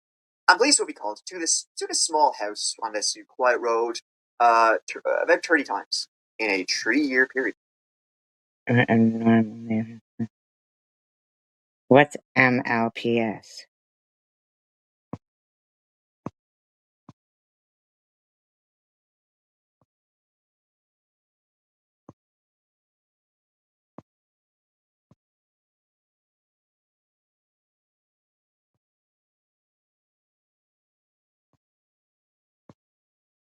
Oh, Minneapolis, okay.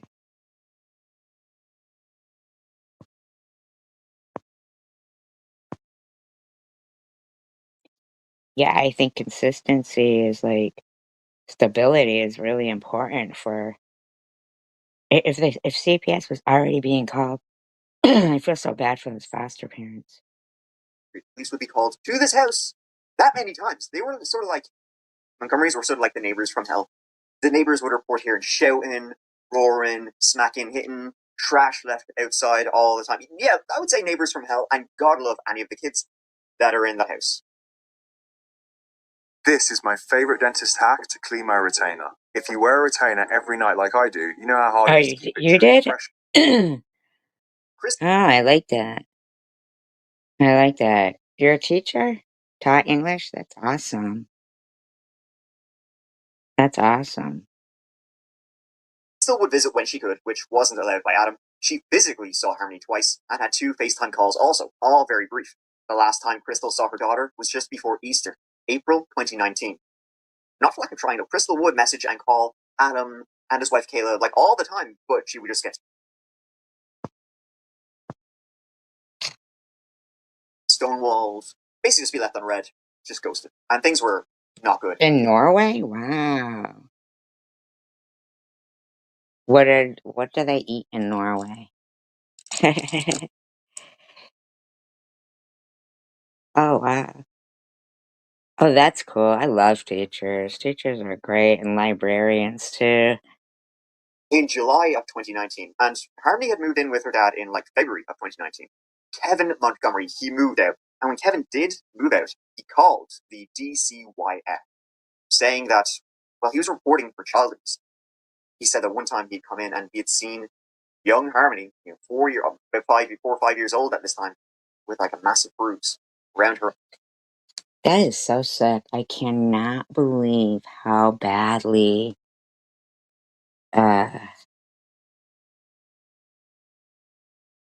DCF failed this little girl.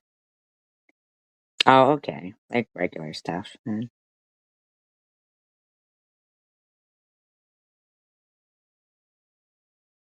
That is so sad for this little girl. Who the doctors had given, like, months to live when she was born. And she beat those odds. Can't get over how much they failed this little kid. Right, and he had asked, like, Adam, like, what the hell?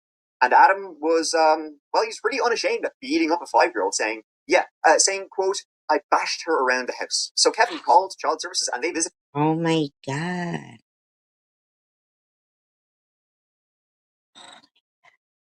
The house, and it was like, yeah, good to go. It's great. No black eyes. They would say, oh, we didn't see any black eyes. You know, they observed.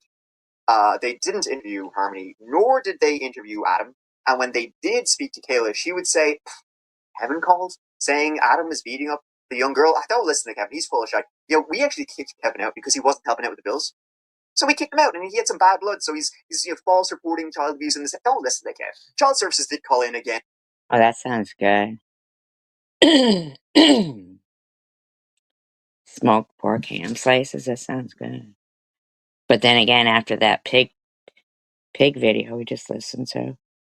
A few months later, this time they did notice some marks on Harmony, but Adam would say, kids being kids, they were just playing around. We'd bought them some like foam sticks, and they were playing lightsabers, and Harmony had just got some marks. And when the Child Services spoke to Harmony, she would say, yeah, she would confirm. What? You know, I was driving by a house the other day, and there's 2 little kids outside, and the little girl had this big, huge stick, and the little boy was on the bike, and maybe they only had, like, 1 bike, and one wanted to ride it, and the other one was riding at the moment, and the mother's out there. And the little girl keeps swinging the stick at the little boy I'm thinking to myself, what the fuck is wrong with this lady? What the fuck? Like, it was a humongous stick. It wasn't like a little branch. It was huge. I mean, I couldn't even imagine. Forgot it. Now, around this time, this is approximately September 2019, Adam stole some firearms from another couple in the city of Manchester. Now, this wouldn't come out until much, much, much later, spoiler alert, but this was A, illegal, and B, as a convicted felon with multiple felonies, he's not allowed to have guns. But that'll A convicted felon getting multiple calls from CPS going, I just don't know why they didn't leave. No, you do not. You do not. Not at all. I just can't even imagine why they took that away from the foster parents. Child Services would once again visit the Montgomery family house on Guildford Street this is about October 2019, and they reported, good to go. Harmony and her 2 younger half-brothers, they seem happy, they seem healthy, no worries here. After that, Harmony was never seen again. Over the following months into late November and then December 2019, the Montgomery family were evicted from that house on Guildford Street. Their car was involved in a minor collision. Kayla Montgomery was fired from her job at the Dunkin' Donuts, and they began living out of their car. Not doing great for a family of 5. Especially not doing great as both Adam and Kayla started doing crap. Could be doing better. In early January 2020, the family moved in with Kayla's mom into an apartment, and then to a families in transition shelter, still in Manchester, New Hampshire. And that's when Child Services visited next, January 2020. This time, however, when Child Services went knocking on their door, how's it going?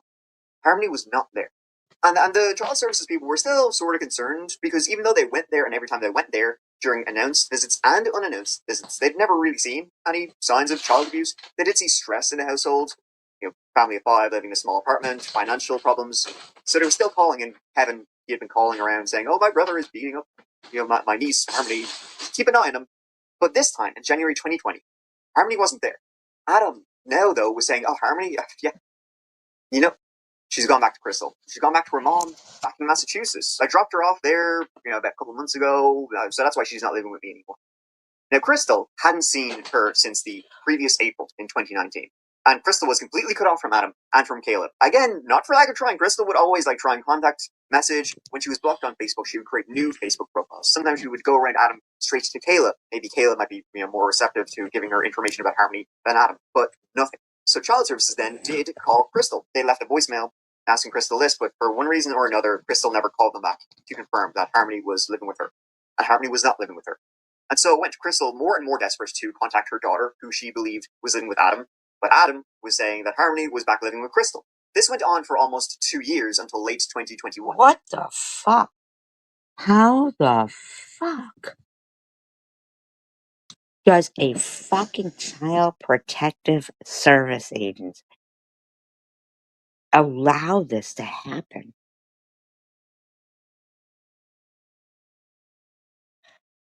When the DCYF began to properly investigate, Harmony wasn't enrolled in school, she wasn't living at the registered address anymore on Guildford Street, that house was now empty, they couldn't find Adam, they then got the police involved, who finally tracked him down New Year's Eve 2021. At first he tried to say he knew exactly where she was, and that Harmony was absolutely fine, even though no one had seen her in 2 years. So you didn't do anything wrong. If you're telling me that she's in your custody, there's paperwork that says she's supposed to be in your custody, right? She's not supposed to be in mom's custody, right? She's not in mom's custody. How does every mother-loving vehicle not have one of these, especially in 2026? Cars that have these should get... It's because I talked to her. She's not accusing you of doing anything wrong, but she's worried about her daughter. So how you guys work that out in court is up to you guys. But like I said, you have custody of her. You didn't do anything wrong because you have custody of her. So I just need to know that she's okay. If she's okay, I can say, hey, DCYF, she's fine. You know where she is. I don't understand, so neither one of these parents had to pay child support to the other? Check on her, cool. That's the end of it. And I don't have to bother you anymore. You and your girl can go on your way as long as I know where she is and she's safe. That's all I really care about. I gotta wonder how the other kids were being dealt with too. I mean, wow. I don't know where she is. Mom's concerned. He says, I don't know where she is. If you can get DCYF your back, wouldn't you want to do that? Do you want DCYF trying to track you down? I mean, I'll deal with DCYF. I don't. But they're going to ask you the same thing. Do you want to keep dealing with them? Whatever. So she's alive. What I'm not understanding is why are they letting this guy keep his hands in his pocket? When he's a convicted felon, he's had incidents with weapons before. Why the fuck are they allowing him to keep his hands in his pockets? I just can't yet. It's very concerning. Because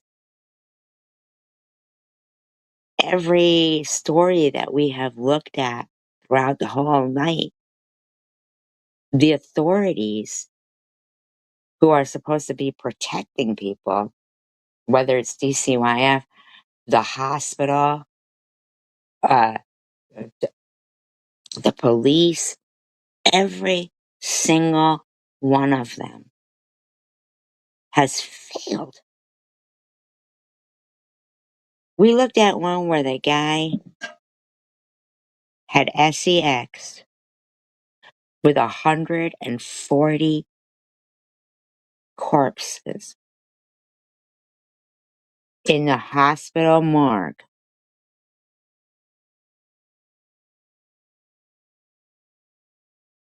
Setting up video. I mean, and he would have only gotten 12 years for that if they, only 12 years. I mean, my God. And the other one, the Ian Watkins, who just recently, he got killed in jail, thankfully. Oh my God. Every single time people were saying, this guy's doing this to 1 and 2 year olds and stuff, the cops would never investigate. And that was in England. Unbelievable. Your daughter's alive? Yeah, You're sure? I'm positive. You're like, swear on your life. I swear on my life. When was the last time you saw her alive? You know that she's fine. Like, you can assure me that she's alive. What the? Is he? I hope to God this cop doesn't fucking just walk away. You're gonna take a convicted felon who's probably lied consistently his whole life. If he swears on his life? I mean, come on. Fine. All right, look, I have nothing else to say, guys. I really don't. I have nothing else to say to you guys. But you can tell me, like, that. You can look me right in the eye and tell me that she's alive. Dude, if nobody has seen her in like 2 years, they're saying, like, alive, like, I talked to your family. Nobody's even seen her either. Your family. I know they're all. How are both of these people? This one cop has his hand in his pocket. The frickin' guy has his hands in his pockets. Come on, be a little more professional here. Florida. They're concerned too, man. Like, I talked to, like, your brother, talked to your uncle, talked to your grandma. We talked to a lot of people, man. I'm not just fucking around with this. Like, all right. So, like, you understand, like, people stopped you. Like, they had us come out from the office. Like, all right. Like, I need to know that you saw your daughter alive recently. I'm not under arrest and I would let you go. That's it. It's sad, man, that I can't check on your daughter. Okay. Then he tried to say he had indeed given Harmony back to her mom, Crystal Sori, and that he assumed Harmony was with her. Wait, she's missing? You gotta be shitting me. So, just so I'm clear, so you're telling me that Crystal picked up Harmony 2 years ago at Thanksgiving time. Yeah. With some other guy. Can you imagine that DCF even tried to claim that the woman hadn't been calling over those 2 years looking for her daughter? I assume it's that. That was the last year. Yeah. Dude, if my kid was missing for 2 years, like, I'd be the first one to start taking Dorothy. Up until right now, I had no idea she was missing. Bullshit. This same time, late 2021, when they finally tracked Adam Montgomery down, they had also spoken to Kayla Montgomery, Adam's wife. Although by this stage, late 2021, they had separated. Kayla would tell police, "Oh yeah, I haven't seen Harmony since like November 2019. In fact, Kayla told police the last time she saw Harmony was just after Thanksgiving 2019. Kayla would say, What a fucking bitch. What a fucking bitch.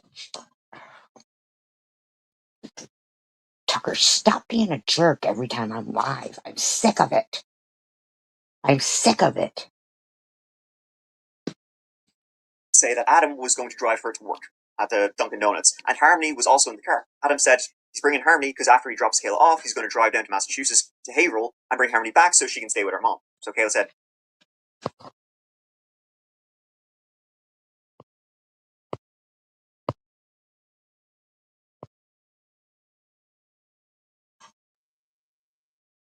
It's so weird that,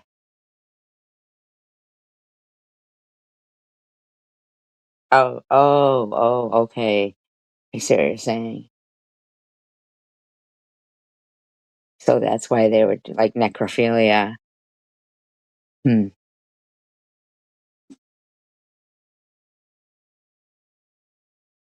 That's fucking so crazy. great. Then when Kayla finished up her shift at Dunkin's later on, Adam came back. Harmony was gone. She didn't know any more than that. That was the last time she saw Harmony. So Kayla didn't think it was weird at all that Crystal kept messaging her asking, "Where's my daughter? Where's my daughter?" Adam was now dating a new woman, Kelsey Small, and he was questioned about She's fucking pretty, this lady, too. Oh my god. Roscoe, come on. I can touch that fucking blanket, alright? Jesus.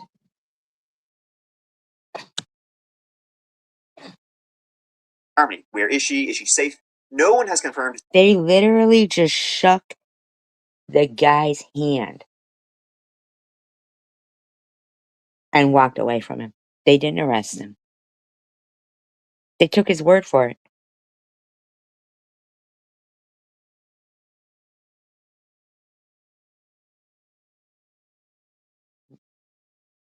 They didn't arrest him. The one they were questioning, and I said, I can't believe they're not arrested. They shook his hand and let him go. Seeing her for 2 years now. Unbelievable. The last sighting they could be absolutely sure of was when Child Services had visited in October 2019, and a lot of time has passed since then with very little information about what was going in that time. Now, a lot of that was during like the pandemic and the lockdown, so that explained why some people These motherfuckers just don't ever want to do their fucking job. That's the thing. didn't see Harmony. But definitely not all. The investigators were sure at this stage, though they had no evidence to like suggest it, that Harmony was dead. Nobody sees a kid for 2 years, and the dad doesn't want to produce her. With his history, he's got to be hiding, likely a body. So that's paperwork that's saying you gotta give up custody of your kid? No, they are good. You should try the mango ones. The mango is good. I just cannot believe this crap. Harmony. No, just being served it. So you're gonna have to produce where all that. So now they're giving him a paper saying you have to give up custody of I'm a pepper, you're a pepper, wouldn't you like to be a pepper too? Remember that guy, David Naughton? That was his name, David Naughton. He was the one who was in the movie American Werewolf in London. That was a pretty good movie. The effects were really good.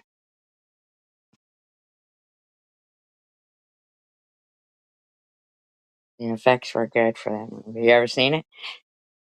Yeah. I used to hate the Mentos commercials. Remember the Double Mint Twins? Remember that?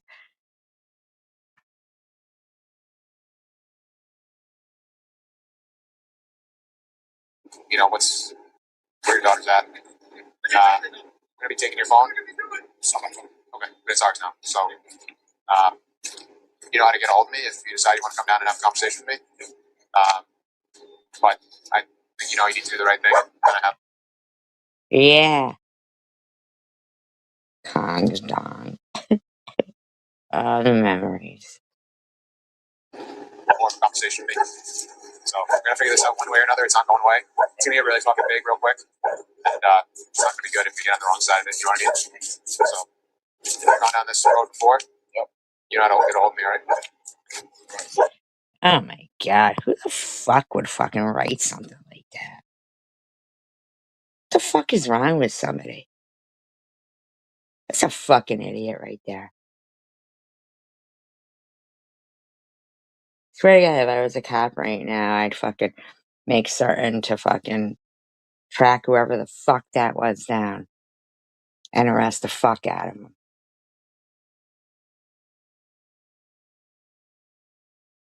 Fucking losers. Writing that kind of shit. Ugh. Ugh. How gross. Can you imagine there's people who fucking run around on this earth like that? They could be going into little kids' chat rooms and shit right now. Fucking nasty motherfuckers. Hope the guy's fucking dick falls out. You know what I'm talking about, right? The guy who came in this room. Did you guys see it? Or did it have everybody else blocked? You did see it? Ugh. Ugh. Ugh. That's a fucking predator right there. Gross. I'll take that. Yeah.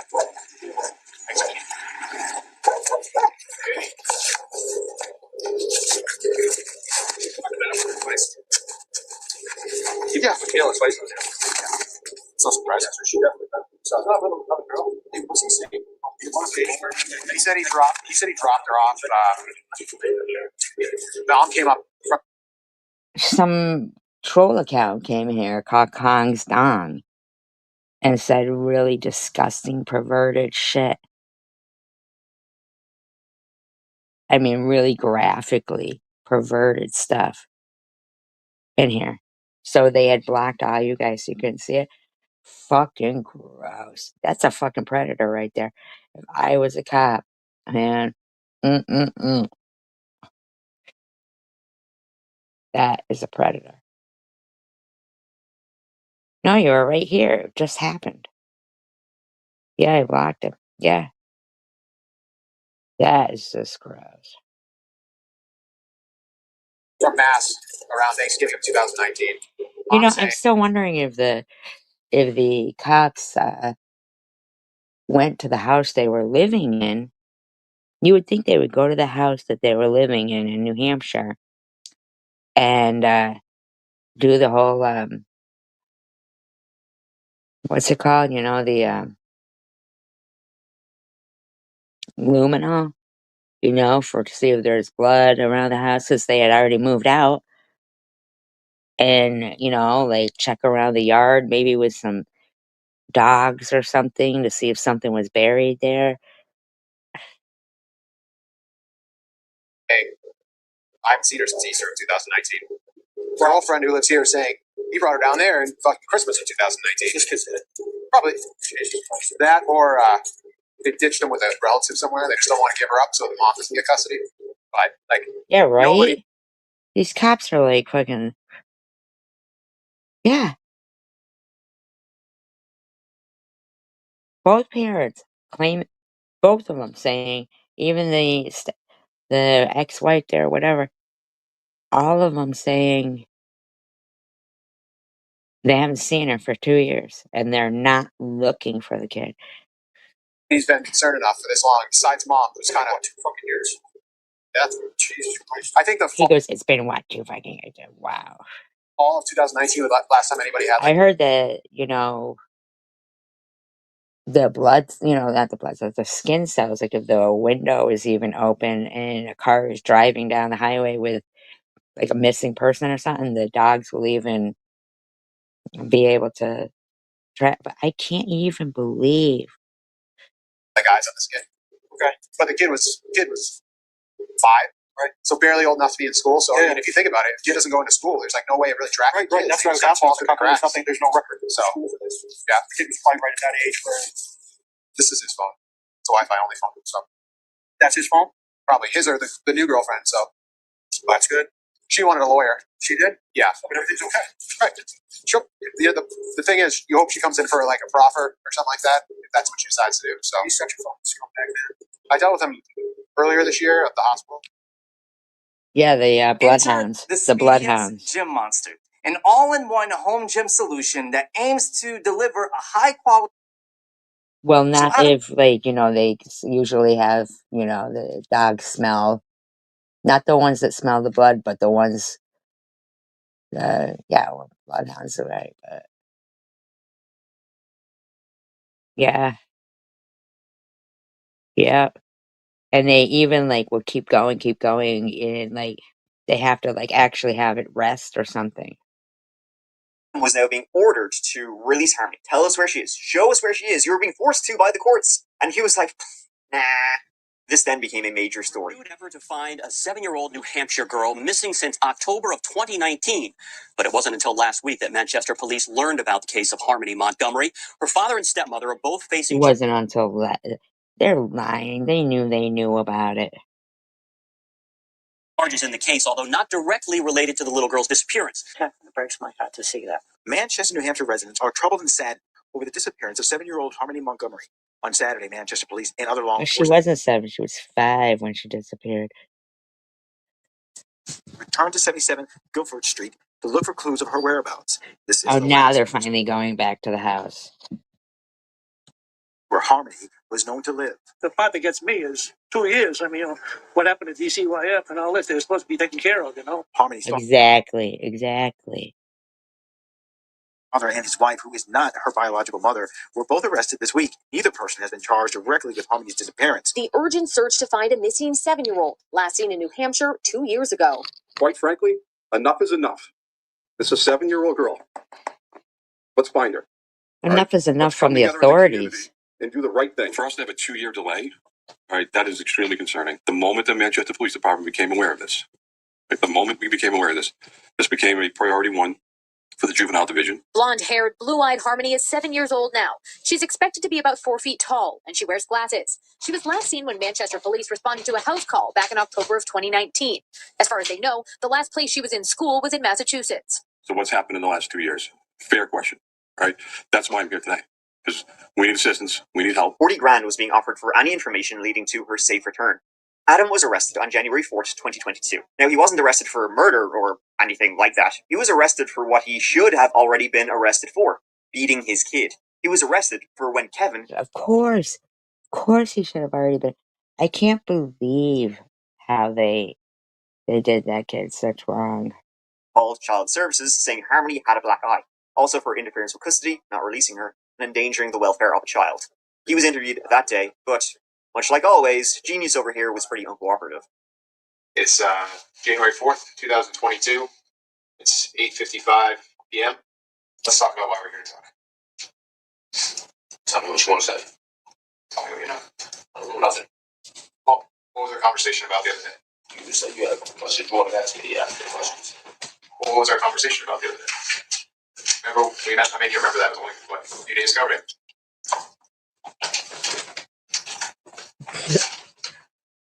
We have a lot of worried people, scared people right now in the community. I know you're worried about the well-being of your daughter, and I kind of want to get ahead of this because I don't want you to be painted as a monster. Well, that's what you guys are already doing. I am.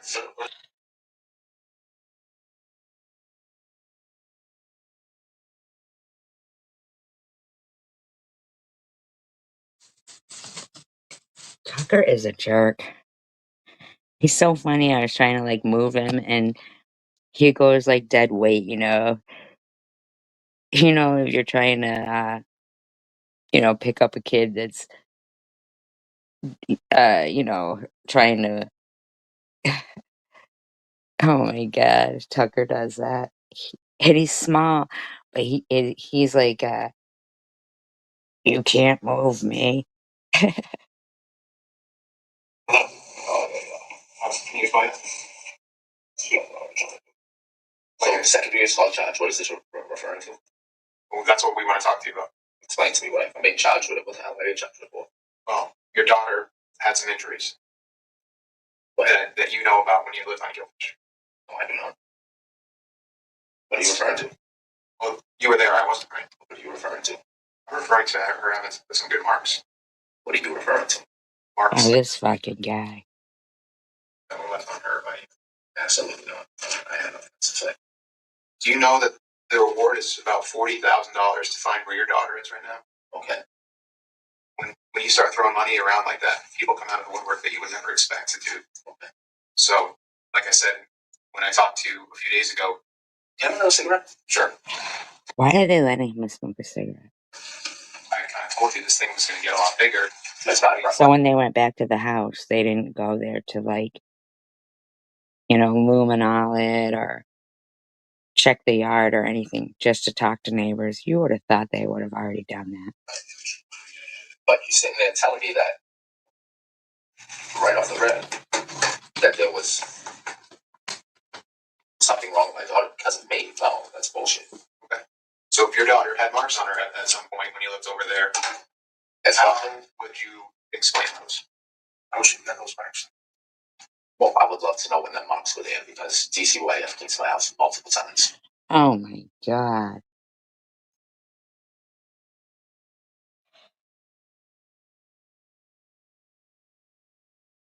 Multiple times.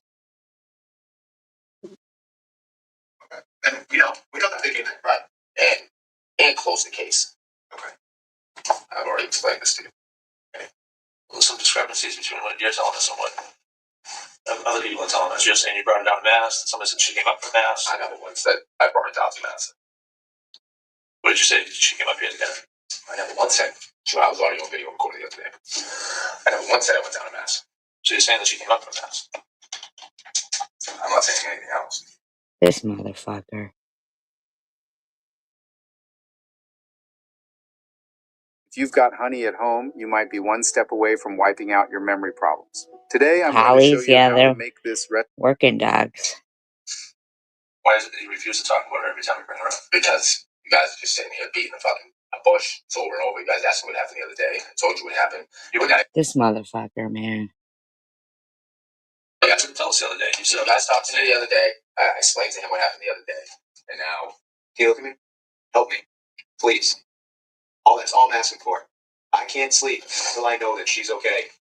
And I know that you know where she is or what happened to her. Oh, this fucking guy, he's like shaking too. The cop. The cop is. Without your help. And if you don't want to look like this fucking animal, because I don't think you are. You don't think he is? He's a fucking convicted felon for violent offenses. DCF was out there multiple times. Not that I don't think you are. I know you aren't. But I can only do so much for you, man. I'm begging you to help me. Can you make me a promise? Like, man to man, you tell me that she's alive. Oh my god, they're not doing that again to this guy. So where was Harmony? Why wouldn't he just help? She had to be dead at this point. It was like a horror show. With no luck and no solid leads, the reward in the search for a little girl in New Hampshire is now $100,000. Manchester I wonder who's paying the $100,000. Police and the FBI are searching for Harmony Montgomery, the 7-year-old last seen 2 years ago, but only reported missing 2 weeks ago. Police were at the home where Harmony last lived over the past couple of days, searching in the backyard. Her father, who was legally in charge of caring for her, has been arrested and was charged with... And you know, he's got one of those teardrop tattoos on his face. Don't they usually mean, you know, that they killed somebody? Endangering the welfare of a child and assault, but he has not explained where she might be. Police say donations from people and businesses across the country have helped them increase that reward. Kayla Montgomery was also soon arrested, and she was arrested for, well, remember when she told the police that the last time she had seen Harmony was around Thanksgiving 2019, when Adam was bringing her back to stay with her mom, Crystal, and then Kayla said she never saw Harmony again? Well, Kayla still kept collecting food stamps, you know, for Harmony, but now that Harmony wasn't living with them, wow, unreal. That's basically welfare fraud. So she was arrested for that. Thing was, the police totally thought Kayla's story of the last time she seen Harmony and, oh, she's going to go back with her mom. Police thought that was absolute bullshit. In the meantime, police did check that old house on Guilford Street where they used to live. They dug up the garden. Didn't find anything. Shortly after, Adam's new girlfriend, Kelsey, who was there when he was arrested, she was found dead in a hotel room in Manchester. Oh my god. His new girlfriend was found dead in a motel room. Wasn't deemed suspicious, perhaps an OD, and she was never involved with Harmony. Adam got with her after Harmony was last seen alive. In April 2022, Adam was charged with stealing those firearms from another couple in Manchester. Kayla was charged in that case also. Neither were getting out anytime. All of these cases. I don't know what PN or PNW is. They never arrested him for it before. It's just... soon. But they were also making no progress on where Harmony might be at. That was until June of 2022. See, Kayla had said under oath that the last time she had seen Harmony Montgomery was November 30th, 2019. 2 days after Thanksgiving. She'd been in the car, Adam had been there, Harmony had been there. They'd been driving along. Oh, okay. Adam had dropped Kayla off at work at the Dunkin' Donuts. Kayla had gotten out of the car, and then Adam said he was going to bring Harmony back to Massachusetts, to Haverhill, back so Harmony could go and live with her mom. Police always knew this story was bullshit. Something about it just seemed very, fake. They knew she was lying. It just took them a bit of time to find proof that she was lying.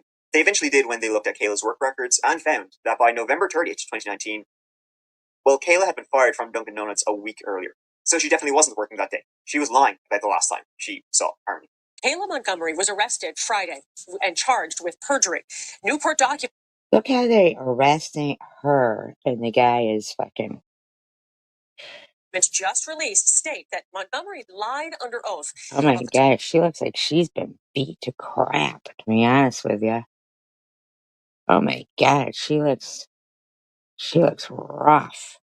Time and location of a prior work shift. Montgomery was set to face a judge today, but waived her arraignment. She's already accused of accepting benefits for Harmony Montgomery, even though the child was no longer in her care. Harmony has not been seen in over 2 years, although she was just reported missing in November.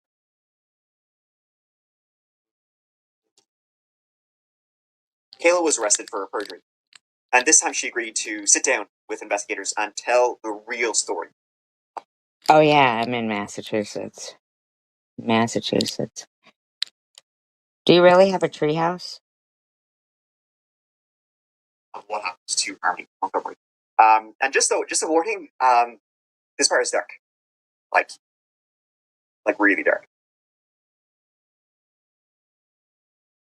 In the last 4 years of the Bobby kit, we always had one exclusive product, but this year I wanted 5. After the Montgomery family were evicted from the house on Guilford Street, they began living out of their car. They would sleep in their car. No one was working. They began staying in a friend's parking lot, like parking the car in this parking lot, just living out of the car. This was the parking lot of an apartment building from a guy they bought drugs off. Adam, Harmony, and Kayla would sleep in the front seat. The 2 boys down would sleep in the back seat. Harmony, Yeah, Massachusetts. No, the ex-wife was collecting money or food stamps. But wouldn't that mean that he was too? I mean, well, see, I think this guy is from the father here is from Massachusetts, but up towards Boston. So he's like, what are you charging me with like that? You gotta park the car in the yard. Sports bar, get your sports bar here. at this stage, obviously, I think dysfunctional doesn't even begin to cover the life she was living with the Montgomery. Like how Prudently is, I think she's from around Worcester area. And when she was my mod, she used to come up on the panel. They'd all be talking, so I'd be, reading the chat at the same time and like trying to talk real low to the chat while they're all talking. And the chat for some reason was talking about bacon. And and at the moment they stopped talking, I go, I like bacon. Right? But I was just I like bacon. And fucking Prudently goes, we'll get you some tomorrow.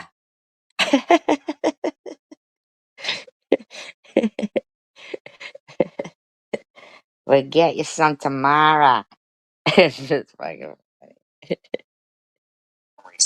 Clearly traumatized by the regular beatings that her dad was giving her.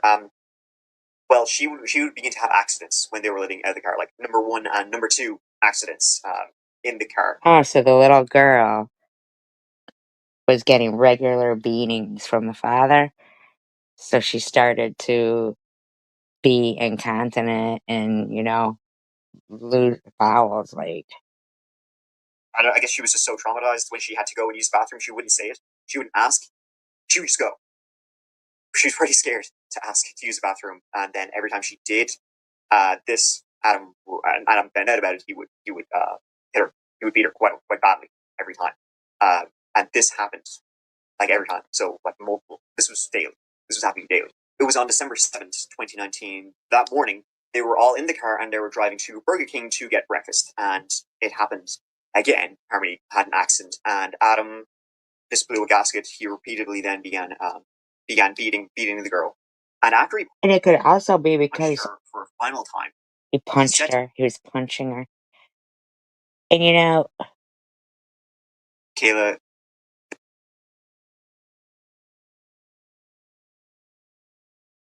Could be because poor guy. No, not guy. Girl. Could also be because they didn't even have a bathroom.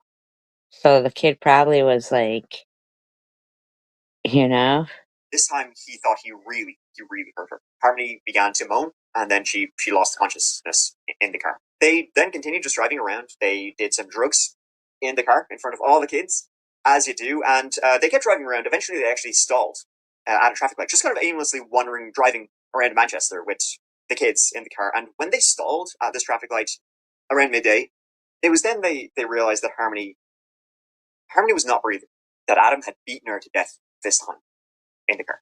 Adam then jumped out of the car. He got a red and black duffel bag that had been in the trunk. He emptied it of all the stuff, and he just simply picked up his 5-year-old daughter and put her into this duffel bag. Kayla would say not once did she or Adam suggest taking her to the hospital. They then got out and walked to a friend's house carrying the duffel bag. Their car was later towed, but they never recovered it. Neither Adam nor Kayla recovered it. They then began living out of a friend's car, the same friend whose parking lot they were living in, and they were living out of the car with the duffel bag. They stayed living out of that car for about 3 days. The duffel bag would be kept in the trunk of the car, or sometimes it would just be left outside. Harmony's body was in the duffel bag. They would just leave it outside. Adam did this because Oh my god. Out in the cold. It was December in New Hampshire.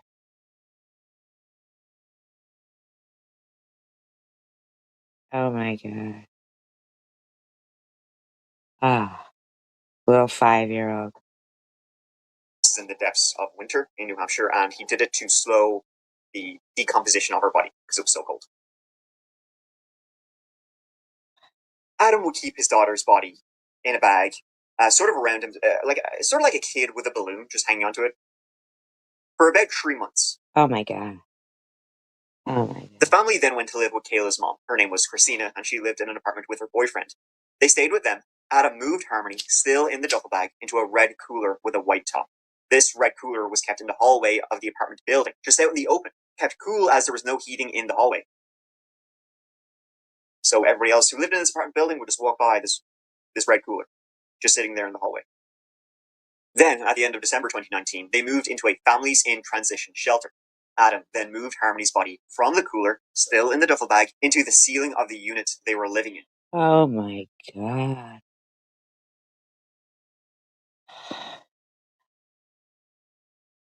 Hiding her there in the vents. However, as the unit was now pretty warm, unlike the hallway or outside the car, the bag began to smell really badly, and it also began to leak. Folks, I think this might be the most gruesome story I've ever told, and definitely most disturbing. Adam then wrapped the duffel bag in trash bags, but it didn't really help neighbors. Multiple neighbors around them then began to complain of the smell. When a maintenance man was finally sent to investigate, Adam quickly moved the duffel bag from the ceiling vent and into a closet. And the maintenance man went in, he had a look, couldn't see anything, and just assumed an animal must have just died in there, that he couldn't find, like a rat or something. The police checked this unit, by the way. Kayla was telling them this whole story of what I said it leaked out slowly, yeah. happened, and the police, they followed up on it. They checked that unit that they'd been living in, and they found in the ceiling, they found human DNA, they found Adam's fingerprints all around the ceiling vents. The family then moved to another apartment. The duffel bag was placed inside of 2 trash bags and into a plastic container, and then moved into a closet in their new apartment. Oh my god. One day he took the body out and into the bathroom, where Kayla would say Adam was in there for about 5 hours, the bathtub water running the entire time. Kayla would say he dumped lime over his daughter's body and was running the hot water to try and thaw her out so he could fit her into a smaller bag. Harmony's body was then moved into a smaller bag and into a freezer. And they would have the cooler, they would bring it around on strollers with them. Adam was working at a pizza restaurant in Manchester around this time. He was working as a washer in the back. He brought Watch what Did not bring the cooler there. Unbelievable. Unreal. peanut butter does to our body. Celery with peanut butter. Peanut butter is one of the worst foods that you can eat. It's loaded with lectins. the bag into the walk-in freezer of the pizzeria and kept her there for a couple of days. Oh my god. Oh my god. Finally, on March 3rd, 2020, Adam rented a U-Haul truck and left with the body. Kayla would say he left at about 1 a.m., he came back around 5 a.m., and he didn't tell Kayla what he did with the body. He simply said, it's done. Kayla would say he didn't tell her because he didn't want her, didn't want to incriminate her or whatever, as if she's not already incriminated. But she would say she doesn't know where he went. But Harmony was just gone then after that. The thing was, the search for Harmony wouldn't begin until almost, a year and 9 months later. Where exactly Adam went with that U-Haul and Harmony's body, we don't know. It was spotted on toll cameras in Boston. A lot of distance was unaccounted for. We can presume, though, he was dumping the bag containing his daughter's body somewhere in the Boston area. Boston Harbor, the wetlands and marshes around Revere, just north of the city. Adam was originally from Revere. Or in the Charles or Mystic River. When police later searched that U-Haul, Harmony's DNA was found inside. Adam became more and more paranoid and aggressive after murdering Harmony and eventually disposing of her body. He began to beat Kayla to the extent that she eventually fled. Kayla would say she That's what I said when I said this girl looks beat bad too. Damn. Became terrified of Adam and that he was spiraling out. Adam later moved to Maine and met Kelsey Small. They lived out of Kelsey's car and life sort of went on, so long as the drugs were coming. And the police eventually caught up with them in a Manchester parking lot. With this story, and no body, Adam, though, was charged with second-degree murder. Thank you, sir. Good afternoon. I'm Matt Aldenberg, the Chief of Police for the Manchester Police Department. This morning, at approximately 10:30 a.m., Adam Montgomery was transported to the Manchester Police Department and was booked in on the charges of second-degree murder, falsifying physical evidence, abuse of a corpse, and tampering with a witness. Although we are all pleased that we were able to bring forth these charges, they are of no solace to myself, the detectives behind me, who have worked tirelessly on this investigation, and more importantly, they bring no solace to the loved ones of Harmony Montgomery and her family and friends. Every single one of you has been the voice of Harmony and seeking justice for her. Said I wasn't going to do it. Has been your single motivation and number one priority for the past 10 months. I also want to thank your families, who've also had to endure the long hours, missed family events, and all the sadness that this investigation has brought. Adam went on trial in June 2023. This was for the stolen firearms in Manchester. That trial lasted a week and he was found guilty of that. At his sentencing for the stolen weapons charges, he just wanted to be sure, hey guys, you found me guilty on this, but don't think this has anything to do with my daughter who's missing. Probably won't believe me when I tell you that I didn't wake up one morning and choose to become an addict. I don't want to be an addict. And I'll spend my time in prison utilizing it to the best of my ability to change things about myself. I could have had a full life and that opportunity through drugs. But I loved my daughter unconditionally and I did not kill her. Fucking guy. He was sentenced to 30 to 60 years in prison for the weapons charges. Where is Harmony Montgomery? Where is Harmony? When people across this nation, from Florida all the way up to Alaska, and everywhere in between, were looking for Harmony, there's one person who is not. One person. The one person who should have been looking for Harmony was not. Her biological father, that defendant that you saw 2 days ago, he wasn't looking for her, and in fact, he was hoping that she wouldn't be found. His concern was not with... I just cannot believe finding this innocent 5-year-old girl. His concern was that she would be found, and that his heinous and depraved actions would be brought to light.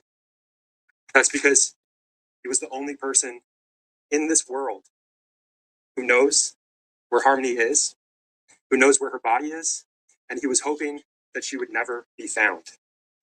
The one person, the one and only person who murdered Harmony, who butchered her body, and who disposed of her like yesterday's trash. This case is about Harmony Montgomery. I don't want that to get lost as we progress throughout this lengthy trial. This case is about Harmony Montgomery, but it's also about the defendant, his actions, his rage, his brutality, and his escalation in violence. The murder of Harmony Montgomery, that was just the beginning of the depraved actions of this defendant and what this case is all about. It's about a man who, for 2 years, evaded apprehension, didn't have to answer for his crimes. Had no appreciation or concern about Harmony being missing because he already knew she was dead. In early 2024, he went on trial for the murder of his daughter. He didn't attend the trial. Kayla would testify for the prosecution, but in one weird moment, in a weird and extremely dark story, a letter was read out. A letter written by Kayla. It was a letter to the prosecution, and it was read out by Adam's defense attorney. Basically, Kayla had written a letter to the prosecution saying, okay, yeah, I'll testify against them, you know, I'll be state's witness, or whatever, a couple of things. I want immunity, I want my kids, and I want to see Adam one last time. To kiss him, maybe even bang him. One of the things that you wanted was one last time with Adam, right? Right. You wanted one last time to maybe kiss him or make love. Yep. And what you didn't write was that you wanted protection from Adam, right? Right. What you didn't write was that you were afraid of Adam, right? Right. Because you didn't want protection from Adam, right? I wasn't thinking about that. Okay. You just wanted to be with him one last time before you, as you put it, betrayed him, right? Yes. And She clearly, obviously forgot the whole him murdering his 5-year-old daughter in front of her and then bringing the body around for 3 months. Okay, no. The defense, they tried to blame Kayla. They pointed the finger at her for Harmony's murder. The defense was saying, all right, sweet, you got us. Adam did, you can charge him with abuse of a corpse. He did try and hide his daughter's body. We'll admit it. And he actually did be guilty to those charges, but he didn't kill Harmony. He didn't beat her to death in the car. Kayla's lying. She's a lying son of a son of a. And Hi, Angel Baby. I can't believe she wanted to be with him. Oh my God. After all, in that letter, she wrote the betrayal letter, as it's called. She said she would testify against him if she could be with him just one last time. However, she also would say she was terrified of Adam. He became paranoid and aggressive after murdering Harmony, and she then began to receive regular beatings. So she was sort of caught in a contradiction. Me neither. I can't either. I can't even. Okay, Angel. I cannot believe that. I hope they don't give her that. She was scared of him, but wanting to be with him. The defense used this, as you can imagine, they would. Oggi nasce il fascismo. Una creatura bellissima. She is still lying about the cause of Harmony's death. Even though Kayla now has her deal with the state, she continues to lie. The only reason Kayla has to lie now is to protect herself.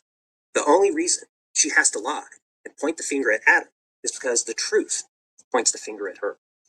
The jury didn't buy it, and Adam Montgomery was found guilty of brutally murdering his daughter. In May 2024, Adam was sentenced to a minimum of 56 years in prison for the murder of Harmony. That is being added on to his gun charge conviction, so he will never be free, which is exactly what he deserves.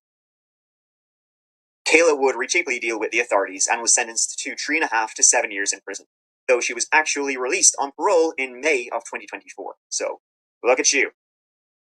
And still to this date, searches go on, but Harmony Montgomery's body has not been found.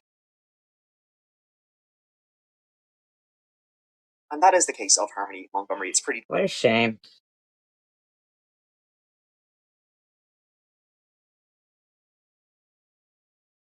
That is a shame. I cannot believe that. And in the meantime, that woman, that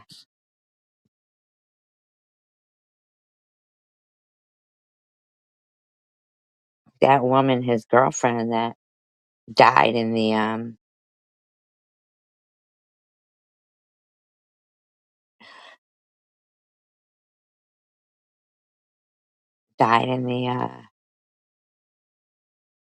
motel.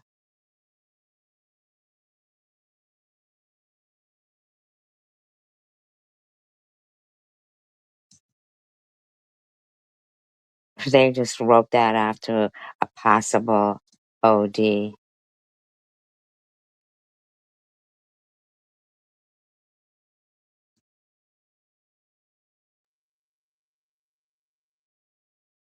And don't even, investigate that.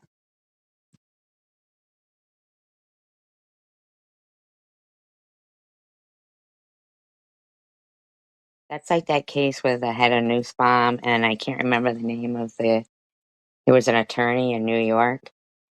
I think the little girl's name was Lisa, and he beat her up, but he was beating the crap out of the woman too, head of Newsbomb. They had adopted her, the little girl.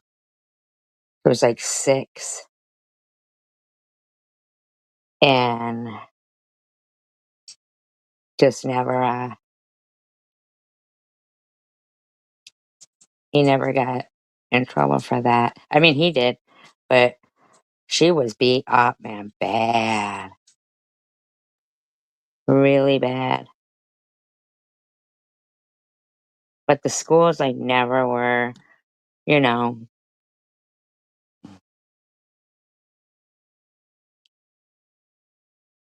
I always kind of thought that was the brother who did that.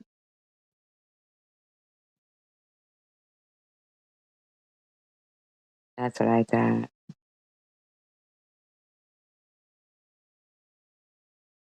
And that they tried to cover it up because they didn't want the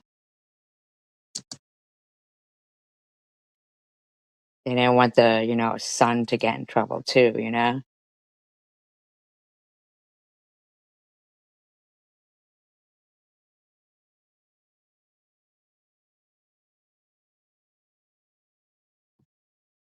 Oh, the brother? Oh yeah, he was absolutely creepy. He was very creepy.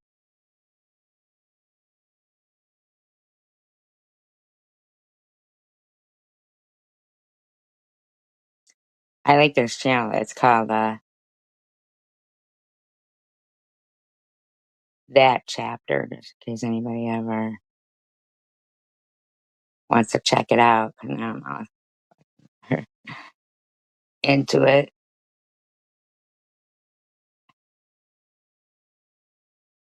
Guess I can't find the one that I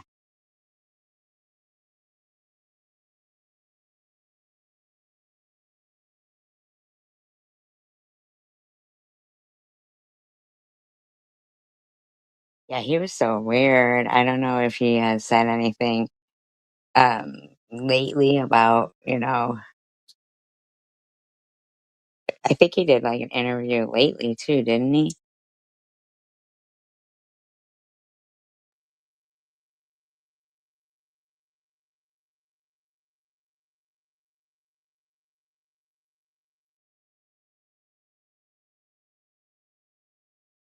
Like he's grown now.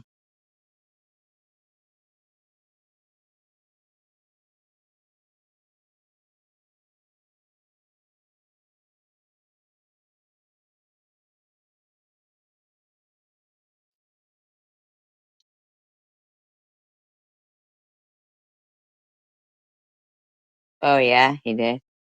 I'm gonna play a different one because I'm gonna do it. I'm gonna do it. I'm into it now.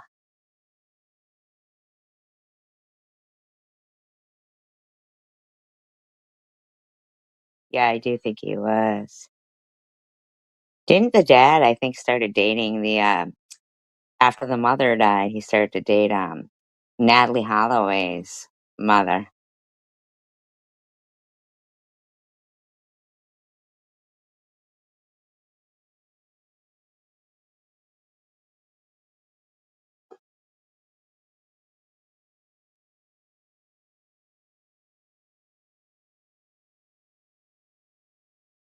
I believe so.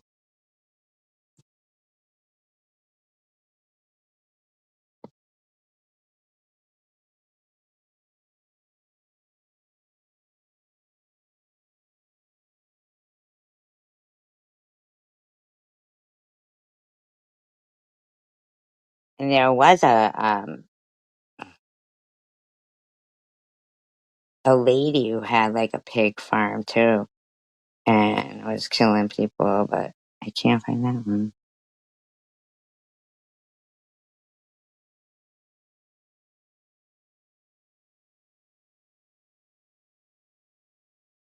I just feel like maybe the kid was, jealous of, the sister.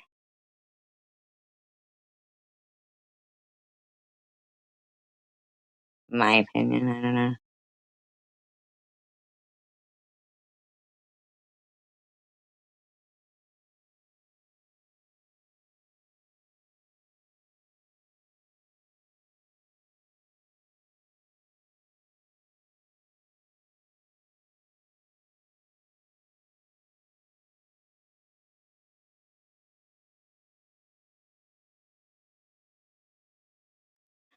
The one that where it was one where like the husband he he was a cop, like he had been an ex-cop, and his wife what not his wife was divorcing him, but he had like a weird gross, fetish of wanting people to poop in his mouth. So that's why she was, divorcing him, of course. But the guy is so funny, when he's doing the whole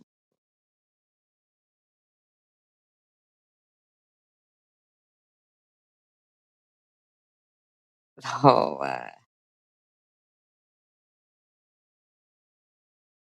he was just so funny. In the video, he keeps going, shit, he liked the poo poo. It was just kind of funny. I was looking for that one, but having a hard time with it.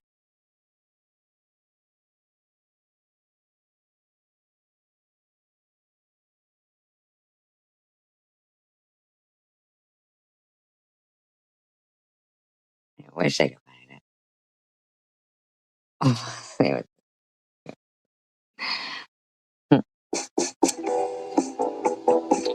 Hey you, and welcome. My name is Mike, and in this video, we're gonna be a bit of an El Culture vulture and learn some Italian. The word scrivo, right, means to write. And this story, you couldn't write it. You could not make it up. It is absolutely bananas. It's absolutely off the wall. It's just... Donna Scrivo lived in Michigan. Classic. That's another place rising up the charts. With her son, Ramsey, and Oh, this is the one that, Daniel. This story will take us to the that distant year Sharon of was 2014 doing. and beyond. But like backwards, as we look at the strange Scrivo family story. Ramsey, he had his fair share of troubles. His mama Donna, straight from HE double hockey sticks, being one of them. So let's give it a go, you and I. Come on.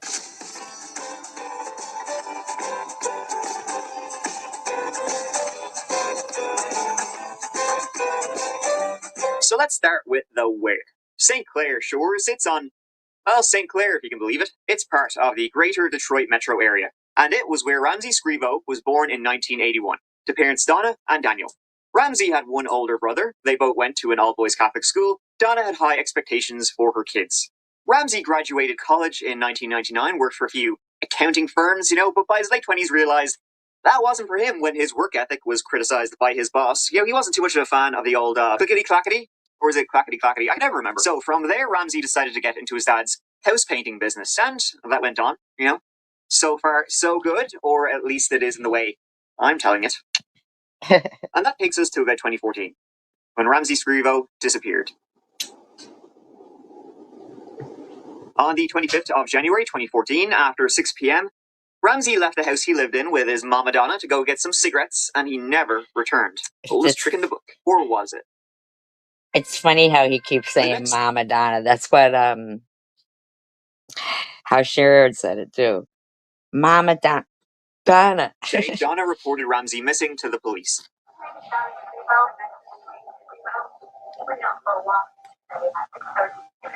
She told them she had already gone around town to the bars and places he frequented, and saw neither hide nor hair of him. She wasn't too worried though at the time, he'll show up, eventually. He will. But she'd been calling and calling him on his mobile, no answer. Police alerted the surrounding communities to be on the lookout for Ramsey. That winter was exceptionally cold. Oh my god, obvious it fucking was. His mama, Donna. But it's funny because he keeps saying the same thing. Mama Donna. I know, yes. And they also got in touch with Ramsey's probation worker.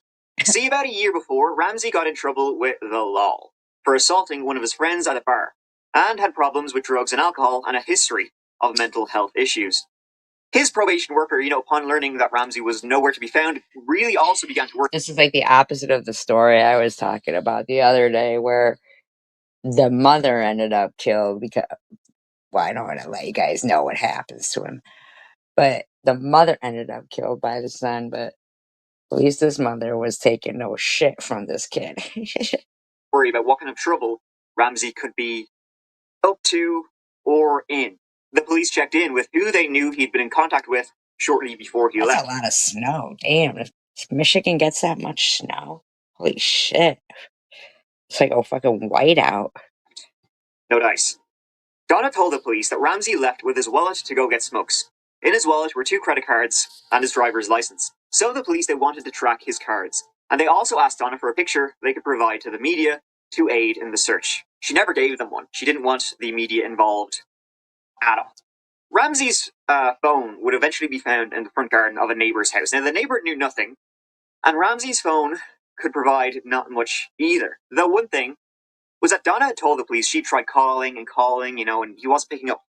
But when the police got Ramsey's phone, right, ain't no calls from Donna. Neighbors of Ramsey's would tell the police they hadn't seen him for days before Donna reported him missing, and one neighbor in particular told the police that she smelled a chemical odor coming from his place, the home he shared with his mama, Donna. His mama, Donna. In 2006, 12 years earlier, parents Donna and Daniel actually bought Ramsey that abode as they were worried about him. He was suffering with the abode. Whoever wrote it for her must have been using the same thing. Maybe they watched it off this. Depression, had anger issues, and was diagnosed with paranoid schizophrenia.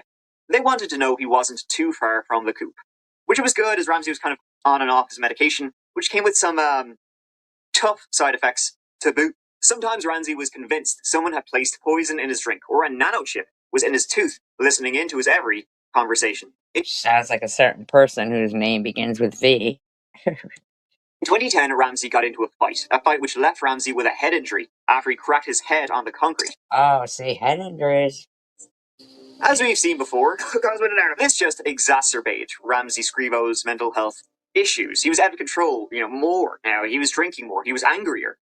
He got into trouble more. And issues, that were somewhat under control, now, not so much. This would eventually lead him to being charged with assault and on probation and getting they his say probation. that head injuries will cause, people to, like Richard Ramirez had Wade Wilson. Worker, the one that would, in a couple of years, become worried about where he was. He had to report to this worker frequently, required to do drug and alcohol tests multiple times a day. Unfortunately, his mental health got worse when, in May 2013, his dad died. He passed away from a long illness. The two were really close, best buds. The death of Daniel Scrivo had a massive impact on Ramsey. And Ramsey, would say that if his dad goes, so does he. Daniel Scrivo protected Ramsey from his mother and his mother's expectations. Expectations that were dashed when he decided to become a house painter and leave accounting. As Ramsey could be a danger to himself and others, already was and had been, and not just that, there were suspicions that he was taking his dad's morphine. His family, including Donna, filed for a petition to get Ramsey hospitalized. He was undiagnosed with psychosis. At the same time, Donna filed for the legal guardianship of Ramsey, first and foremost to make sure he was taking his medications upon release. After this, he was let home. Donna and Ramsey stayed together at the family house, but then, due to an electrical fire... By the way, that fire actually is interesting. It started in the basement, where Ramsey slept. Donna got out, called the fire boyos, and then didn't really give a shit that Ramsey was still in the house as it was engulfed in flames. Now, luckily, they managed to get Ramsey out of there in the nick of time, and it was later deemed to be a suspicious fire. But that was it. There wasn't really much of an investigation. Case closed. And so the two moved together. He plays all cheery music. To Ramsey's condo, which was a bad idea. Donna was extremely controlling of Ramsey. She would say it's for his own good. Making sure he's looked after, taking his medication the way he should. He was troubled and needed somebody to take care of him. Unfortunately, his own mother was not that person. Donna Scrivo was born in 1954 in Dallas, Texas. Texas again, and always wanted to become a nurse. And so she became. After Donna met Daniel, they got married in August 1978. 2 months later, Jason, that's Ramsey's older brother, was born. Then they moved to Michigan, Dan's home state, and settled in St. Clair Shores. Ramsey coming 3 years later. In 2003, Donna had a massive heart attack. Almost died right there on the operating table. That whole experience, as you can imagine, was not a beneficial one for Donna. She became forgetful, anxious. She left her nursing job, became a home nurse. Now, Donna's sickness, if you could call it that, and Ramsey's issues wasn't the only problem in the Scrivo family. Daniel was sick for most of his life. He was coping with hepatitis C. He had gotten it from when he was a teenager and needed to have open heart surgery. And that is what would kill him in 2013. Wow. As the year of 2013 waned, a tough year for Ramsey, losing his dad, getting over the head injury, he actually started doing better. He was taking his meds, fixing up his life. Now, Donna still had guardianship over 32-year-old Ramsey. But in June of that year, Well, Ramsey that's the same age as the kid the other day in the story I was watching. 32. and to petition the court to terminate the guardianship in 6 months if he cooperated with treatment and medication, and, more importantly, followed his mother's rules. Don't mess with Mama Donna.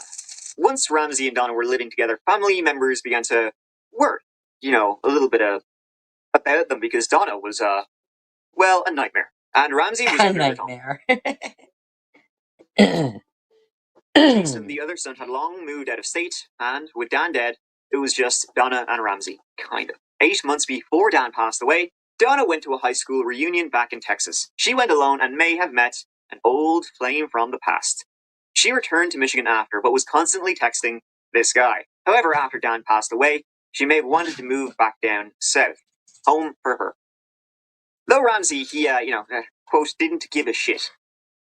And then he disappeared in January 2014.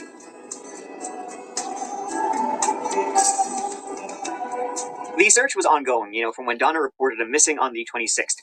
Neighbors interviewed and having some interesting olfactory insights. His phone, when it was discovered, led nowhere. No one had seen him. It was just like he vanished. And then came the 30th of January. A lady was driving on a snowy rural road and had seen something on the side. A collection of black bags. 3 of them, to be precise. And she looked inside. She saw what appeared to be intestines. After, she got back to her car and kept driving and saw another bag with what seemed to be a human head next to it. Oh my God. She immediately called the police. When investigators came out to check it out, that's when they found body parts in several different garbage bags. Some of the body parts included a head and a torso. Initially, they couldn't identify the sex. Now, as you said, they believe it is a single male man who was disposed of. You would have thought she would have put him in a dumpster at least.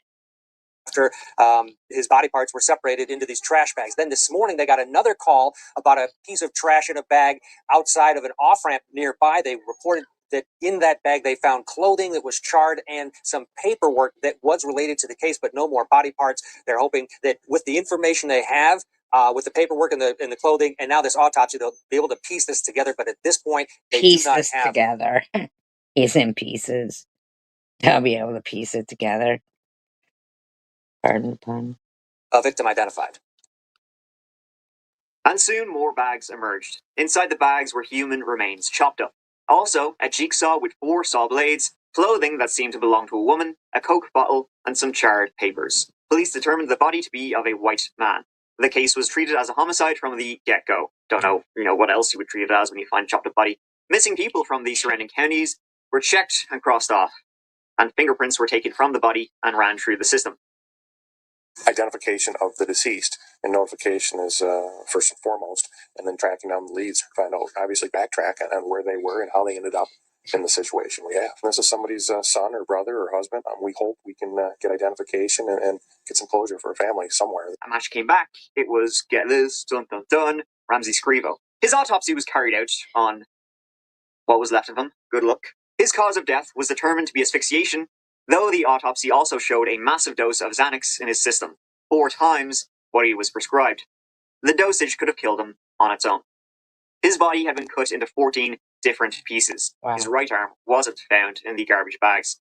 A witness then came forward to the police and said she had seen a woman dropping off the bags, and she was driving an SUV. Well, right now joining me is St. Clair County Sheriff Tim Donovan with some new information. Sheriff, what can you tell us? Yes, we're going to be releasing a picture of a person of interest that we hope citizens can hopefully help us identify, as well as a vehicle, which we'd also like to see if we could tie up. I know you're still working on this case actively. Can you tell us anything about how you came up with this information? Yeah, through investigative measures, we received some video, and we've been enhancing it, working on it this afternoon, and we've got a pretty good picture of a vehicle, as well as a picture of a female we're also trying to track down to speak with. A nearby gas station captured CCTV footage of this woman driving a 1990 Chevy Blazer. The mystery woman was none other than, dun dun dun, Stop right there, criminal, stop! Donna Scrivo. That is an unfortunate news. I know that you'd like to see the videos, TV reports of the St. Clair County. I believe that's your son. I'm sorry. Did he have friends in St. Clair County? When's the last time you I had a patient with there a couple of years ago. Well, I'm a little confused. I know you were in St. Clair County. Yesterday. No. Would it help if you look at the pictures? Pictures.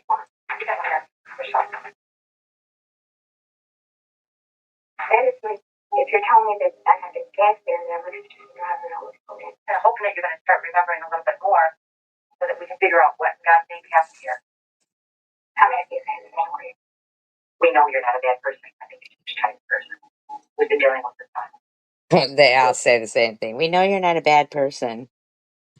Severe mental issue that weird. I just feel that he killed himself, but he didn't want people to know that, and he thought this might be a way to cover it up. Yeah, I don't know. Just the truth. I think it's how I say it anymore. She was arrested as the main suspect in Ramsey's death, and then she was charged with the dismemberment and removal of her son's body. And we're getting our first look at the St. Clair Shores mother tonight, facing charges in connection with dismemberment of her own son. That's brutal. To be dismembering your own son. Like, what the fuck? Well, it looks like at least Michigan police seem to be working a little harder than the other police that we were seeing, at least on this case.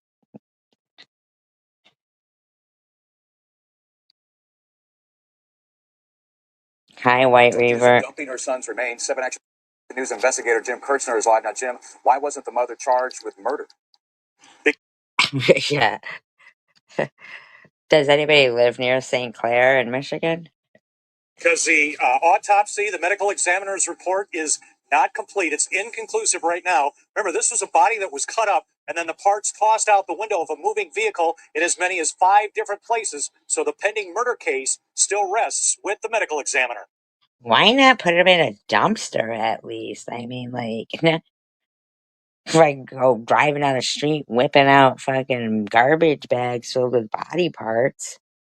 Police got search warrants for both the vehicle in question and Ramsey's condo. But it turned out there was a bit of a problem in finding, Donna's car.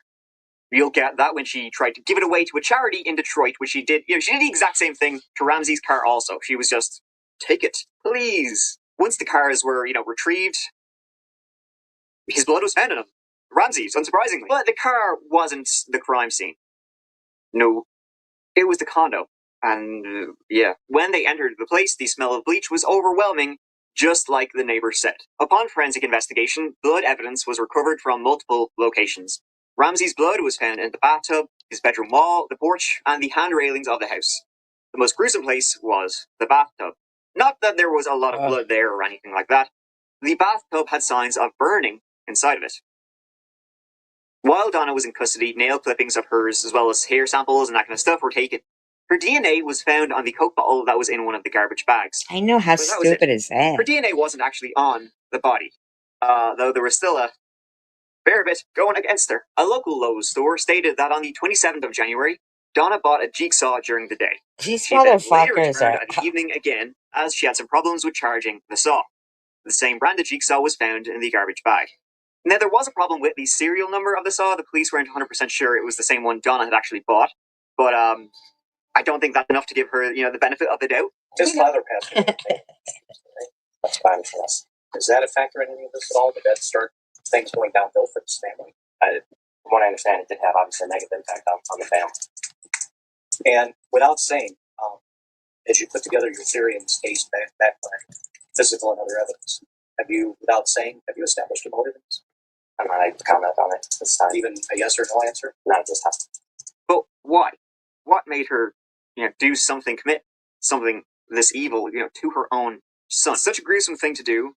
He had, issues, but he was her son, and he seemed to be on the mend more than anything as well. So, the why, the motive? No idea.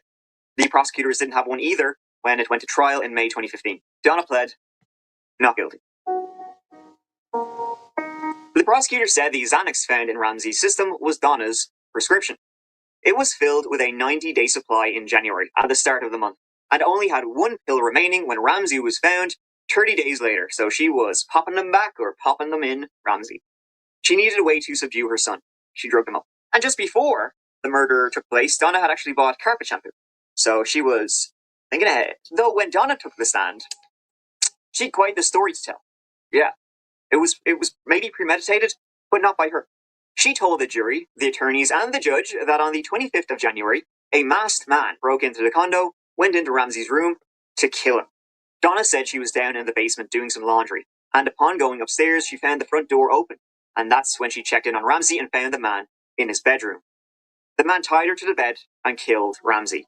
Then he made her dispose of the body and told her that if she didn't do so, she was going to die as well. According to the story, it was the idea of the masked man to donate the cars, to buy the jigsaw for the dismemberment, and so on and so forth. He came, with a to-do list, as you do. The mysterious man was supposedly in the house with her for 5 whole days. Even when she went to report Ramsey missing, he was waiting for her in the condo. Did you recognize anything about that person's voice? No. Did you recognize anything about the person's gait or the way he walked? No. Did you recognize anything about his mannerisms? You believe you had ever seen that person before? I don't think so. He made you go to Lowe's? Yes. For the specific purpose of getting something? Yes. And that something was what?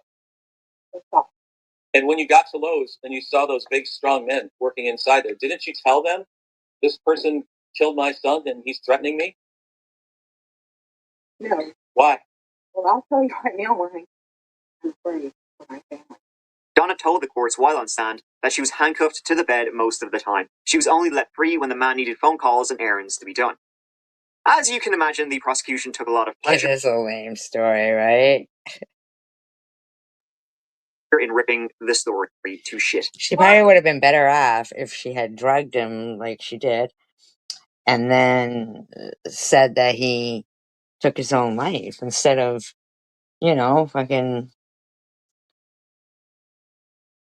instead of cutting him up and shit. Like, he let you live? I asked my question. Why did he let you live? You don't think I'd rather be gone, my son? Why don't you take a chance? Why don't you do something? Tell me what you want me to do. I'll tell you what, he's in the car when you're at the police station hiding in the back of your Ford Escape. Why don't you go to Officer Mason and say, officer, the guy, the killer, the intruder, is in the back seat of my car. He just murdered my son in cold blood. He put me in handcuffs. He beat me. He chained me to my bed. And he's in your... This fucking guy yelling, having a fit with his crazy fucking hair. I mean, like, dude, fucking simmer down over there.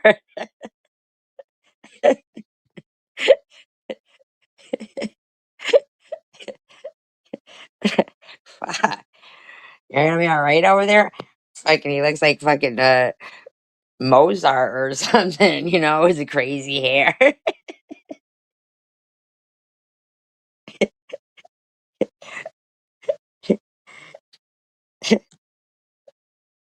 parking lot. Please help me. You indicated we drove around. We drove to Lowe's. We drove to the probation department. We drove to State Farm. He's in the car. I mean, but, chopping him up and, all that shit is like... I mean, she could have fucking said she was away or something, like, anything. I mean, the fact that she was... the silly story she had, and like Wolfgang Amadeus over there yelling at her.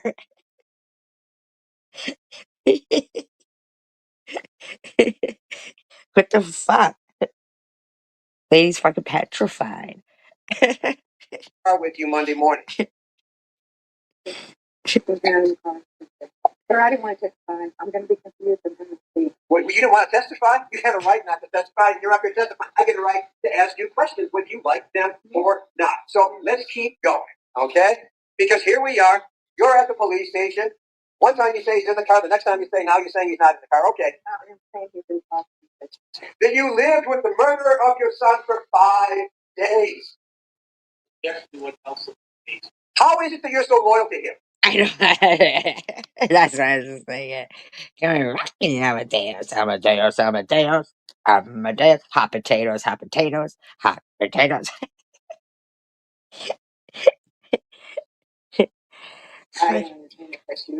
Fucking guys looking How at him. is it that you were so afraid of him then, and 16 months later, you're not afraid of him anymore? Because you're around, buddy. I never said I wasn't afraid of him. So you're not afraid of him now, you're testifying. Maybe it was you. No, I'm still afraid of him. We're going with hearsay? Oh, yeah. Your whole testimony is hearsay, okay? Don't talk to me about hearsay. Go fuck yourself, buddy. Don't talk to me about hearsay. Shut up, dude. Hearsay? It is. Your questions. Okay. What was the question? Although don't argue with it. I told my son Jason. Yeah, oh, no, let it talk. Wait. All right. He goes, don't argue with the witness.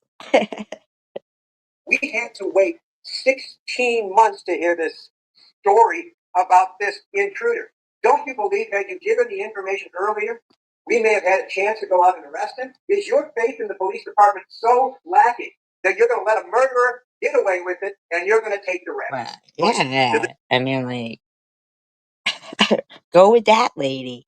Yeah. My faith in the police department is so lacking. Look, you got me arrested. You got fucking Wolfgang Amadeus over here fucking screaming at me. Like, come on. This day, Donna says she's innocent. It was the masked man. And the one thing that remains is her DNA was not found on the victim, nor his on her. You have technology and equipment that can detect blood after cleaning. If there was something on me, if I did what you said, some of it would have showed on Rain. Some of me would have showed on Rain. Some of him would have showed on me. And you didn't bag and tag my clothes or anything. Though, I mean, the story's absolutely ridiculous. You think that, in the year, from when she was arrested to going on trial, she could think of something a little bit better, best she can do. Yeah, but she's got a point there. The defense tried. Well, they tried their best, I guess, Codlin. They brought up multiple problems about the case, how the police did not follow up every possible lead, the lack of DNA evidence on Donna's body, and the question as to how a tiny woman like Donna could lift Ramsey into the bathtub. However, these were found to be reaches, and after a short deliberation, the jury found Donna Scrivo guilty of first-degree murder. How is that a reach, though? I mean, fucking, she is small, and the kid was big. Sure, he should fucking jump in the fucking tub, get in there, buddy, with her buzzsaw, like, fucking, come on. It's giving you a shave. Not gonna be a problem. On June 23rd, 2015, the judge sentenced her to life in prison without parole for the disinterment and mutilation of a body, removing a body without the permission of a medical examiner, and murder, that too. Donna, unsurprisingly, remains in prison to this day, and she still says she's innocent. She didn't do it. It was this, mysterious masked man. The thing is, there's no real reason to do what she did. Not a whole lot to gain here. This was clearly premeditated and thought out. So a spur-of-the-moment rush of anger, which is the only thing I can kind of think of, well, that's not what happened. Yeah, maybe she just wanted to leave Texas and was sick of her son. That now that his dad wasn't around to protect him anymore. Maybe there was a masked man, or maybe more likely it's projection of her guilt. Impressions and appearances were something that was very important to Donna Scrivo, and I guess she just wasn't having, the kind of first impression on people that she wanted to have the way things were going. Well, she's definitely got quite an image now. Devil Spawn comes to mind. Devil Spawn comes to mind. Thank you so much for watching. I really appreciate it. I will see you as Devil always real soon in the Spawn next comes one. to mind. Take care of yourselves. Mike out. Fucking funny. Devil Spawn comes to In the Win mind. with Zen sweepstakes, you can get a chance to win $100,000. Did you say you're making another video? No BS? Here's how it works. For 5 weeks... Hey you, and welcome. My name is Mike, and in this whole video, we're looking at a guy named Joel. Joel Guy. This one takes us to Knoxville, Tennessee. It's Thanksgiving and the mighty year of 2016. And in this one, Mom and Dad cut me off my allowance. Thanksgiving? More like no Thanksgiving. I think out of all the stories we've talked about, this one is the one that most reminds me of like a movie. I mean, it's certainly up there in its bizarreness is an understatement. Yeah, I don't really want to beat around the bush on this one, so let's Give it a go.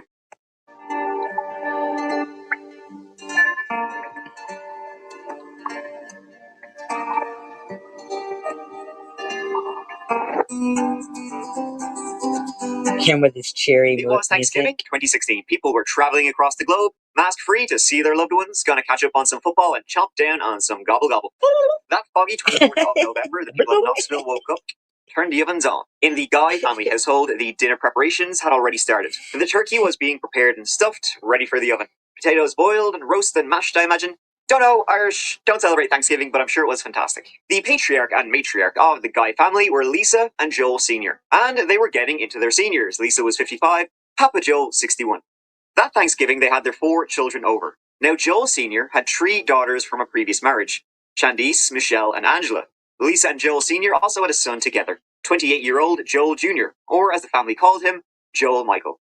Now, of course, with the whole family together after some time apart, it's not always, sweet nothings and words of love and all that shit exchanged. They had some serious issues to yap away about. Some topics best discussed in person with the whole family together. And that was the case with the Guy family. Lisa and Joel Sr. had some news for their 4 kids.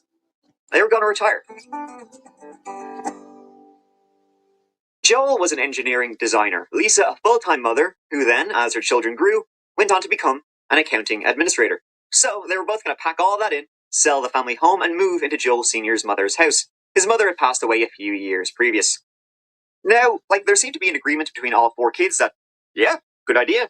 You earned it. The children, they were all adults, they were all grown up, and while the 3 daughters, they lived still in the state, they still lived in Tennessee. Son, Joel Michael, he lived in Baton Rouge, Louisiana. So, happy out. The family holiday passed in good spirits. In fact, they were already talking about spending the Christmas holiday together. The daughters left on Friday, the 25th, but Joel Michael decided to stay on a little longer. Then, he also returned to his home in Baton Rouge on the 27th of November, the Sunday after Thanksgiving. It was the next day that, the shit hit the fan.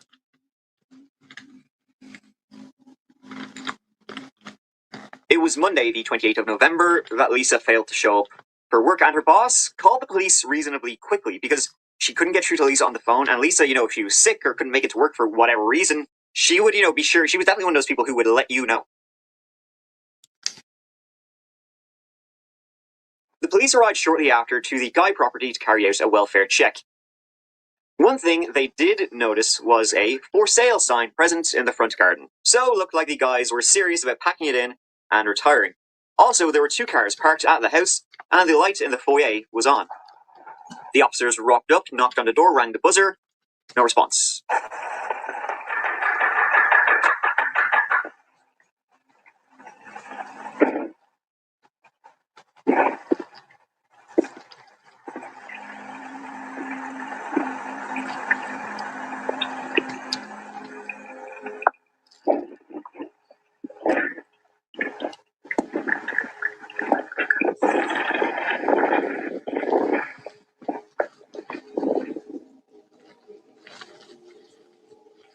They then called a detective as things were looking a bit shifty.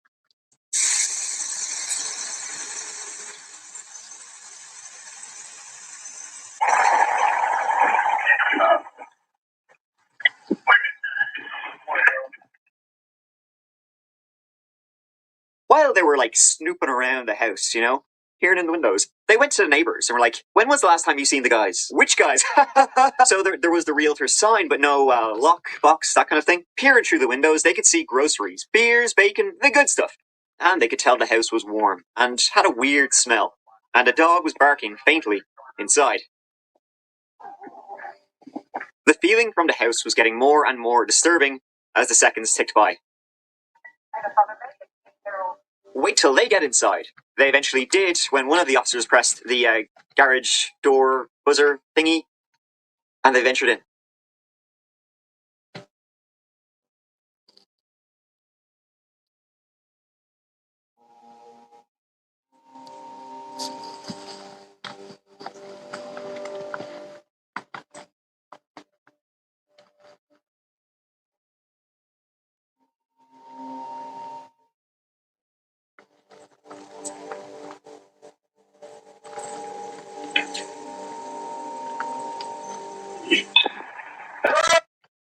Don't they have to have a search warrant to go inside? I mean, If you wear a retainer every night like I do, you know how hard it is to keep it truly fresh and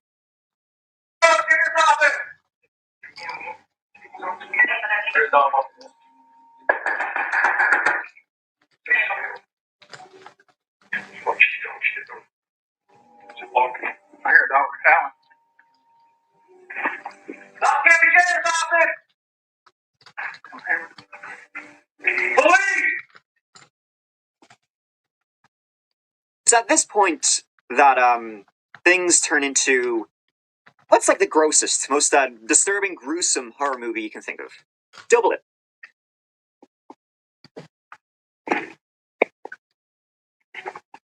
Police department, sheriff's office! They're gonna yell. Those people are dead. They can't hear. Straight away, they could tell something was really wrong. As the officers were entering the main area of the house, the first thing they noticed was the heat. The temperature was quite high, and there was also a chemical odor emanating from the entire home. There's always there a were random chemical items odor. on the dining area floor: plastic bags, bleach, towels. The dining table had some Bleach specific again? items on it as well, including a couple of wallets, seemingly one that was a man's, one that was a woman's. There was some money, a cell phone, and a hammer. In the kitchen area, the officers found the stove and the oven on, turned up to a high heat. There was also a big pot on the top of the stove with its contents simmering away. Was I too old? There was nothing good inside the pot. Poor dog.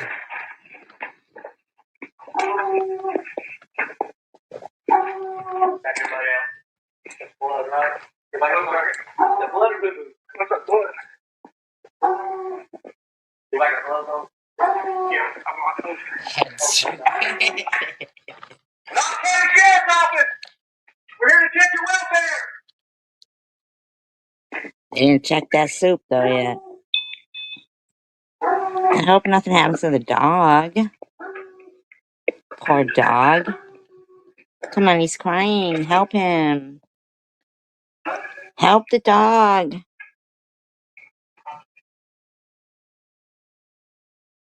There was a dog barking somewhere in the house. It sounded like it was coming from an upstairs room.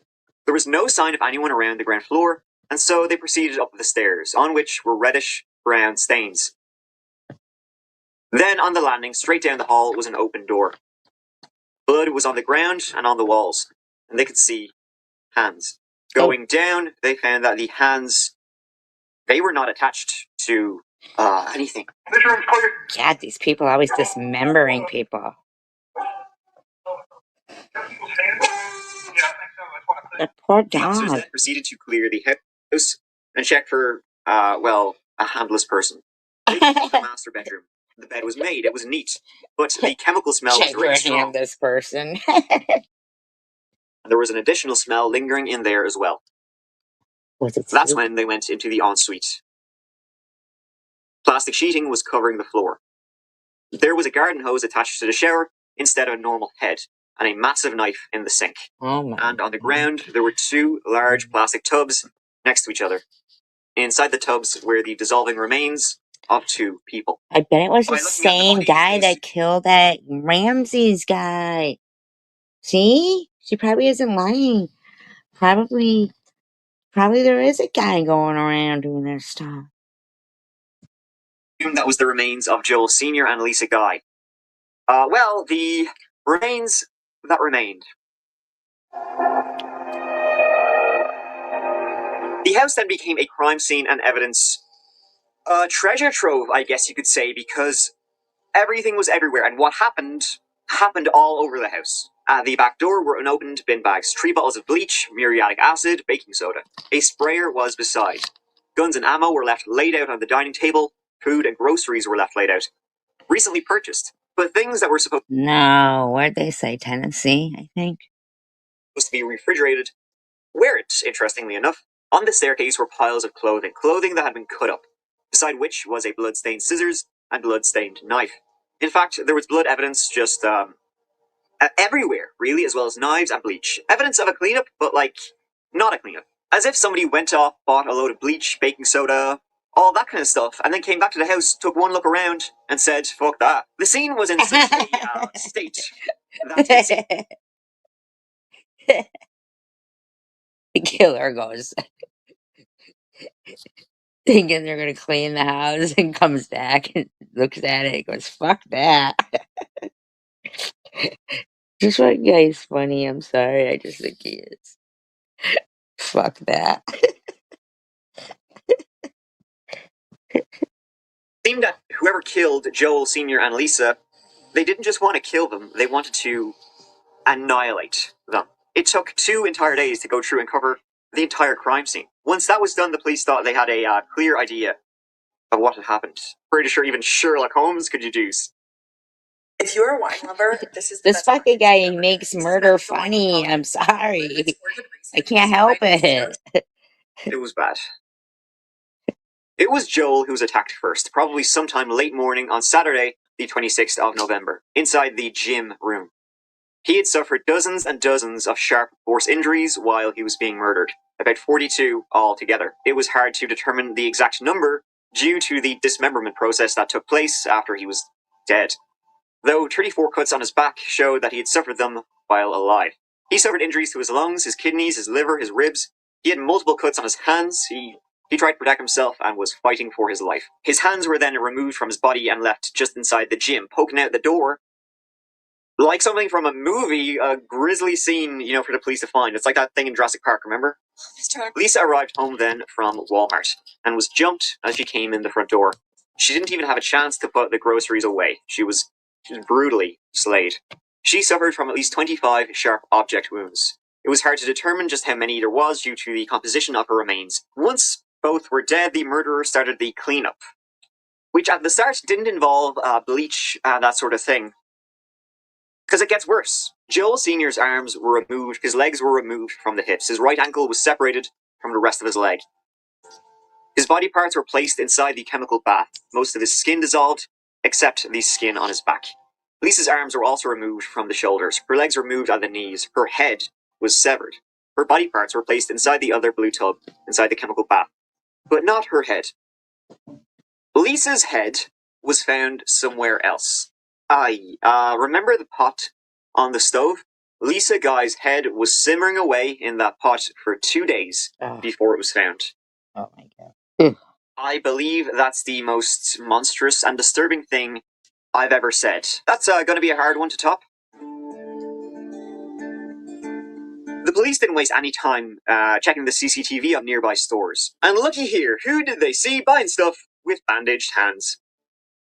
On Tuesday, November 29th, an arrest was made all the way over in Baton Rouge, Louisiana. The person being charged with the first-degree murders was none other than Joel Guy Jr. himself.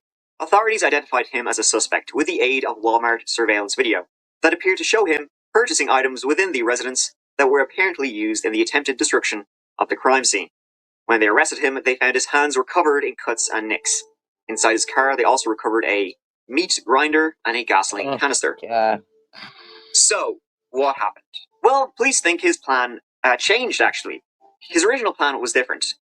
But after he murdered his parents, his hands got cut to shit, so he had to abandon his cleanup of the scene. He left it unfinished and went back down to Baton Rouge, Louisiana to take care of his paws. He was going to come back and finish it off, but he was, casual about it. I'll get up there eventually. Don't worry about it. A man faces first-degree murder charges in the deaths of his parents in West Knox County. Authorities have taken 28-year-old Joel Michael Guy Jr. into custody. Guy is a college student in Louisiana. The Knox County Sheriff's Office called the crime scene gruesome. Investigators say the parents suffered multiple stab wounds and were dismembered. The Sheriff's Office says the couple was last seen Friday. WBIR 10 News anchor Kendall Morris joins us from West Knox County, where the couple's remains were found in their home Monday. It would be described as horrific. A very gruesome crime scene.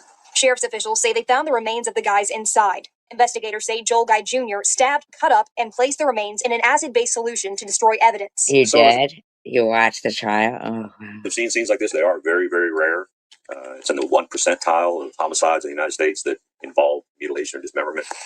Investigators are still working to find a motive. I don't think anybody can imagine to the extent of the horror that went on.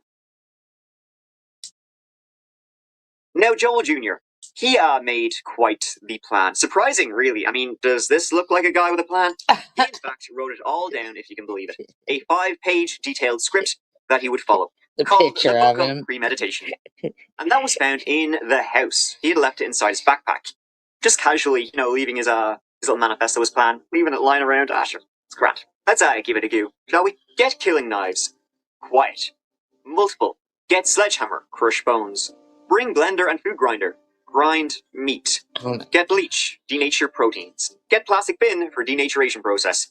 Does not matter where they're killed. Just get rid of bloody spots to prevent evidence of time of death. Not the mattress or couches. Get rid of bodies inside house. Flush chunks down toilet. He's not alive to claim her half of the insurance. Money, all mine. $500,000. Money, all mine. Covers up forensic evidence. I cannot believe he left this behind and with money, all mine. What the fuck? What the fuck?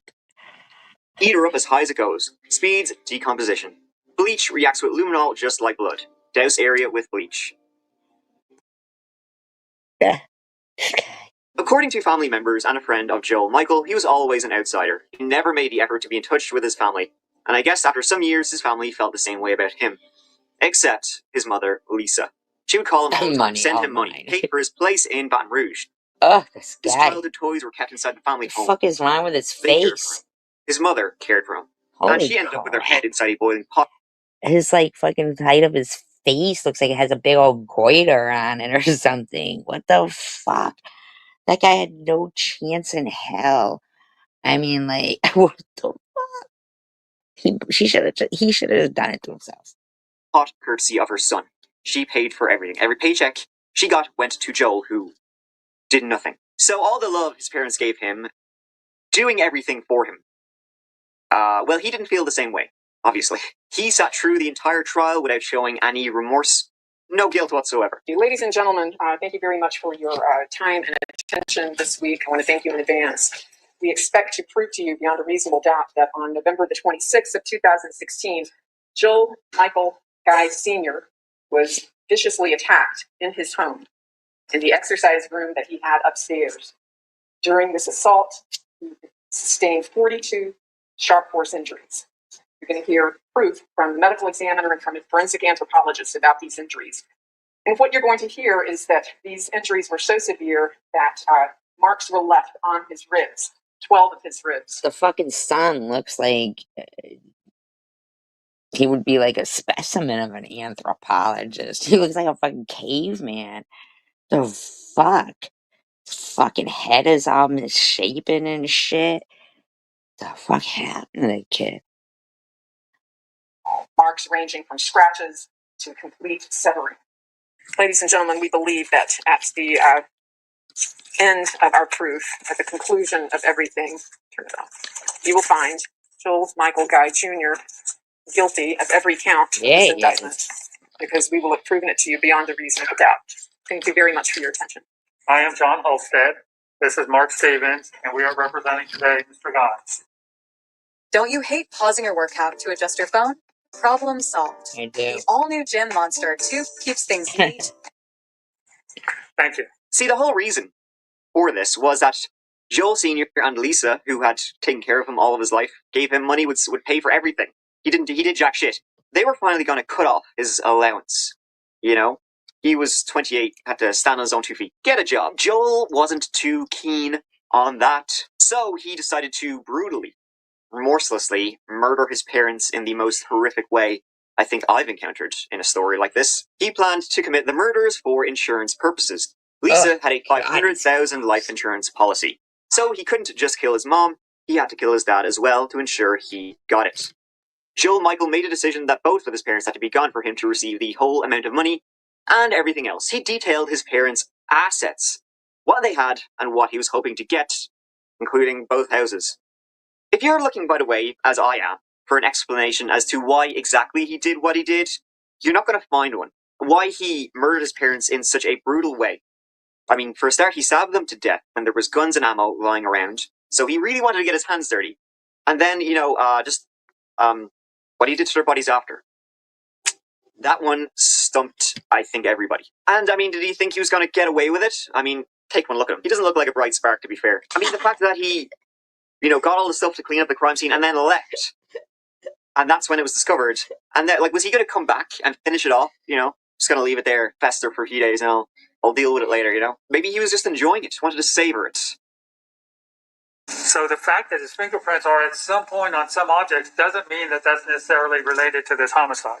And on the notebook, they also did not bring in a handwriting sample to say, God. yes, this is his writing. The burden is on. I can't even imagine any attorney thinking, yeah, I could get you out of this one. I mean, seriously. Seriously. That's crazy. If you could see the pictures this guy uses for him, it's fucking hysterical. On them to prove this case beyond a reasonable doubt, and they didn't do that. Flight. Yes, he went back to Louisiana. That was the plan all along, wasn't it? Son going to come up for Thanksgiving, son going back home. That's all we know. We don't know anyone was chasing him back to Louisiana. And where did he go? Where was he arrested? I hope the dog was okay. At his apartment. He wasn't fleeing. He wasn't hiding. He went home. He left a notebook. We believe the state has not proven Money all mine. We ask that you find Mr. Guy not guilty. Okay. Nobody else had a reason to do this. Okay? No one else. And the proof in this case isn't strong. It isn't it isn't anything other than overwhelming. Overwhelming. He asked for the death penalty if found guilty, which he obviously was. We, the jury, found the defendant, Joel Michael Guy, guilty of first-degree premeditated. If he wanted the death penalty, if found guilty, why couldn't he just kill himself? I don't understand. Like, what the fuck? What do you think he was going to be found? Attractive?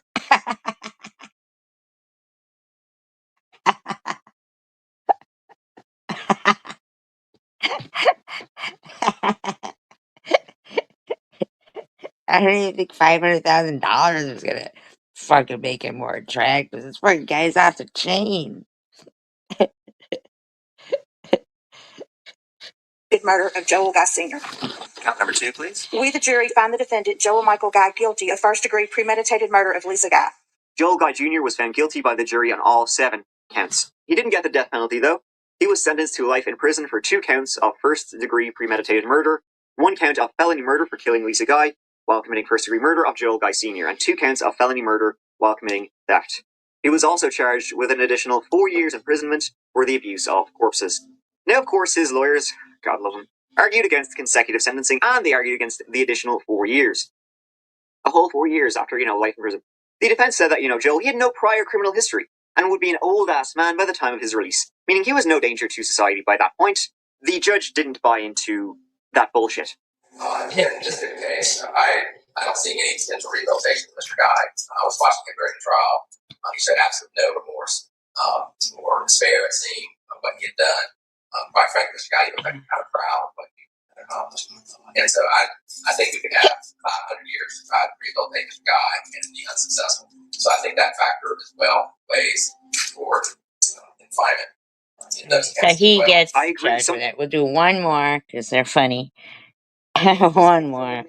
Try makeup but don't know where And then to celebrate the 5 and then I'm years. done. We have He 5 is off the exclusive chain. They should put him on a chain. Hey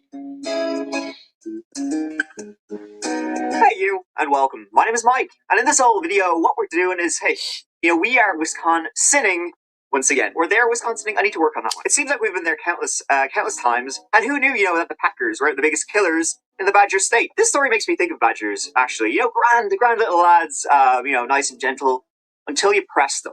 Let's see what happened when they pressed Chandler Halderson. Chandler, could he be any more of a? Let's give it a go.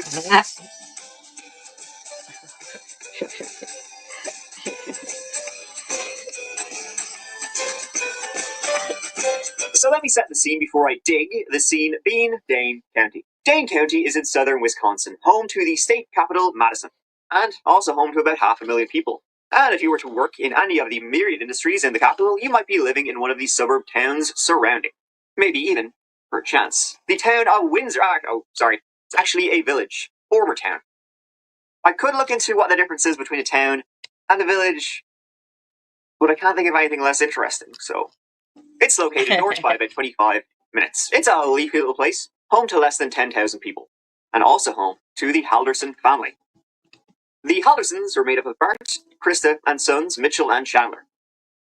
In 2021, Bart, 50 years old, he was a tax man, Must have been a big fan of the Beatles. He was working at a big old accounting firm in Madison. Krista, 53 years old, stay-at-home mother as her two boys grew, and then went on to work as a receptionist at a car company, also in mad old Madison. The parents are described as, good parents. Bart, especially hardworking. Krista, a bit of a helicopter parent, but they loved and supported their two boys. They had expectations for their kids, but they would do whatever they could to support them. So the family, grew, raised in the area, and they lived in Sheboygan for a time.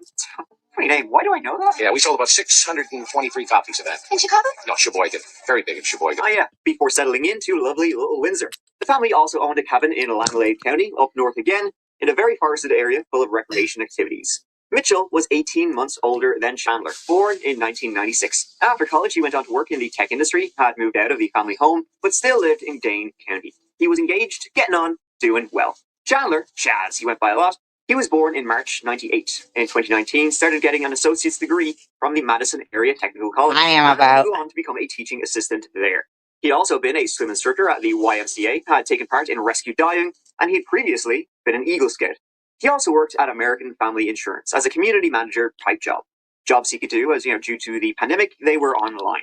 And he still lived with Bart and Krista.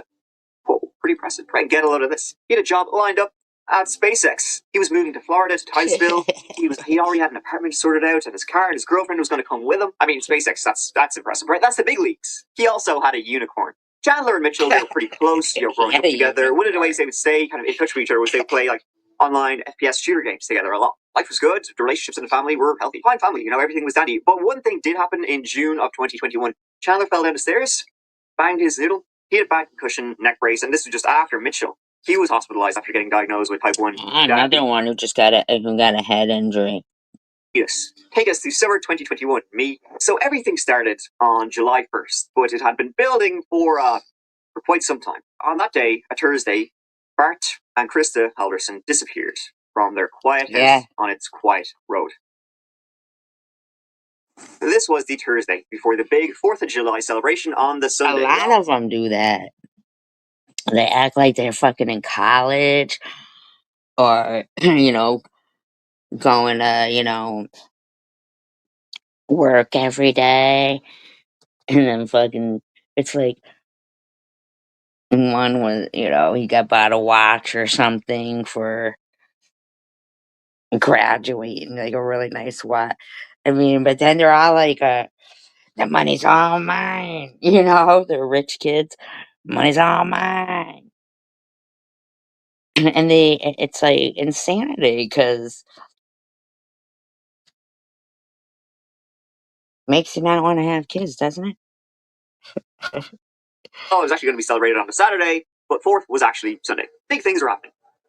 A lot of big things were happening that week, all right. 1 week later, they were reported missing. Chandler waltzed into the local police department, said he hadn't seen hide nor hair of them since July 1st. It's now July 7th. Where do you think, they could be? He was asked, what were they doing, when you last seen them? What were they up to? Well, he said last he's seen, they were heading to the cabin up north, up at White Lake. It's about a 3-hour drive away. But since leaving to go there, they never returned, and they were never heard from, apart from one text message. They were supposed to have come back a couple of days ago, he said. They never did. What he said happened, when he last saw his parents, when he last saw Bart and Krista, was on that Thursday, right, the 1st of July. That evening, he'd help them pack up, as they're going to the cabin, and then they must have left very early Friday morning. They were packing tools, they were packing alcohol, they were packing cash. And why were they going up there? Tough one. Depends. They left early Friday morning, but their cars were still at home. So they must have went with others. A couple of unknown people. So the lads down at the Dane County Sheriff's Office contacted their colleagues at the Langlade County Sheriff's Office. Here, would you mind lashing over to a cabin in White Lake, have a goo so you can see the Haldersons are there or something? The son hasn't heard from them other than one text he received on the 4th of July. Made it safely, can't get anything through. And yes, it's packed. Going to White Lake today for the parade, and we'll be home Monday night, Tuesday early. Love you lots. Now, cell service up there was a little bit spotty, and they were known to turn their phones off. Let me guess, to the off license, to your pot dealers. Maybe you got a meat potato pie, and now you're back. Maybe you went to see your barrister. Just kidding.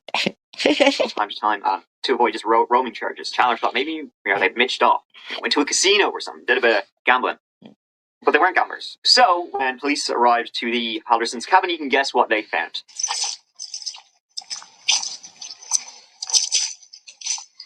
And everything was still being poked up like this.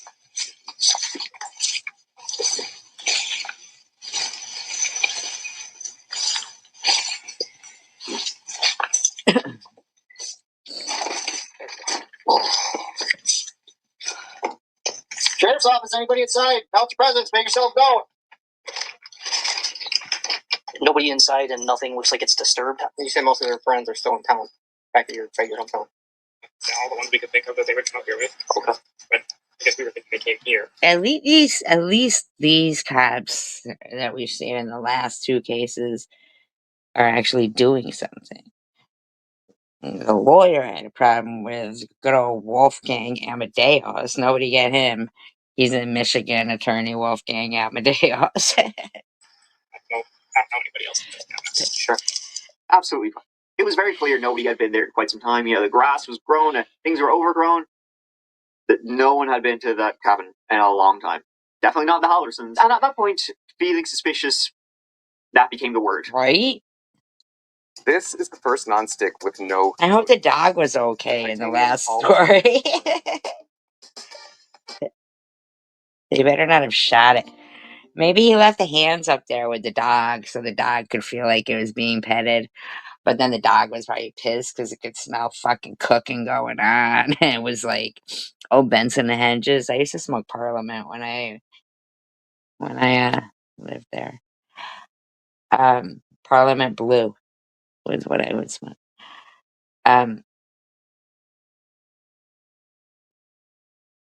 But trust the gangster.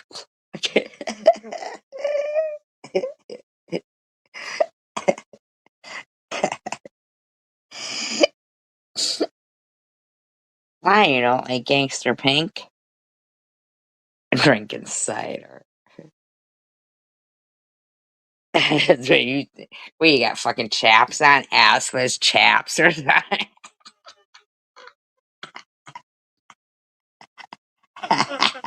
Bandana and shit. He comes up.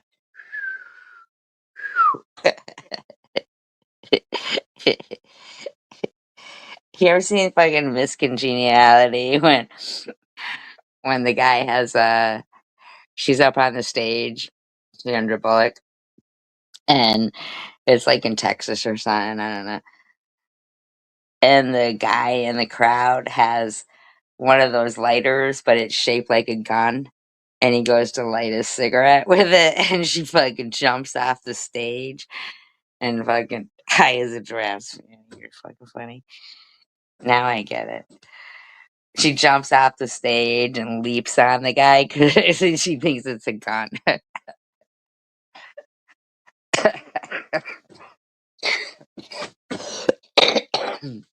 Sorry.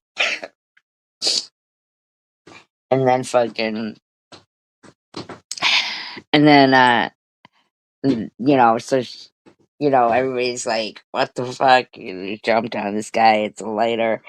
And she goes, well, that'll teach him not to smoke anymore. That'll teach him not to smoke anymore.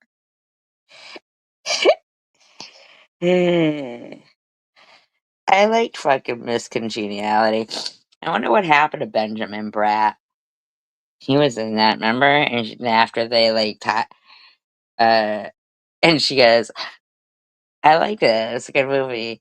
And the girl from Hawaii was, it was like a beauty pageant. And she goes, I always wondered about is if aloha means hello and goodbye in Hawaii.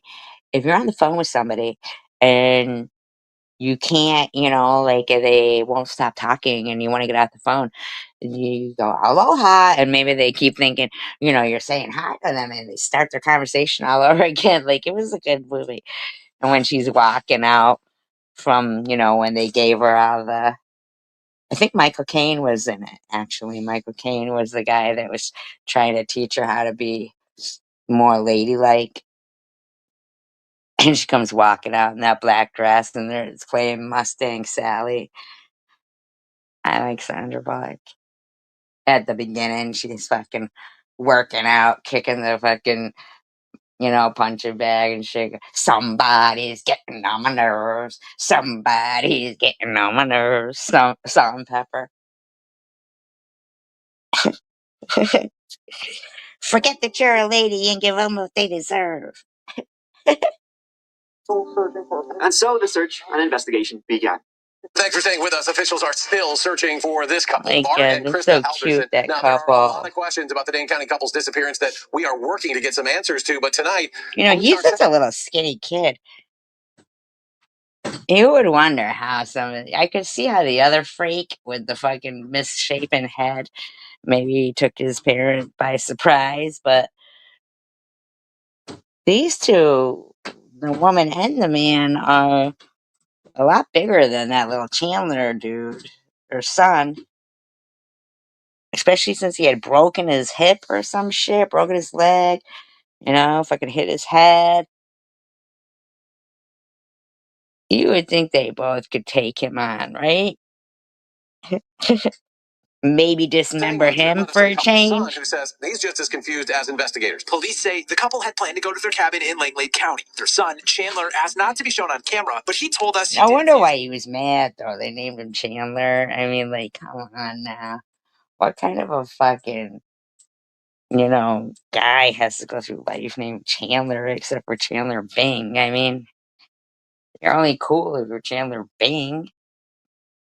His parents leave, and added they didn't drive themselves. They were picked up by their friends, who I never got the name of, and I assumed it was someone I was aware of, close neighbors of theirs up the street, or their best friends down on the east side. So that's what I assumed. I never really asked any further. And Chandler Halverson says for his parents to leave, even with another person, does happen from time to time. But he tells me another family member went to that cabin to check out cell service and was able to get through. Hopefully we'll get some answers soon. Adam Duck's reporting. Adam, thank you.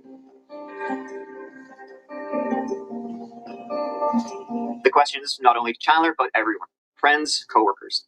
And it turned out Krista was supposed to be in work on the 2nd of July, the day after Chandler saw them. The day he says they left with the mystery couple. So Krista did not show up for work. My fucking cat is sitting right in the sitting there. Fucking Roscoe gonna come over and sit right next to Tucker, like Tucker walks away, like, what the fuck are you sitting near me for? I love you, brother. I love you. Tucker's like, get the fuck away from me. Fucking stinky little dog. Stop eating my cat food, fucker. Before I dismember you.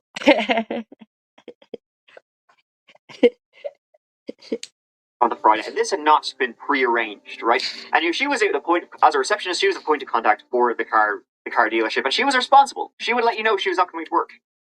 Same with Bart. When did you start to think Only in his mind. they might be missing? Unless there's food involved, then fucking she'd be all like, jump right on Tucker, like, get the fuck out of here. I was told they'd be home Monday or Tuesday, and Tuesday afternoon I got a little worried, and then Wednesday, when my aunt went to the cabin, that's when I got worried, and I went to make a report. And that was filed yesterday, I see. Yes. He actually sounds believable to me. He actually sounds believable to me. If he hadn't said he had a job at SpaceX, I might believe him. Are you guys right now, how are you kind of getting through what's happening right now? How are you moving from day to day? The neighbors got me pizza. And the neighbors got me pizza. I'm a full-grown man, but the neighbors got me pizza. So that was good. So that was good. I think I'll move in with them. The media was on the case. Chandler, being the proactive sort, he went door to door around his neighborhood. Oh, this looking to see fucking if little anyone- guy, how could he take on both those parents? They were looking pretty hefty. I mean, serious. He must have done it in his sleep. Our Ring camera, Nest, home security, anything that may show who came and who went from the home. The other night when I was watching one, the fucking 32-year-old loser's son that was still living at home, fucking, even though she didn't want him there. Not that everybody is a loser if they're living at home. I'm just saying this guy was a loser because he was on probation and, you know, just a fucking asshole. And he killed his mother because she wouldn't let him shut his bedroom door. And he killed the cat too. Beat the cat with a crowbar because, you know, the cat was fucking vicious. He needed a weapon. Fucking asshole. Poor Jinxie.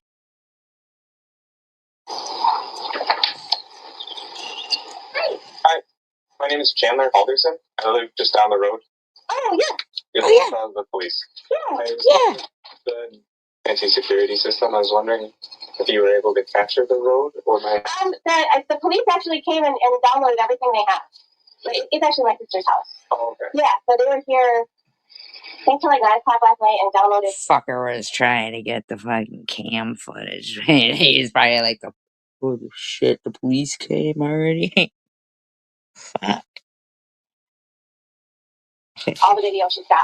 So we're hoping that... Yeah, did it capture anything on... We don't know. They just took a copy of everything, and so we're hoping...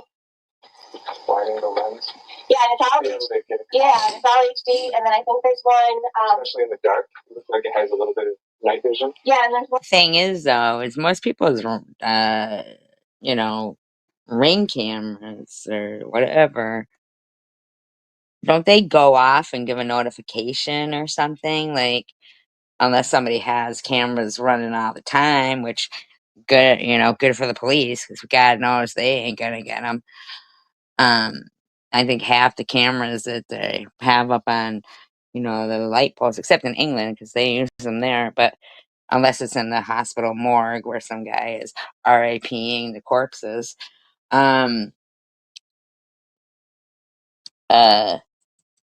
it seems like most of them are like, what are you doing, buddy?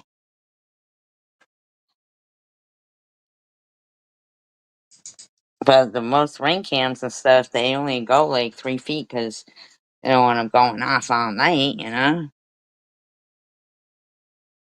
One on the corner of the garage, too. I don't know if that one quite goes that direction, but... But anyone got like security cameras and stuff like that. We do. For you guys, okay? Take care of things. Bye. Neighbors' home security would show, when it was handed over to the investigators, that no one left the home that Friday morning during the time Chandler said his parents slept or picked up. You got to hear about this thing. There's this new phone charger out there. It's basically a fast charger that repairs battery damage and makes... You know, this was the time he was saying to anybody who would listen, friends and family, that's when they left. Not according to surveillance. But he was a, you know, swell guy. I just went through his biography. Come on, it's right. But the Pobo police did too. This guy is literally going to be working on rockets. I think he's okay. And sure, he just banjaxed his head when he fell down the stairs. He was bollocksed. The police spoke to Chandler's girlfriend, Kat. She had just spent the weekend with him right after the parents vanished, and she said everything was completely normal. They enjoyed the holiday, they went out and spent time at Kat's parents' farm. It was great. On Kat's parents' farm, they even had a pool, which was great for Chandler because, you know, the injury, falling down the stairs, his legs were hurt, so he would go there again. If the police wanted to do, you know, a double take on Chandler, this helps, you know, pump the brakes. So did a mystery couple kidnap the Hallorsons or something? Detectives now go door to door here, while sheriff's personnel here in Dane County are checking for any and all information. The missing couple's son says law enforcement in Langlade County has checked on the family's cabin there, and he says that visit only adds to the mystery. Well, let's take a step back, because the day after celebrating, you know, at Kat's parents' farm for the 4th of July, Chandler returned to that farm himself. Like I say, the pool was great, and it helped with his, you know, his rehab. Kat's parents told the police, you know, after the investigation had begun and all that, it was odd. He told them he was going to lose out on his job at SpaceX. Oh, no. Due to, you know, his neck injury, he couldn't fly. Then he went to use the pool. Kat's mother told the police that after, about an hour, she went to check on him. And he wasn't in the pool, but she did see his car parked in the fields nearby. Chandler then emerged from those woods. So she told all of this to the police. And they went out there. They went into those woods. And they found the dismembered body of Bart Halderson. Not all of him, though, just his torso. No arms, no legs, no head. Bullet wounds showed he'd been shot in the back before being chopped up. Not far away, they found a tarp. Both Bart and Krista's blood was on it. And near where his car was parked was an oil drum. Inside, broken saw blades and scissors. They were bloody. Damn, Chandler was so close to finding his dad's body. Oh, wait. Right, gentlemen, how are you doing? Yeah, good. Good. Would you guys switch spots? Yeah, that's another issue. Yeah. What's going on? All right, so we're just going to talk to you a little bit more, okay? Let's write some stage here. All right, just so you know, I'm going to record stuff, okay? Just also remember everything and mix up everything that we talk about. So today is July 8th. It's about 5:11 now. We started talking at 5:08. So yesterday, July 7th, I came to your house where you live with your parents, Bart and Krista Halderson. And the reason I was there is you had gone to the Windsor Police Department and reported them missing, right? Yes. Okay. I would think go to the department now because they like office break room. Mm-hmm. Friday morning, I woke up. They had left with the stuff was all set out, and again, the Sunday, it's the 4th. In the morning, I'm a little worried about my family. I think I called my mom. So throughout, I've called. I don't know the times though. Good morning.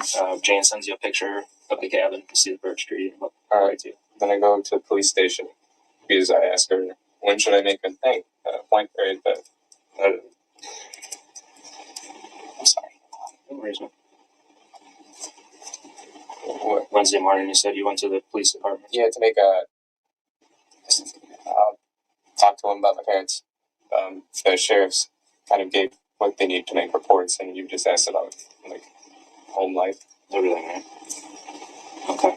So you got more in depth. Yeah, I think. Wednesday here we are, and throughout the weekend I've been calling. Mm-hmm. Okay.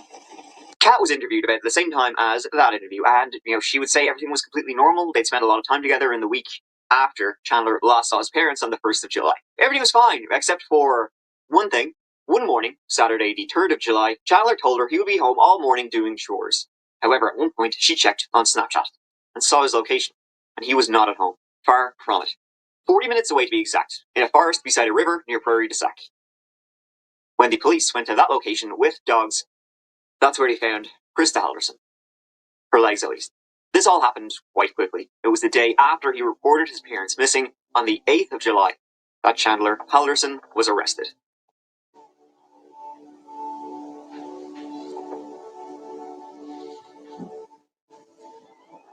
It was on Thursday, the 1st of July, sometime between 3 and 5 p.m., that Chandler murdered his parents. About that. We all have the background, I think, right? Yeah, I think so. So, I think it's time to start talking about what happened to your parents. Like the truthful version. Okay? So, we have like 20 pages of writing. We're going to start with a clean, white piece of paper. You start telling the truth. Okay? Because listen to me. This is the only chance you're going to have to tell us the truth. Okay? When we, listen.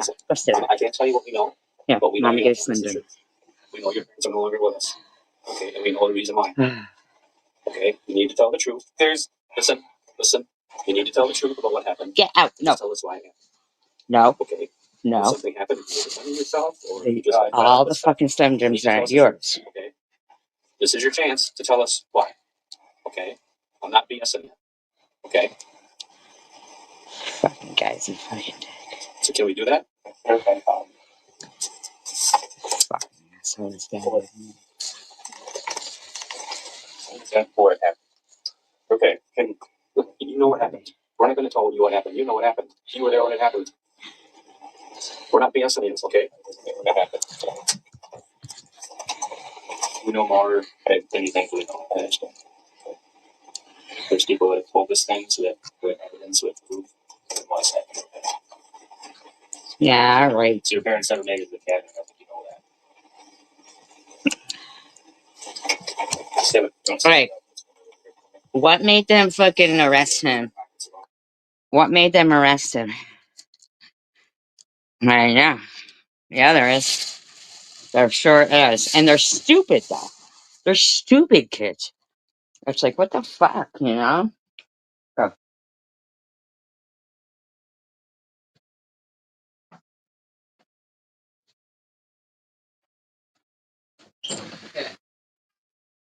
Yeah, I know. Slim Jim too. Tucker gets Slim Jim too. Come here. You want Slim Jim? Slim Jim? Alright, Slim Jim. I got you. Here. No, Tucker gets Slim Jim too. Oh my god, really? They caught him what? Oh, in his lies. Oh, okay. Don't you take his Slim Jim. That's his piece of Slim Jim. These fucking animals go crazy for Slim Jims.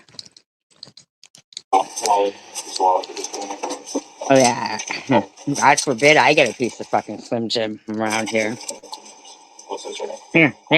There's your Slim Jim. Here.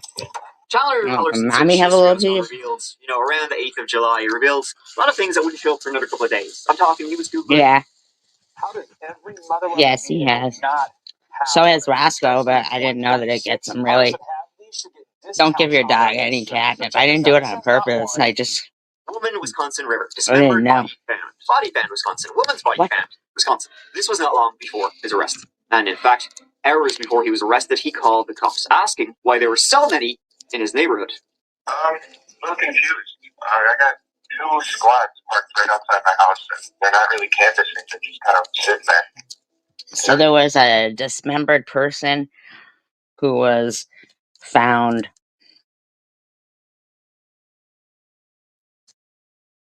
in the river. Did he do that too, or what?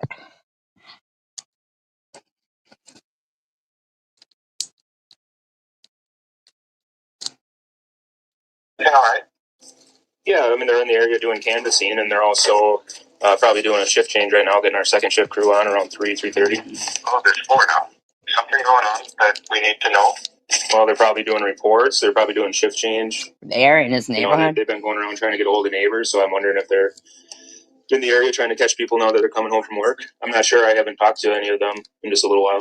They were already finding evidence, and very soon would be knocking on his door. By the way, a detective at my house said something's happened, and while we were leaving, people were going inside. Is there a warrant for my house? Should there be?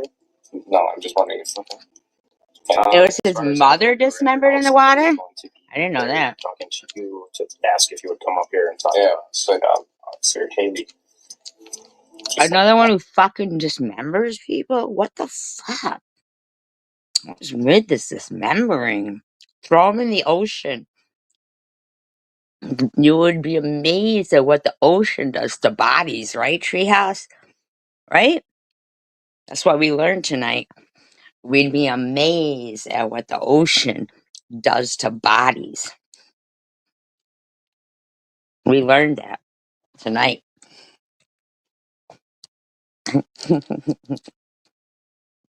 We have learned that tonight. Why are you looking at me like that, Roscoe? What do you think? You own the fucking all the Slim Jims in the world? Walked pretty much in to the gate on the outside. Just kind of walked in. I was wondering. Was that when you were getting your wallet?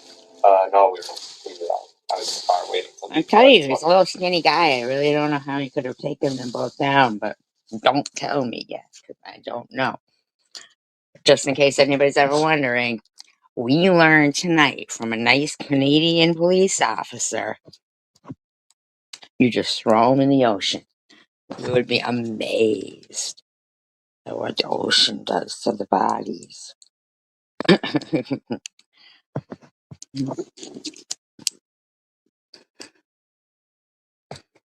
Oh, Panda.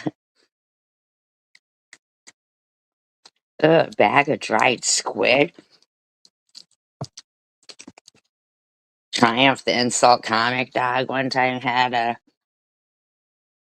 a piece of dried squid because he was in Chinatown and he took it.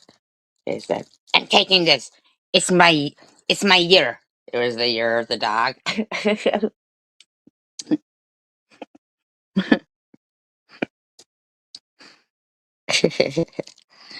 It's really funny. Okay, she said something's happened. I like calamari. I need to go down. I'll find out what that's about. Oh, is that oh, okay. Alright, so Wednesday night, mom comes home. Oh, his mother He was getting home. very paranoid. So paranoid, in fact, that he actually ended up reading up on another case that happened in Wisconsin. The state versus Peter Capuzzi. Why that one? Well, in 1999, a bag was found floating along the Wisconsin River. Inside, dismembered remains. It was the wife of Peter Capuzzi. Prosecutors had a lot of evidence against him. Bloody knives, fake alibis, and a fingerprint undermining his timeline. He got life, and Chandler was looking for cases similar to what he had done. In the Win with Zen sweepstakes, you can get a How chance do to these win people just remember things and $100,000. just feel like But they're there's more than normal? one way to You win don't with want Zen. that, Tucker? Here's how it works. For 5 weeks until Now you're November cleaning 24th, yourself? You we're had giving enough away Slim Jim? Tucker? So what about You the had enough Slim back Jim? text message, right? The one his mother had sent. Well, her Yeah, I phone didn't think was so. eventually found in the home. In a shoe. Wrapped. Yeah, and he is whispering that is the part. They love Slim Jim. It doesn't matter if they're full. They are like, Slim Jim. Tucker's cleaning himself now after eating Slim Jim. Roscoe's just looking for more Slim Jim, contemplating eating the wrapper. Wrapped in aluminium foil. In October 2021, the murder weapon was finally found. It was, once again, on the farm, in a barn behind some wooden boards. What farm? An SKS, Chandler's favorite video game weapon, and real-life weapon. A friend that was in the military had given it to him on the 12th of June, as a present, knowing it was Chandler's favorite. His friend gave him a gun. What a nice friend. What a nice friend.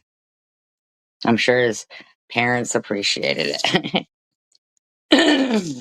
Why did Chandler murder his parents? His other friends gave him a chainsaw and Parents, in such a brutal fashion, chopped up. Why did he murder them at all? He had a promising future ahead of him, great experience. He was getting a job at SpaceX. He had a girlfriend. He had a life you wouldn't want to destroy. Did he, though? It was all a big, fat lie. He wasn't in college. He wasn't studying at all. He didn't have a job at American Family or as a teaching assistant. SpaceX me bollocks. He told Kat, his girl, he bought a car and found a place in Florida. No, he did not. None of it was true. He wasn't a diver with rescue. He wasn't anything. Even his head injury that, he was telling to anyone who would listen, it was a lie. Really? He did go to the hospital and the doctor said, "You've got a mild concussion. Here's a neck brace if you need it." He made sure he needed it in front of others. He couldn't actually move to Florida. Well, A, he had no money, and B, there was no job at SpaceX there waiting for him. So he had to have an accident, and therefore he would miss out on his employment with SpaceX. He faked his injury to get out of a job that didn't exist. He was lying. He was holding everybody with lies. His parents believed him, his girlfriend believed him, his brother, everybody thought they knew what he was doing. Everyone believed he had all this college experience and great job and was going to work at SpaceX. Wow! He bullshitted all of it when he was just at home in his room playing games. Why? How could you live like that? He would spin webs to tell people why he was always broke. He would forge emails with his quote-unquote work to show people, it was legit. So long as they didn't look at it for too long. He pretended to work from home due to the pandemic and instead he played video games all day. He was up early in the morning for the job he didn't have. How was work today? Same old, same old. He even faked a call. Remember the guy who fucking had that online, girlfriend, but she was like, one of those, sex girlfriends, whatever. And fucking, he was spending like thousands of dollars. One other one was living at home with his parents. The other one was like successful, but he wasn't. Not that it's a bad thing to live at home with your parents unless you're fucking ripping them off and then you're gonna kill them. But he had like thousands of dollars, and they had to like kind of try to get on her right. Uh, yeah, and then he was like stealing the credit cards of the family and everything, and fucking finally owed like thousands and thousands of dollars, and then he just killed his parents because God knows that online girlfriend was fucking more important than the people who gave him life. With his dad, pretending to be his college advisor, saying, yep, Chandler, he's a great guy, he's attending all his classes, he's registered for everything, it's going well. Bart then later said to Krista, wow, Chandler's college advisor. Sounds an awful lot like our Chandler. Why? Mm-hmm. I don't know, but I do know his parents found out. Their suspicions had been mounting for some time. The day before he was murdered, Bart called the college and got through to a real person, an Omar Job, who actually worked at Madison Area Technical College. Hi, I'm trying to get an appointment scheduled to meet with somebody to mainly just get a copy of the transcript, other degree verification. Okay, what's your first name? Chandler's last name is H-A-L-D as in David, E-R-S-O-N. You were taking IT classes, right? I don't see that you were in the program. I don't see that you were admitted in any program. Do you have an Alyssa Brandt that works in that area or anywhere in campus? What is the last name? B-R-A-N, take it T or D-T. You said the full name of Alyssa. Alyssa? Yeah, A-L-Y-S-S-A. No. Wow. The Brandt. Stay with Alyssa. Okay, that should have done. Okay. Minutes after the call, Bart texted Chandler. I spoke to Omar Job.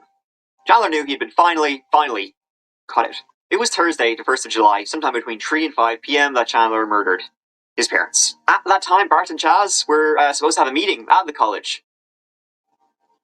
And that meeting would not have gone well. All his lies would have been revealed, that he didn't have any jobs, he didn't have any degrees, he didn't have... What a fucking little idiot. Why could... last text to his son... What the fuck's wrong with this kid? What do you think, he was just gonna fucking play video games his whole life? Fucking idiot. Little fucking asshole. Was, I'm ready when you were. This is my favourite dentist hack to clean my retainer. Unreal. If you wear a retainer every night Little like I do, you fucking know how hard it idiot. is to keep it truly. Bart was shot in the back with a rifle. He was mad. He didn't really talk to me too much that day. I got home at 5, I believe. That's her normal, 5:20 to 5:30. Krista then arrived home after work, and we can only guess what happened then, but they were both cut up. He initially tried to burn the remains in the house, in the fireplace. Wow. Neighbors noticed, and they smelled. It didn't work, at least not on all of them. The skulls were still in there, but he ended up dumping what he couldn't burn. Many searches were done, landfills, ponds, and on the 1st of September, Chandler Alderson, charged with 2 counts of first-degree murder, among other charges, entered a plea of not guilty. Is the defense ready to proceed with arraignment at this time? Yes, Your Honor. We did receive a copy of that information, and as you said, it does track the amended complaint. Waive formal reading and stand to the charges. Not guilty pleas will be entered to all 8 counts within the information. The trial began in January 2022 after he opted for a speedy trial. Specific time. But the evidence in this case you'll find is overwhelming. Chandler Alderson killed his parents on July 1st, 2021. He cut up their bodies with axes, wow, saws, knives, and he didn't even give them the dignity of having a funeral or even a final resting place in one piece or together. Their remains were scattered across Dane County, in public land, on farms, in garbage cans, in rivers, perhaps every ditch. It's a possibility in this county. You'll find the evidence in this case is overwhelming. Now, over the next couple of weeks, I'll make you a couple promises as your prosecutor in this case. I'm not here to waste your time. You know, probably if he would have talked to his parents, and they probably would have been like, tell us why, what's going on here, And he probably could have talked to him, unless the guy was just fucking, like, totally sick in the fucking head. and had just been a little fucking liar his whole life. But I'm sure that, the kid didn't look like he was on rugs or anything. God forbid he be on Oriental rugs. But just insane that instead of just talking to them, there's parents that he's probably done fucking shit before and they still loved him. Ain't that some shit? Come on, man. Stop it. You don't need to fucking start barking every time somebody talks outside. Fucking freak. You could be right there. You could be right about that, Treehouse. I think that is a problem with a lot of kids that were latchkey kids. And parents thinking they're doing the right thing. That's part of a reason why it's not really spoiled because it's neglected. Really, if you think about it. I mean, I get it that parents have to work and stuff, but I mean, that's the reason why I bartended. I had, a great resume and was as accounts receivable supervisor at a kidney center at, 19 years old. But the thing was, I wanted to be home with my daughter. I wanted to make more money and work less hours so I could be with her, And probably I did see like my friend, the one that recently passed away.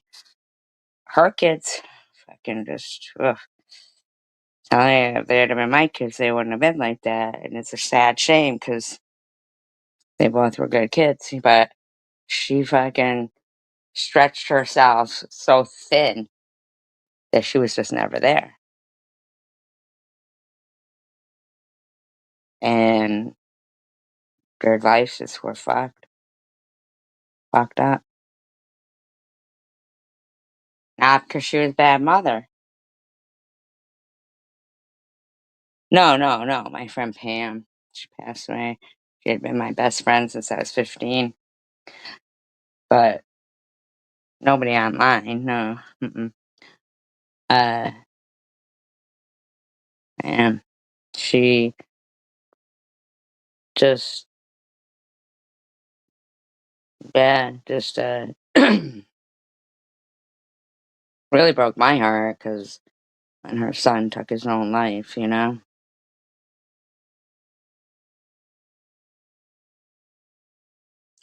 But I didn't realize how self-absorbed she was till probably after that, or I don't know. Constitutional rights we talked about of Chandler, he has them. And once you respect them, there's another one that you should know, which is this is the only time we get to have this trial. You get one trial in the United States of America. And I have to do it right. I'm going to ask it to deliver. Yeah, you get one trial in the United States of America unless they find somebody not guilty that they want to find guilty, and then they keep fucking retrying them.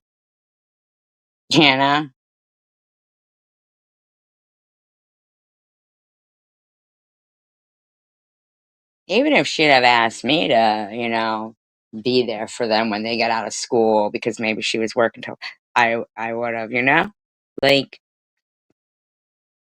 I don't know, she just always thought she knew what she was fucking doing when really it was just kind of self-absorbedness.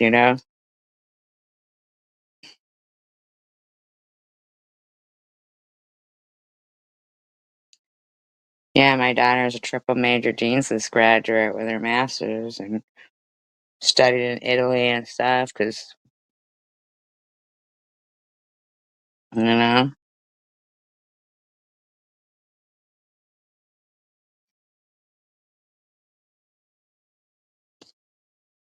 guilty to finally bring some much needed truth to Chandler Halderson. Thank you.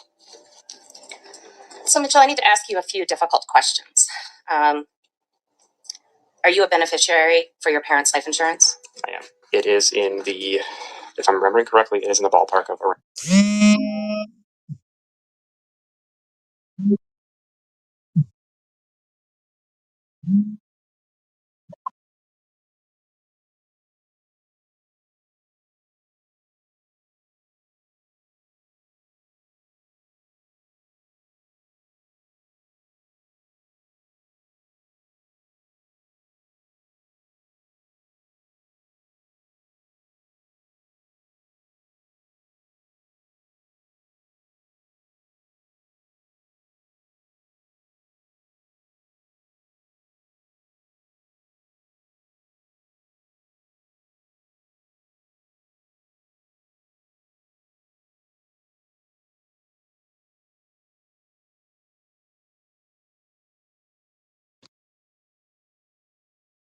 And changing your joggers wet ass.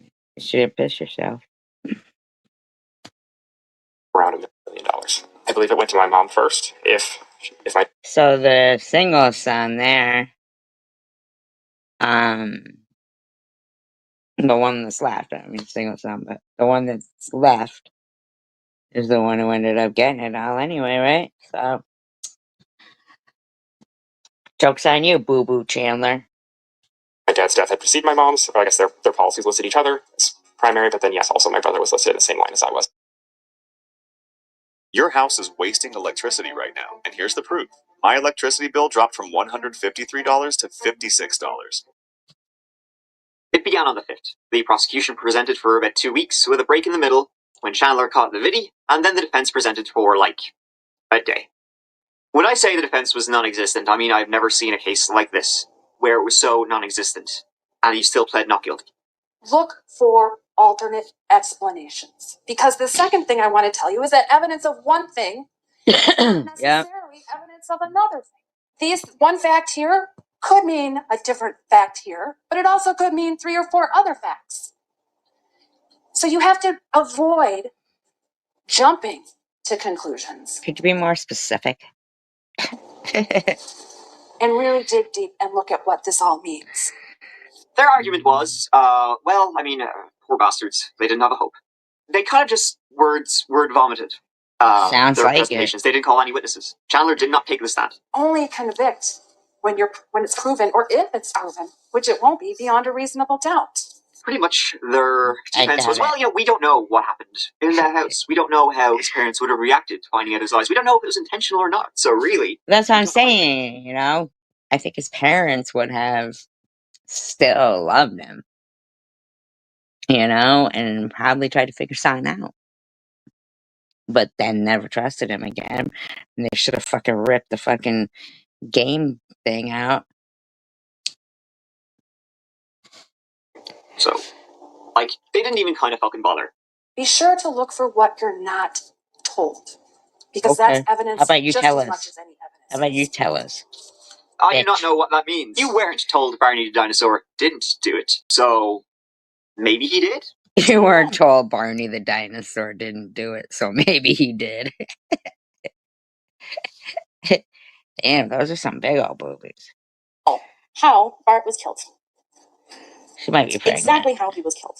Or just fat. Do you know how he was killed? Do you know if it was an awful accident? Is Barney Do killed? you know if it was intentional? She's talking about Barney. Do you know if there was someone else involved? Barney? You don't. And that's a problem. As you can imagine, your boobs are a problem for your back. The verdict form on count 1. His bow tie is a problem. Who wears a fucking bow The jury tie? find the defendant Chandler M. Halderson guilty of first-degree intentional homicide as to Bart A. Halderson. We, the jury, find the defendant Chandler M. Halderson guilty of first-degree intentional homicide. And now he's somebody's charged in bitch. count 5 of the amended information. The verdict form for count 6. Aside from being found guilty on 2 counts of first-degree murder, he was also found guilty on the charges of providing false information on a kidnapping, 2 counts of mutilating a corpse, and 2 counts of hiding a corpse. Ugh. He hasn't been sentenced, but it will undoubtedly be life with no chance of parole. During the trial, he showed no emotion throughout the entire thing, and honestly, I think he was relieved. Relieved he didn't have to lie, anymore. That's why He lied his whole fucking life, in my opinion. Of course he can show no emotion. He can lie looking straight at somebody. Sorry, I can't help it. I gotta watch one more. Hey you, and welcome. My name is Mike, and in this old video, we're going to Durham, North Carolina, to look at I'd say one of the stranger stories I've covered recently enough. Yeah, you got travel. You got a guy who really loves the sound of his own voice, and you got contact lenses. That's a new one. It's fitting that the name Raven is in this one because we got a few bones to pick and a few baffling yokes to look at, like along the way, which we will get to when, of course, we, as always. No, he didn't. He had a blanket tent in the basement. I liked blanket tents when I was fucking 9. Unless I had a little kid, then I would make a blanket tent.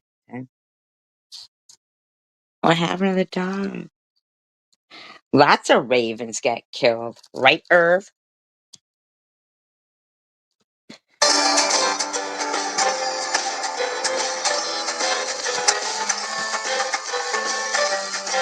Durham, North Carolina is home for us today. And usually when I'm talking about the places in these old videos, they tend to be set in small towns a lot of the time, which means I tend to run out of things to say. But this is like the opposite of that. But I will say my interest level remains the same, non-existent. It's home to a number of universities, cultural institutions. In case anybody is wondering, and Novias, if you want to drop the link for it, if you want to. The name of this channel is called That Chapter. And he makes murder funny. I'm just saying. Not all the cases. He didn't crack jokes about the little girl one. But a lot of the cases, he is funny. And oh my God, there's one with this guy that his wife found, was just like, this shit is too crazy. Like, he wanted people to poop in his mouth and shit. And so, oh my God, the guy was fucking. But he is so funny, this guy. Yeah, that chapter, yeah. Oh yeah, he's got loads on his channel. I mean, he's been around for. I mean, he's probably making murder. He just said, he's like talking about the guy with the poo poo. He's like, he likes the old poo poo. Right? He's just funny, man. And then there was Hi Kimbers. Then there was another one I wasn't able to find with this woman who wasn't she wrote books, but she killed her husband. It was so fucking funny. Oh, you follow Mike? Isn't he fucking hysterical?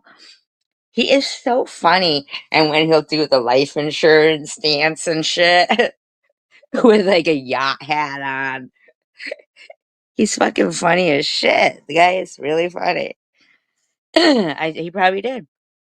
He probably did. He covered quite a bit of stuff that he is just funny. But that one with the cop that fucking killed his wife, he's into the old poo poo. Many prominent companies, and over 275,000 people. Already pretty sweet, but for us, as usual, it ain't the place, it's who's in it. That was the Aberoas on Fairham Drive, Northwest Durham. Before they were the Aberoas, though, they were Raven Aberoa and Janet Christensen. Raven and Janet were college sweethearts, meeting on a soccer ball field. Oh my God, his name is Raven? What's wrong with these parents?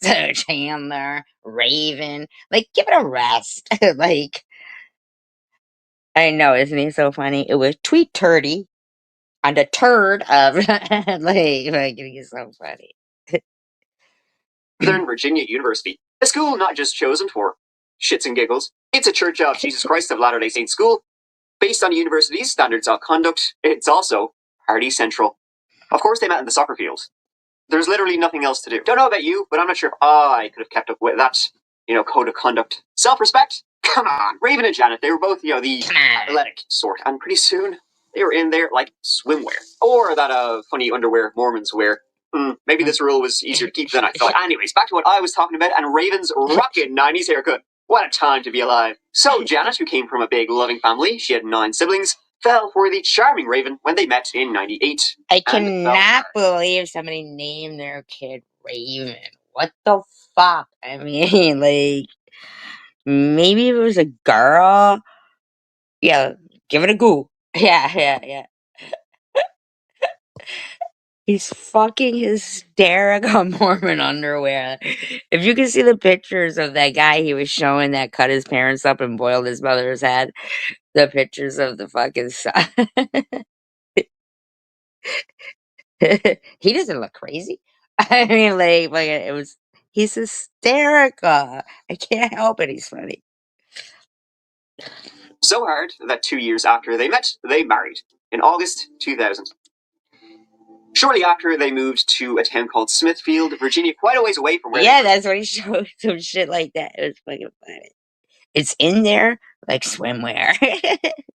met, and they settled in for their future lives together. They both then later on ended up getting jobs at the same sporting goods company, and that, my friends, is how we end up back at the beginning. Back in Durham, NC. They ended up renting a house in the suburbs on Farrand Drive. Things were going well, they were trying for a baby. Just because you're trying doesn't mean you want to succeed, as usual. Just because you're trying doesn't mean you want to succeed.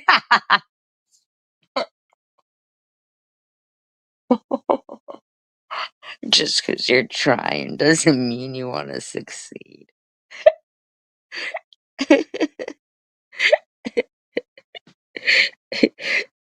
He's fucking funny. Especially after the stories he's been telling us about people's kids.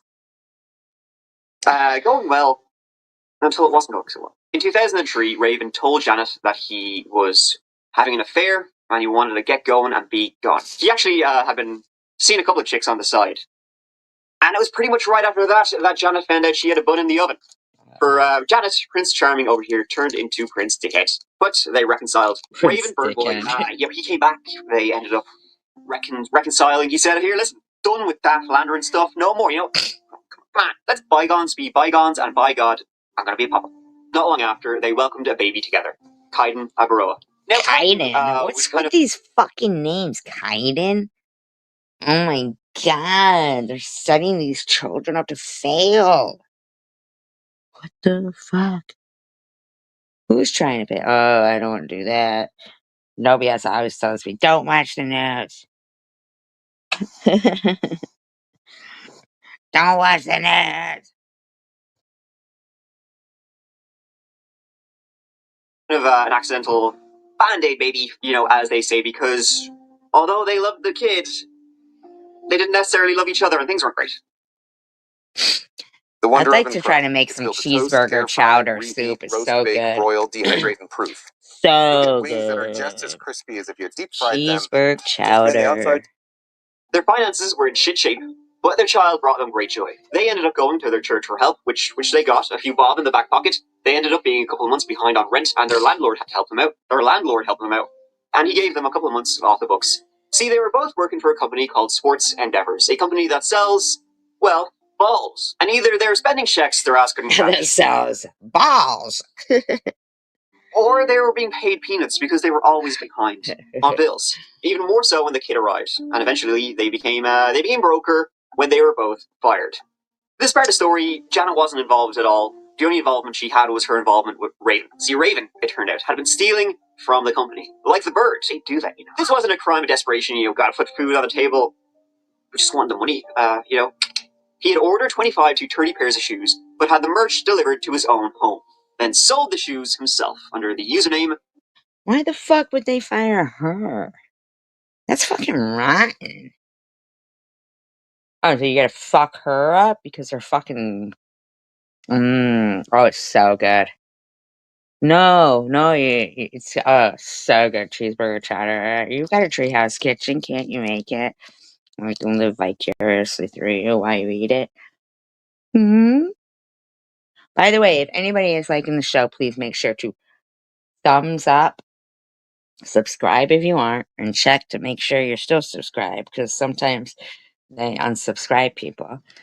And, if you want to tip the bartender, you can. Through either Super Sticker, Super Chat, but I'm mad at YouTube right now. Or If you'd like, you can cut the fucking middleman out, who I'm mad at right now, which is YouTube. And it scrolls across the bottom of the team. Team, not team. You know what I said.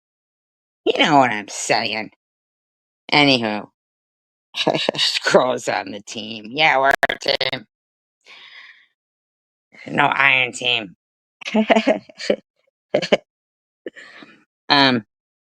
But being here with me, watching, because this can't be a monetized live stream. So for 7 hours, I have brought you freely entertainment from another channel.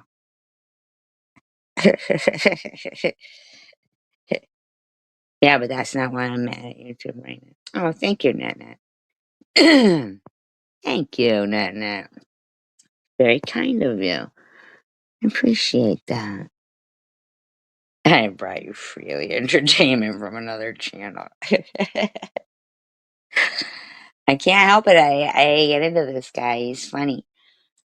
Very, very funny. You're not going to watch the rest of the show I'm about? What? Where you got to go? Got more cider? More weed? Footballer guy. The supplying company eventually contacted Sports Endeavor, saying, you never paid us. Sports Endeavor said, well, you never delivered it, until they seen where it was delivered to, and well, yeah. Raven Navarro was charged with embezzlement in March 2005. 2 months later, things went from bad to worse.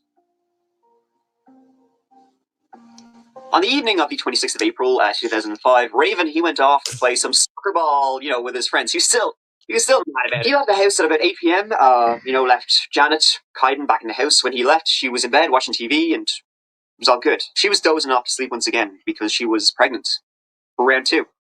Oh my god. Can have a bird baby. When he arrived back home after 10 p.m., the house was dark. The house was quiet, and in the bedroom, Janet was in the kneeling position, covered in blood. 25-year-old Janet Abaroa was dead. Wait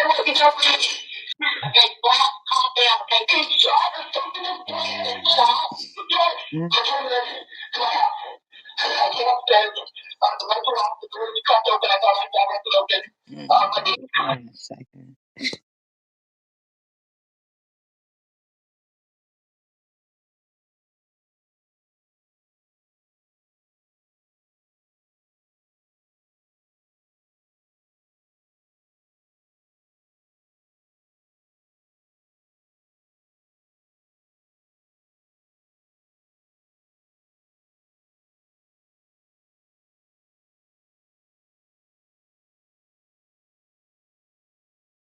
Angel Baby just sent me a funny meme with a fucking cat with a grill.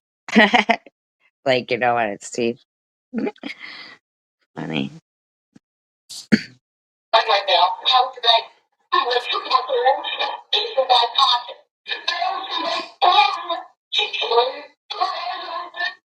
Oh, terrible. Guy Everyone sounds, thought I had he some sort sounds of like skin he's tightening lying. treatment. Even my daughter asked if I'd join her to get Botox. But the truth, no injection. Those Mormons, with their Mormon Nothing could be done underwear. when the emergency responders arrived. She was in a pool of blood. Raven, hysterical, croaking like his namesake, hyperventilating, believed she had done it to herself. Upon investigating, the cops soon disagreed. She hadn't been shot like Raven said on the phone. She had been stabbed multiple times in the chest. Fingerprints and a footprint were found. A laptop missing, along with one of Raven's knives, and he was a collector. That's my new knife. Oh yeah, that's what I was saying earlier. I watched a crime show that was these two twins, right? They were like high school age, I think.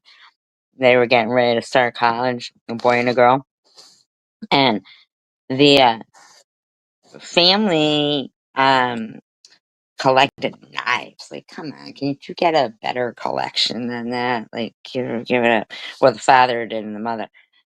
So he gives his son a knife that night, and then his son. I don't know. I kind of feel like maybe because maybe he was sleepwalking. He called the police. He said, "Oh my god, I thought it was a dream. I thought it was a dream." Like, I mean, if a jury had like okay, found not guilty one guy who fucking drove like a half an hour and claimed he was sleepwalking. Like, come on, to go do a murder, give it a rest. You're fucking not sleepwalking, first of all, because you're driving. But this kid, he called the police, and I don't know. All I could think is like how that father felt. Like, what the fuck? I gave him the fucking knife, and he killed his sister there. But I don't know. I kind of feel like he might have been telling the truth about sleepwalking, unless I don't know. I'd have to watch it again. Christmas. Thank you. But my dad would be very proud. I like to collect knives. But diamond rings were left on the counter. Your dad would be very proud. You like to collect knives. Yeah. Just absolutely. The investigation was on, and although there were, odd things in the home, there was no sign of any kind of forced entry into the house, and the door was locked. But Raven, hey, he was at soccer with his mates, and pretty soon he was somewhere else.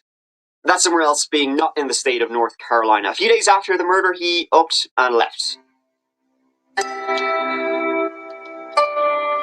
He went to Utah with his son to be with his family, which is fair, it's understandable in this difficult time. But to others, it looked like he liked it. Right after the murder, he got an attorney and wasn't interested in talking to anyone. Least of all Janet's large family. Come on now, everybody tells you to fucking lawyer up. They're gonna. Why does it look like he legged it? It was a 6-month-old baby, no job. I mean, what's he supposed to stick around there in the house where his wife was murdered? Like, come on now, that's silly. Plus, he's Mormon. Of course, he's gonna go to Utah. I mean, like, come on. I'm not saying he didn't kill her. What I'm saying is that's pretty weak to go on right there. Of course, they tell you don't say anything. That's the advice for everybody. Oh, now he's suspicious because he got a lawyer. I mean, shut up. Arrived with rewards for helping solve the case. Janet's family were from Pennsylvania and Virginia, and that's where she would go. She would go home to be buried in Antrim Township in Pennsylvania. Before she was buried, though, Raven had a phone call to make. The wife. Because she had a life insurance, baby! Oh, he's doing the life insurance dance. She had $500,000, and although they had been having... God forbid somebody have, Oh, okay. Oh, that's cool. Oh, that's alright. It was a bad live stream anyway.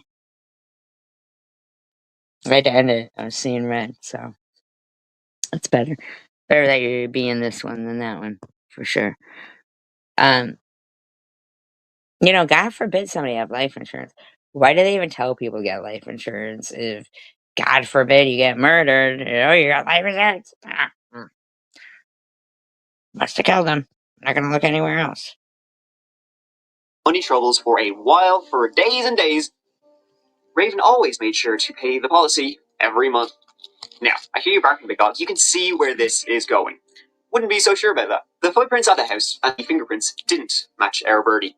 4 months after Janet's death, Raven pled guilty to embezzlement charges and was sentenced to 2 years probation and ordered to pay back nearly $10,000. At this point, though, it was kind of small potatoes compared to,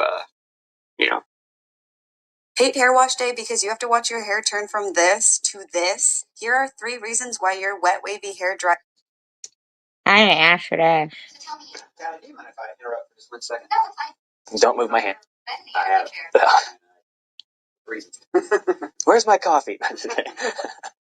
Okay. And we're off and running again. Okay. I don't like talking about what happened to her, and it's not because I don't love her, it's not because I don't want to find out who did it, but it's because I have so many good memories with her that, I hate thinking about the bad times, the time that, I can't even put that image in my head right now. Like, I refuse to even allow myself to think it because it's one of those things that, it could break a person. Did he say... He said she was shot. They said that she was, And they said she was stabbed. Well, here's the thing. Most of the time, people who stab somebody will have injuries on their hands because a lot of times with the blood, it slips, right? Oh, thank you, Hammers. So did he have any, injuries on his hands? Like, these are all, his ear on that one, his ears are kind of big, like kind of elfin-like, but on the other one side, that is a big old ear. He's not a bad looking dude, but if you look at him like that, he kind of looks like he works at Santa's workshop. Oh, the what ifs. I have so many what ifs that just overwhelm me.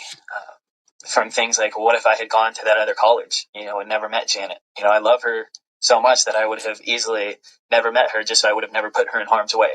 Why would you say you put her in harm's way? Why would you have put her in harm's way? Why would somebody enter this quiet home in a quiet neighborhood? Why would somebody harm someone so innocent, so kind as Janet, as my wife? And what are the motives? Damn, man. Sometimes killers have funky ears. Maybe that has something to do with people becoming murderers, because that's a funky looking ear. Man, that's the biggest earlobe I ever saw. And then it has like a little point on their ear. Dang, he's cute, but a shame about that ear over there. And so as I think about that, lots of scenarios play through my head. Holy crap. The worst scenarios are scenarios that involve... He kind of looks like, what was his name? No, what was the name of the misfit elf on Rudolph? Was it Clifford? You want to be a dentist? He does kind of look like him. Blonde and stuff. Me, involved. Was it somebody who was trying to get back at me? Was it someone who was breaking into my home because of something I did? For what? And if that's the case, how do you live with yourself? Because I didn't live the lifestyle that I should have been living, because that offered an opportunity for people to want to seek revenge on me, or to hate me, or to, just want to provide harm. And instead... What are you trying to say there, buddy? Were you cheating on her or something? Suspect. They encounter my wife and they end up harming her. It's not fair. My justice comes from just knowing, understanding that plan, that why is this allowed to happen? He really loved himself, I guess. He was very mad. He was always mad to yap away. He even had his own website, Raven's Tree. Ugh. All right, so that's done and dusted. I'll see you later. I'm off. And so he backed his wings and moved to Utah with a few bob in his back pocket, his son, and a new life that he was planning on starting.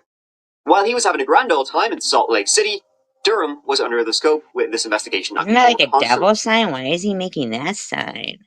Like the two horns there? Why would a Mormon be doing that?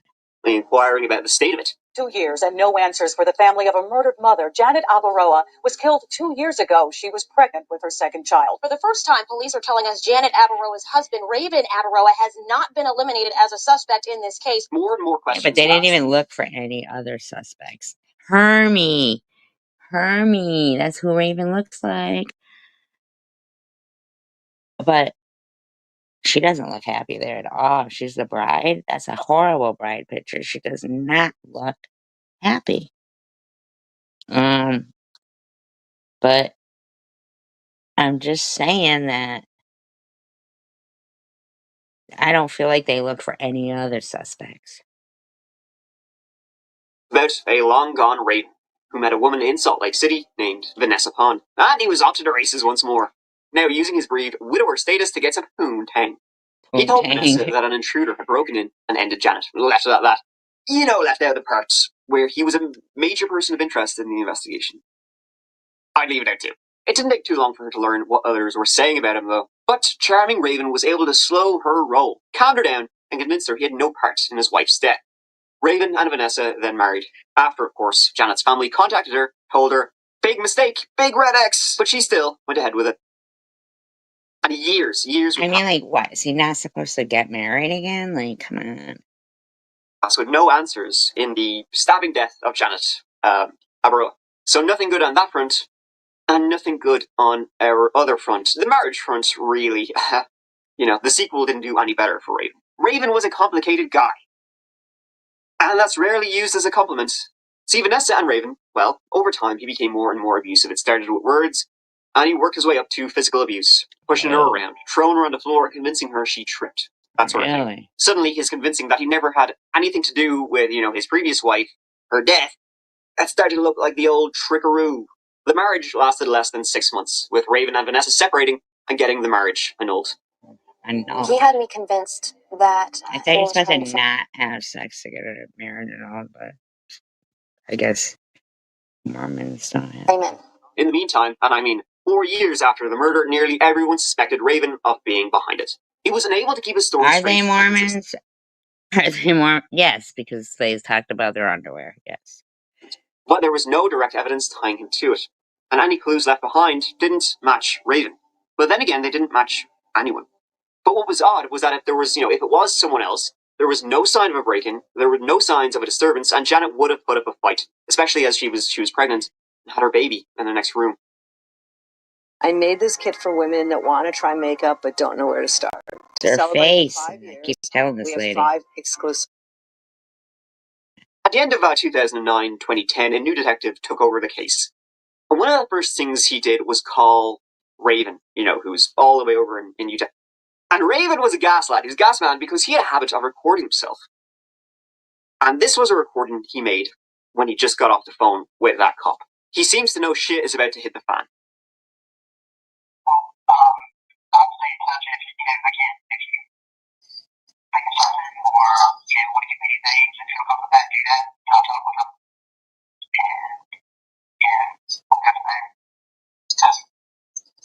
All right, thank you. I appreciate your time. All right, we'll see you later.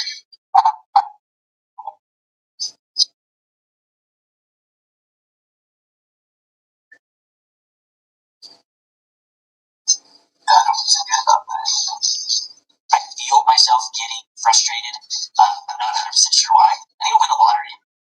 If I would win $3 million, I would dedicate $2 million to fighting this. 2/3 of my weddings, if you would. And the rest of it, obviously, I just secure the home, secures each Caden. Oh, Caden. So hoping to make Janet's name more recognized outside of Virginia. So I've got my work cut out for me. Jeez.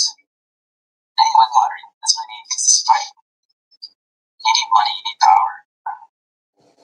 He's right about that. You need money and you need power. Yes. Yep.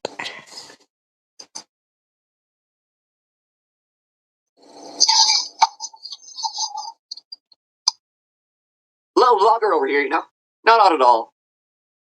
Wonder what else he records. Then the police made a big dent in the case when they had Janet's body exhumed. For reasons that were odd. Contact lens reasons. Janet always took her contact lenses out when she was going to bed, as most people do. Thing is, her contact lens holder was empty. When searching the house, they never found them. So where could they be? Well, they found out when they exhumed her body. They were a little dissolved, but largely intact. And this, once again, was another inconsistency in Raven's story. If she was wearing them, she wouldn't have been in bed, as he said she was when he last saw her. Digital forensics also turned up something. Remember how his laptop was missing from the house? Well, they ended up discovering some CDs, multiple CDs, and on them was pretty much everything that would have been on his laptop. So he had backed up everything from his laptop, and the date of those backups, him downloading everything, was the 25th of April, 2005, which is the day before Janet was murdered, and his laptop was stolen. Miraculous fucking. Perhaps he should have beefed up his home security instead. I wonder what they found on those CDs. There's a final recording. Another was that on the way home, Raven stopped in a convenience store, and there was security footage. However, when the police arrived at his home, he was wearing a different top, so he had time to change. 1 month after this video, Raven was arrested. Pam, Raven Abaroa is charged with murdering his pregnant wife Janet in April. Because he has a different... Right. I mean, and maybe they said she was kneeling, so maybe she was praying and just hadn't gotten into bed quite yet. I mean, she could be in her room and not be going to bed. I mean, And because he's wearing a different shirt, I mean,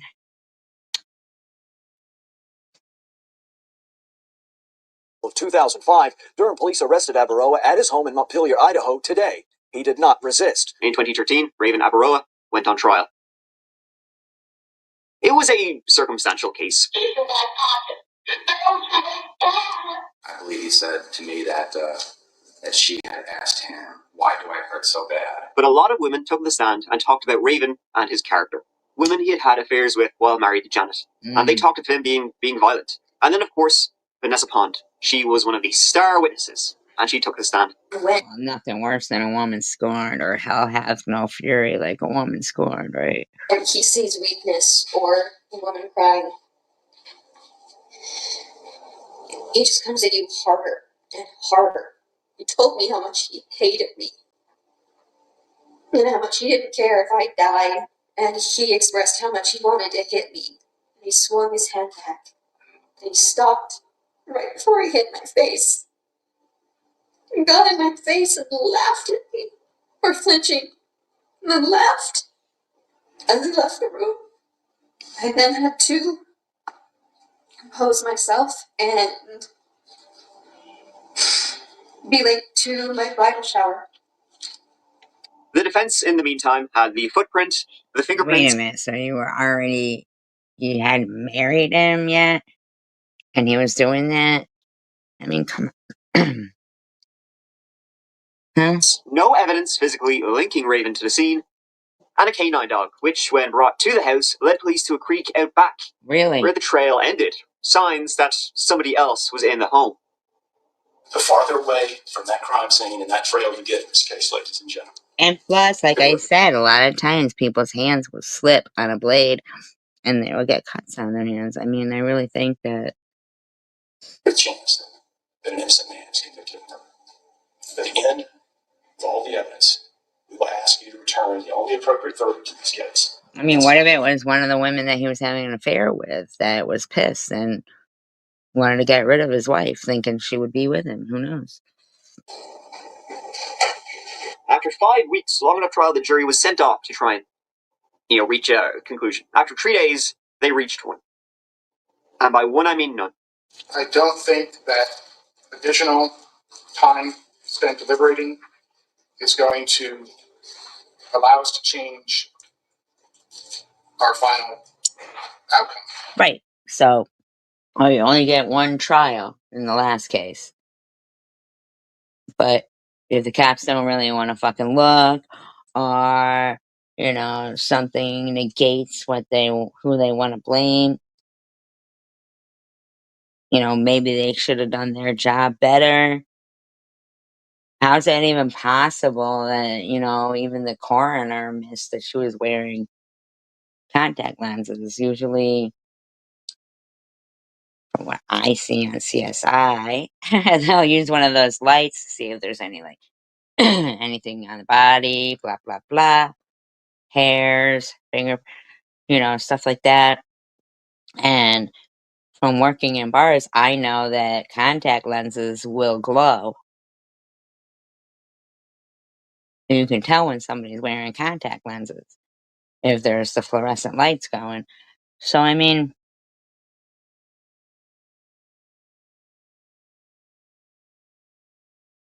if there's a reasonable doubt, and so they can't come to any conclusion because there's reasonable doubt, we gotta have to have another trial. We can't make you reach a verdict. The system is not designed to make you reach a verdict. It allows you to attempt to decide these cases. Only you can do it. In the Win with Zen sweepstakes, you can get a chance to win $100,000. Yeah, they do. But there's They more than glow. one way to win with Zen. Here's 11 wanted a guilty verdict, 1 not guilty, and they were at an impasse. And so the judge declared a mistrial. It was approximately a year later that Raven's second trial was set for. And as it inched closer, well, it didn't happen. Raven Abaroa entered an Alford plea for voluntary manslaughter. He admitted he killed her, but not that he murdered her, and even then, not really. So I would just like to state that I didn't receive a fair trial the first time. I don't think I'll receive a fair trial the second time. I really feel like they're going to keep trying this guy over and over again if they kind of drop the ball. And in the meantime, they've got this guy locked up. God knows what's happening to him in jail.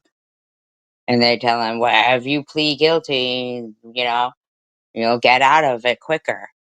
So it's almost like a bullying tactic to me to make somebody plead guilty to something that perhaps, The fact is, I love my family very much. I don't think it's worth risking the possibility of spending the rest of my life in prison. See? See? Oh, you're guilty.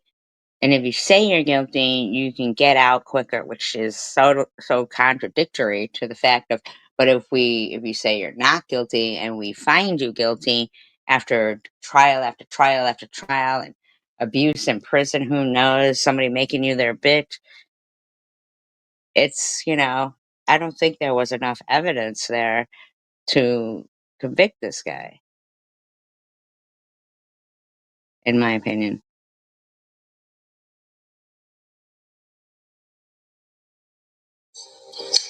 I take this plea to ensure that doesn't happen. And that's the only reason I did not kill my wife. A not for plea is when you know they have enough to convict you, but you're not saying you did it, just that you know they'll find you guilty. I did it, but I didn't do it. So No, that's not. If 2 trials didn't find him guilty, but they're going to keep him sitting in jail until they get the jury that they want to find him guilty, that's some bullshit. So just this, a satisfactory conclusion? No, he was sentenced to 8 to 10 years in prison, given credit for time served. See? He'd already spent 4 years in jail before the trial and when it was on. So he didn't really have to spend a whole lot of time. They've already, in fact, in my opinion, that's violating people's rights when they say people have the right to a speedy trial. But he's already been in jail for 4 years. So, seriously, they've already ruined his fucking life. That's some bullshit right there. In the meantime, maybe there's a killer out on this, or if he was cheating, maybe it was who fucking knows? Like, unbelievable. Behind bars at all. On Christmas Day, 2017, he was a free man. And he now lives in Utah. So yeah, that's the story of that one, And it kind of just sort of ends. No definitive conclusion. Janet's family don't think they got real justice. It's like you can't even really say he did it. Being an Alfred plea, it's kind of a get out of jail free card. Although he spent time behind bars, not a whole lot. It's more of a kind of like I'll dip my toes then bounce card. So I guess we can't really say what happens because an Alfred plea is quite frustrating, and we may never know what happens. Because the cops didn't do their fucking job. On this one, but because the cops didn't do their job. That's some shit right there. Could have even been someone she knew and she let them in. And that's why, maybe why there's no sign of a break-in. I mean, if there was a dog that, found a scent going to water, that's some bullshit right there. With our Birdman, all his Gallivanting, his videos, what a lot of women said about him. A lot of women. I mean, I always heard one say it.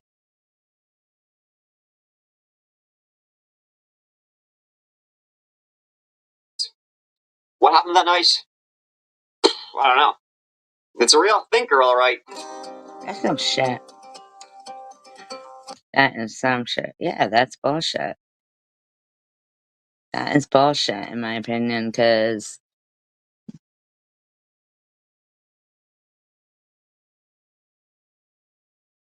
look, see? Police trick innocent man into confessing to murder. What if you were prepared right. for all those interviews? Okay, we'll watch this one more.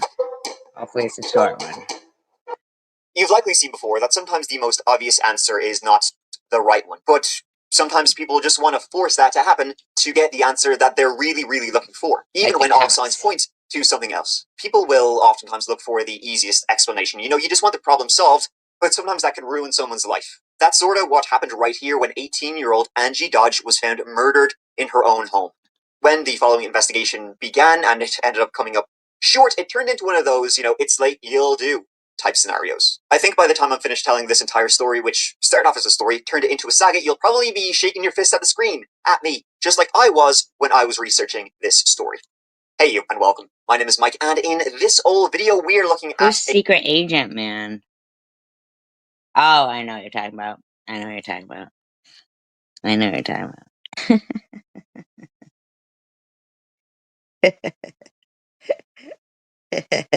And here we are watching crime stories again. That poor guy. A story, a saga, which lasted almost 30 years altogether. In fact, you can put an asterisk kind of beside what I just said because it's still going on right now. It has more twists and turns than you can shake a stick at, just like you'll be shaking your fist. So let's give it a go.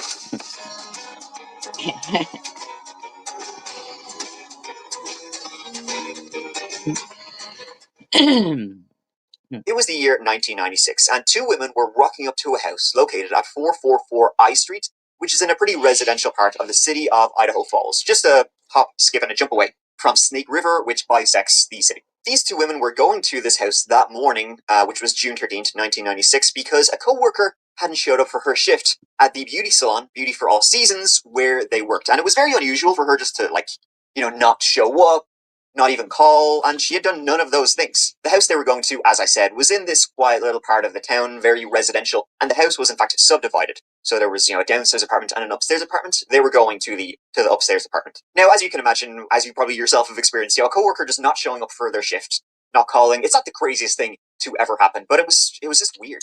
Her mom was even calling the store, asking to speak with her, and so that was eventually what kind of spurred them on to just go and double check on her and make sure that she was okay. Knocking on the door was Julia Antoni, and living in this apartment was 18-year-old Angie Dodge. Angie had only been living in this apartment about 3 weeks. She looks older than 18, that's for sure. About 3-ish weeks by this point, she had just recently split up with her boyfriend. Angie was the youngest of 4 at 18 years of age and the only daughter. She was born in Washington, went to preschool in San Diego, her dad was in the Navy, and then the family all moved to Idaho Falls, where she spent most of her life. She was very close to her family, especially close with her 3 older brothers, who you can imagine would all be very protective of young Angie. After high school, Angie Dodge had gone to Idaho State for a little bit before eventually getting a job at this beauty salon, a Beauty for All Seasons, and she'd moved into this upper story apartment about 3 weeks before this, in the middle of the summer of 1996, and she'd moved out of the family home after she'd gotten into... Ain't that some shit? She had just moved there 3 weeks. That's fucking bummer. Do bit of a tiff, bit of an argument with her mom, Carol. I think Carol thought that maybe she was growing up a little bit too quickly, and she disagreed heavily with that, and so they hadn't spoken to each other for a couple of weeks by this stage. But if you can believe it, the night before this, which was June 12th, 1996, Angie had gone over to the old family home and had a sit-down conversation with her mom, Carol, and they just mended everything. Their relationship. That's good. That's good. Was they both apologized to each other, talked the issue out, and it was great. All was right with the world once again. It was then, the following morning, that Julia and Tawny were, asking, where's Angie? Julia and Tawny found the front door of the apartment to be unlocked, and so they let themselves in to the place. And the home was this apartment was dead quiet, completely, not a peep anywhere. They walked through this entire apartment. They saw a couple of empty, red mugs around the place, red cups around the place, the ashtray, still quite a few cigarettes in it. It wasn't crazy messy or anything, but you could tell a few people had probably been here the night before, having a few beers and kind of stuff like that. So they kept walking through the apartment looking for Angie, calling out to her until they got to the room at the very back of the apartment. And that was Angie's bedroom. In there was just a horrific scene. Angie lay on the floor, her head against the wall beside a mattress. She was soaked in blood. A call went to the Idaho Falls police at 11 a.m. Angie had been killed viciously. There had been a struggle, and Angie had been sexually assaulted and stabbed 14 times, then left to bleed to death on the floor of her bedroom, her back to the wall. It was a very gruesome scene. There was no sign of forced entry into the home, but whoever had done this was obviously a vicious and gruesome predator. This was Idaho Falls, 1996. This just doesn't happen here. This is a very small, tight-knit community. I mean, everybody who lives in Idaho Falls back in 96 are all good Mormons. No killing allowed. Murders just don't happen here, especially. More Mormons. What is going on with the Mormons? You have, young 18-year-olds women who were just living, first time ever living by themselves. Doors that previously went unlocked were now locked. It sent a shiver down everybody's spine, and this was one of those cases that needed to be solved like yesterday. It was pretty horrifying. Word quickly. Shopping is hard. Make it easy with Stitch Fix. Get outfits you love without any of the hassle. You got a First, bunch of tell us fucking your red style. Solo cups Please out of the around. scene at 4. I mean, fucking take all the cups. Check for fingerprints, DNA on them. 444 I Street, reaching Angie's friends fairly quick. And she was popular. She had an extensive friend group. This was the talk of the town. The police then, immediately went on the hunt. They began gathering any and all suspects they could. Any men they knew her, which quickly became almost every man in the city of Idaho Falls. Though the killer hadn't left behind a murder weapon, which was a knife, he had left behind quite a lot of DNA, which they could, hopefully then match up and test against, any suspects they had. But from the start, it wasn't going anywhere quick. The night before, Angie had been chilling in her apartment, only there about 3 weeks. She did have some friends over for a couple of beers, but wasn't anything crazy, and they didn't leave too late.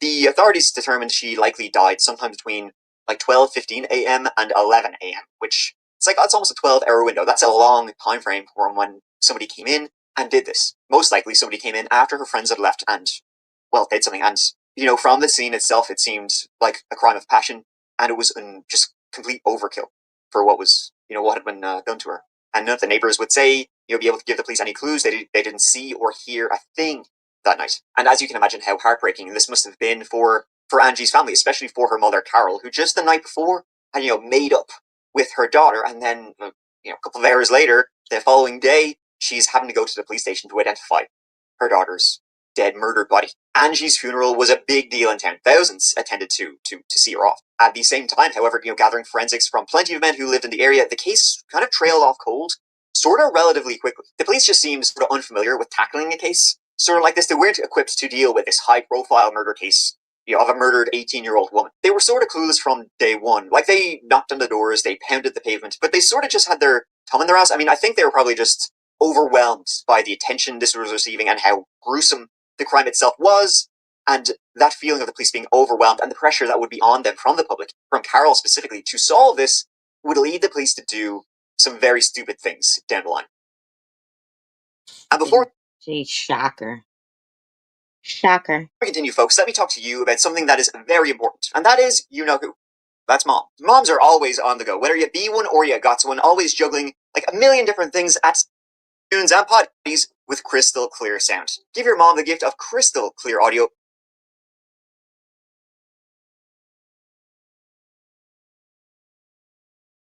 Of course, the active noise cancellation. Wide when you go to buyraycon.com/that chapter. Suspects to go off of. The police followed up with all of the friends who had been there on the police to solve her daughter's murder. Now, friends, Angie's ex-boyfriend, you've seen this movie before, right? But they were all swiftly ruled out from the start. Police, they really had no suspects to go off of. The police followed up with all the friends who had been there the night before. All of them were cleared. Maybe it was a cop. Maybe that's why they seemed so overwhelmed with it. One of them left, and then came back. But from the scene itself, it really seemed to be a crime of passion. And there was no forced entry. So that would lead you to believe that if it's a crime of passion, it was probably somebody who knew her and had some form of grudge against her. And with no forced entry, Angie likely knew them and let them into the home. So it's got to be somebody You just said nobody was locking the doors, and the door was unlocked when they went in. I mean, so maybe she didn't know them, or maybe they were already there. I mean, seriously. Start off with her closest circle of friends and then going kind of outwards from there. Keep going out, until you get a hit. That was the plan. And boy, oh boy, did they get a hit, folks. From the police's point of view, all this makes sense. All signs point in this direction. But what it led to was this just huge case of tunnel vision where they were simply looking in one direction and, throwing shit at the wall until something stuck, even if what stuck wasn't the correct thing. Tunnel vision can lead to the detriment of so many, investigations, but, they were hammers and all they saw were nails, not being able to see, the wider view, the bigger picture in the case. This would lead them to one group in particular that Angie hung out with, called the River Rats. Here we go, right? I mean, we're also a great start with a group called the River Rats. Really? They were just simply a group of teens all around Angie's age who hung around the banks of Snake River, hung out there over the summer, drinking, smoking, just basically chilling out. They weren't like a bad group or anything. They weren't like real like little shitbags. There were some bad apples in the group, but overall, like they weren't causing much trouble. They were just teens, young adults who were bored. I mean, they were just looking for something to do, and they weren't going to find something to do in a place like Idaho Falls. So therefore, your summers are just going to be dope and beer, which is a pretty good summer. Investigators started to kind of skulking around this group, and over the course of the investigation, they spoke to a number of them, jotted down a couple of names of some people they sort of wanted to like keep an eye on and such. I mean, if it's going to be somebody, it'll be a river rat. Right? They would then have even more of a reason to speak to the river rats about like 7 months after Angie Dodge's murder. In January of 1997, one of the river rats, a fella named Benjamin Hobbs, was arrested after he raped the woman at knife point. This was just over the border in Ely, Nevada, but I mean, it had all like the same hallmarks of this case that was rapidly getting cold back in Benjamin Hobbs's home city of Idaho Falls. A knife had been used on the victim. Sexual assault. The victim was similar to Angie Dodge. Benjamin Hobbs would have known Angie Dodge as they hung out in like a similar friend group. It seemed like, I mean, from the police's point of view, when you're investigating this case, and then you have this happen to Angie. Yeah, but did his DNA match the DNA that they took? They said they took DNA out.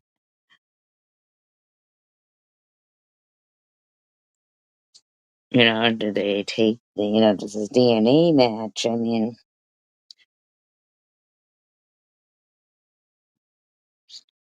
Dodge. Then something else sort of similar, only she wasn't killed, happened in a town just over the border. The commonality here is Benjamin Hobbs. They had spoken to him a few months previous, not long after the murder of Angie, and they kind of cleared him, but now it seems like he is definitely worth another go. So Benjamin Hobbs was in jail in Nevada. They brought him back to Idaho Falls. They also asked another member of the River Rats to come in for questioning too.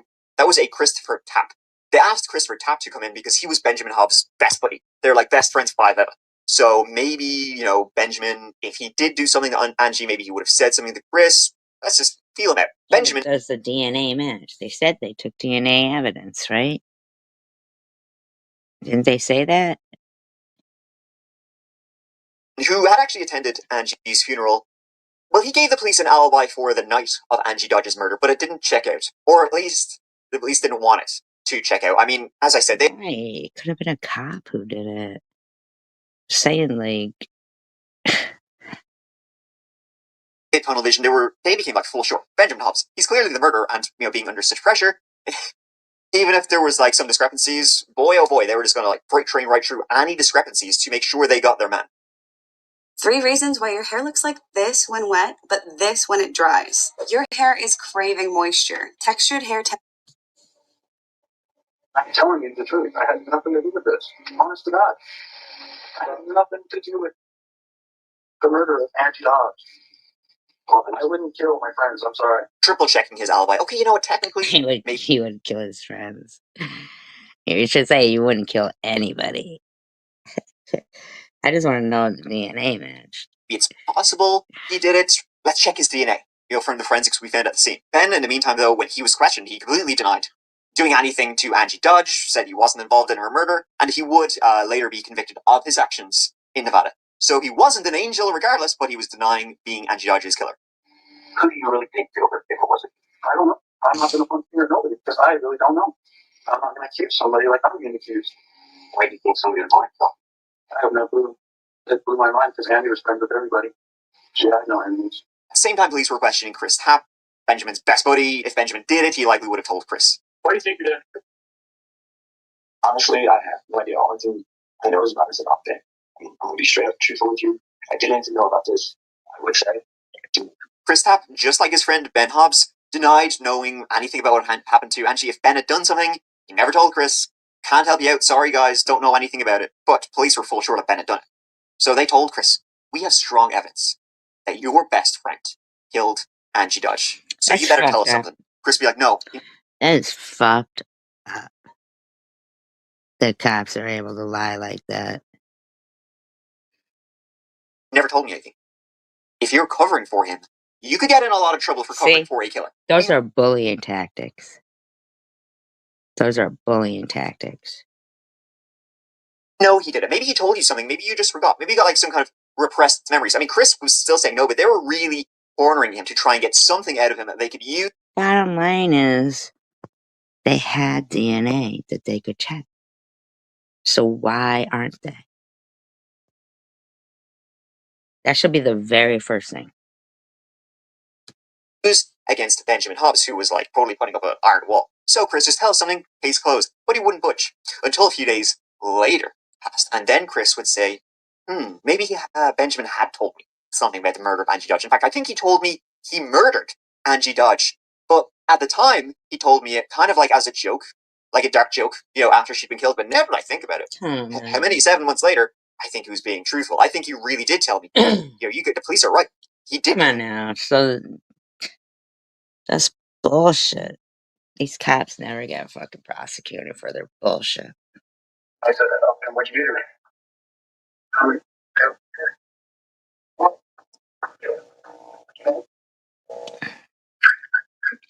I think at this point, Chris was really just trying to be helpful to the police, and he was looking back on things Benjamin had told him over the months, and he was basically putting 2 and 2 together and getting 5. And he was like, police, you are right. If you have strong evidence against him, we'll all help you out. Here's more stuff he didn't know. Chris Tapp began to speak to the police a lot, in fact, about the murder of Angie Dodge, because Chris Tapp believed that if you have nothing to hide, why not tell them everything? Why not cooperate to the best of your ability? And boy, oh boy, did he. That's why they say anything you say can and will be used against you in court.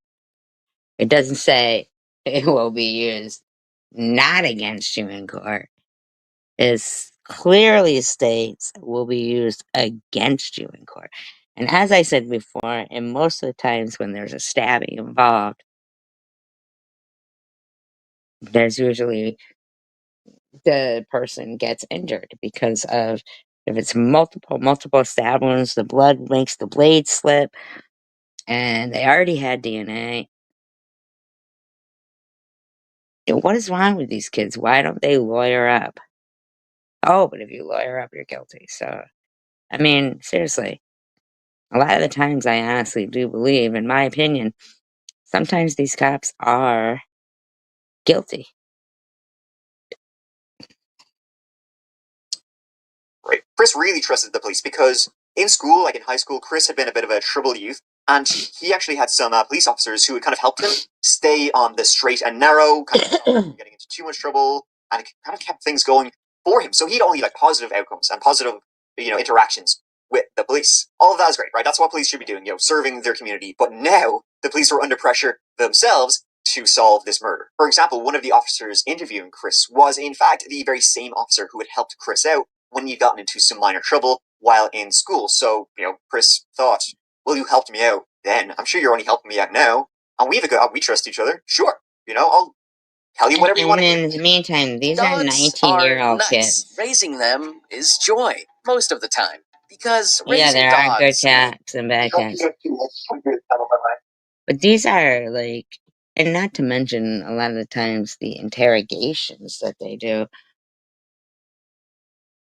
they last fucking 40 hours. I mean, they keep these people in there for fucking 40 hours. In the meantime, if they gotta go to work or they gotta pick their kids up, I mean, not that they have kids, but whatever's going on, they're fucking torturing these people, basically. Well, I hope so. I hope so. You trust us that, we do see the big picture here a little bit more so than Chris. Yeah, man. Chris would ultimately speak. Honestly, guys, this is, like he said, you'd be shaking your fucking fist at the screen because they have DNA evidence. It's simple. Check the fucking DNA. All you do. Unbelievable.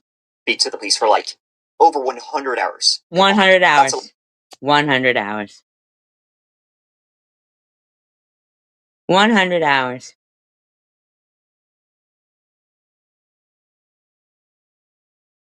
That is some fucking bullshit right there. 100 hours. A lot of interviews, and over the course of about 1 month, he would do 9 police interviews, which were more like interrogations, and 7 polygraphs, 7 lie detector tests. Wow. Which is sort of overkill for a technology that is inadmissible. It's inadmissible. Isn't that crazy? If you won't take a polygraph test they deem you like suspicious.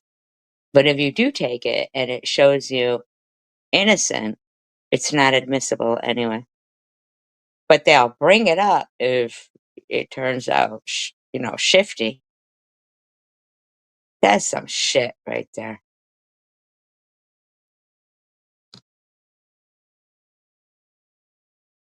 Every time he would do one of these lie detector tests, they would just, it would keep coming back. And the police would just say to Chris, "You're not being truthful. You're Oh lying. my We know you're god. lying." Fucking cops, man. I dated somebody who was, I don't know, pretend cop in their head. But they were a corrections officer. And it didn't matter what you fucking said to the person. It was a constant of when, you must be lying. You must be lying. It's like, shut the fuck up, dude. It was to where you finally are like, yep, you're right. Yep, you're right.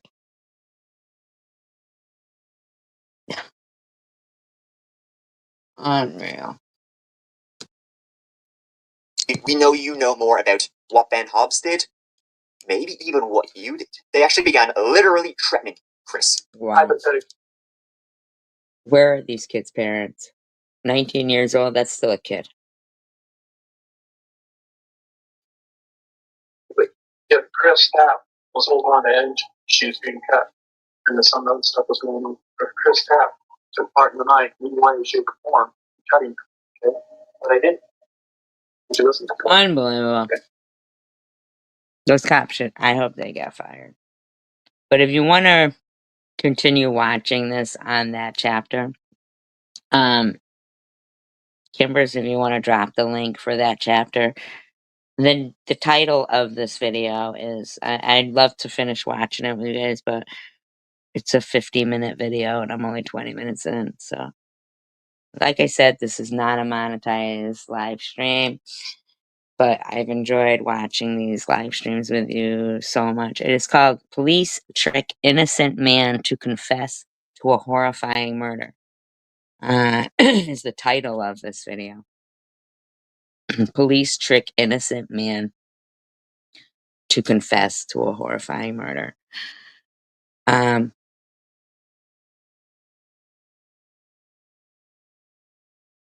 So it is a good channel. It's got a lot of videos on it. Thank you, Kimmers. It's got a lot of videos on it, and if you want to continue watching this specific one, Police Trick Innocent Man to Confess to a Horrifying Murder, it's one of his longer ones. It's almost 50 minutes long. Most of them are usually around 20 minutes to a half an hour. But thank you, Kimbers, yeah. And like I said, he's really the one. I wish I could remember the name of it. If anybody does find it, let me know and send me the link. It's the one where the cop, he was an ex-cop, and him and his wife were getting divorced. Did you see it, Kimbers?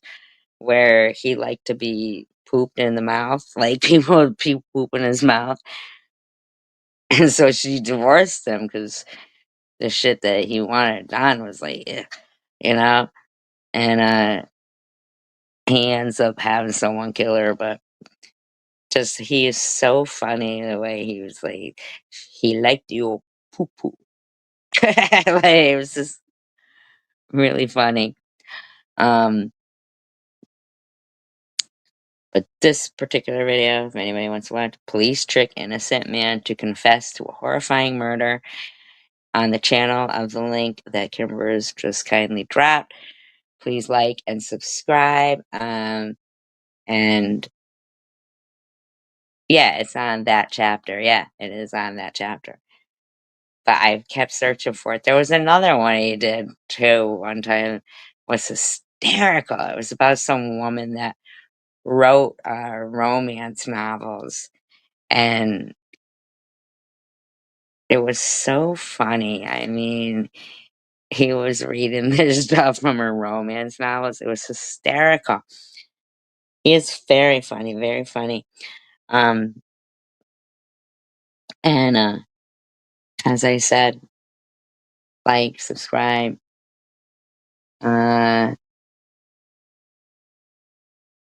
If you want a super chat, super sticker to help tip the chat, it does help with YouTube politics, even though I'm not real happy with YouTube because I think they break their own terms of services. Or, you know, you can cut out the middleman and across the bottom of the screen is a way for you to tip your host. But just being here and participating is priceless. I appreciate you all. I am glad that you enjoyed. I hope you did enjoy the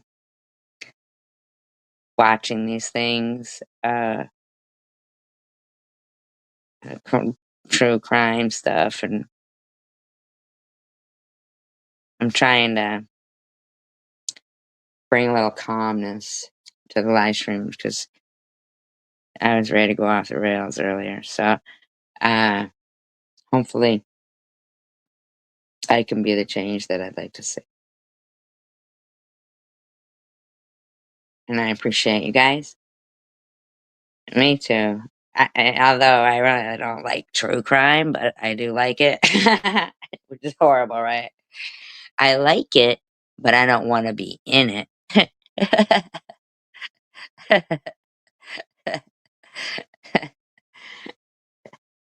I don't ever want to be one of his videos, right?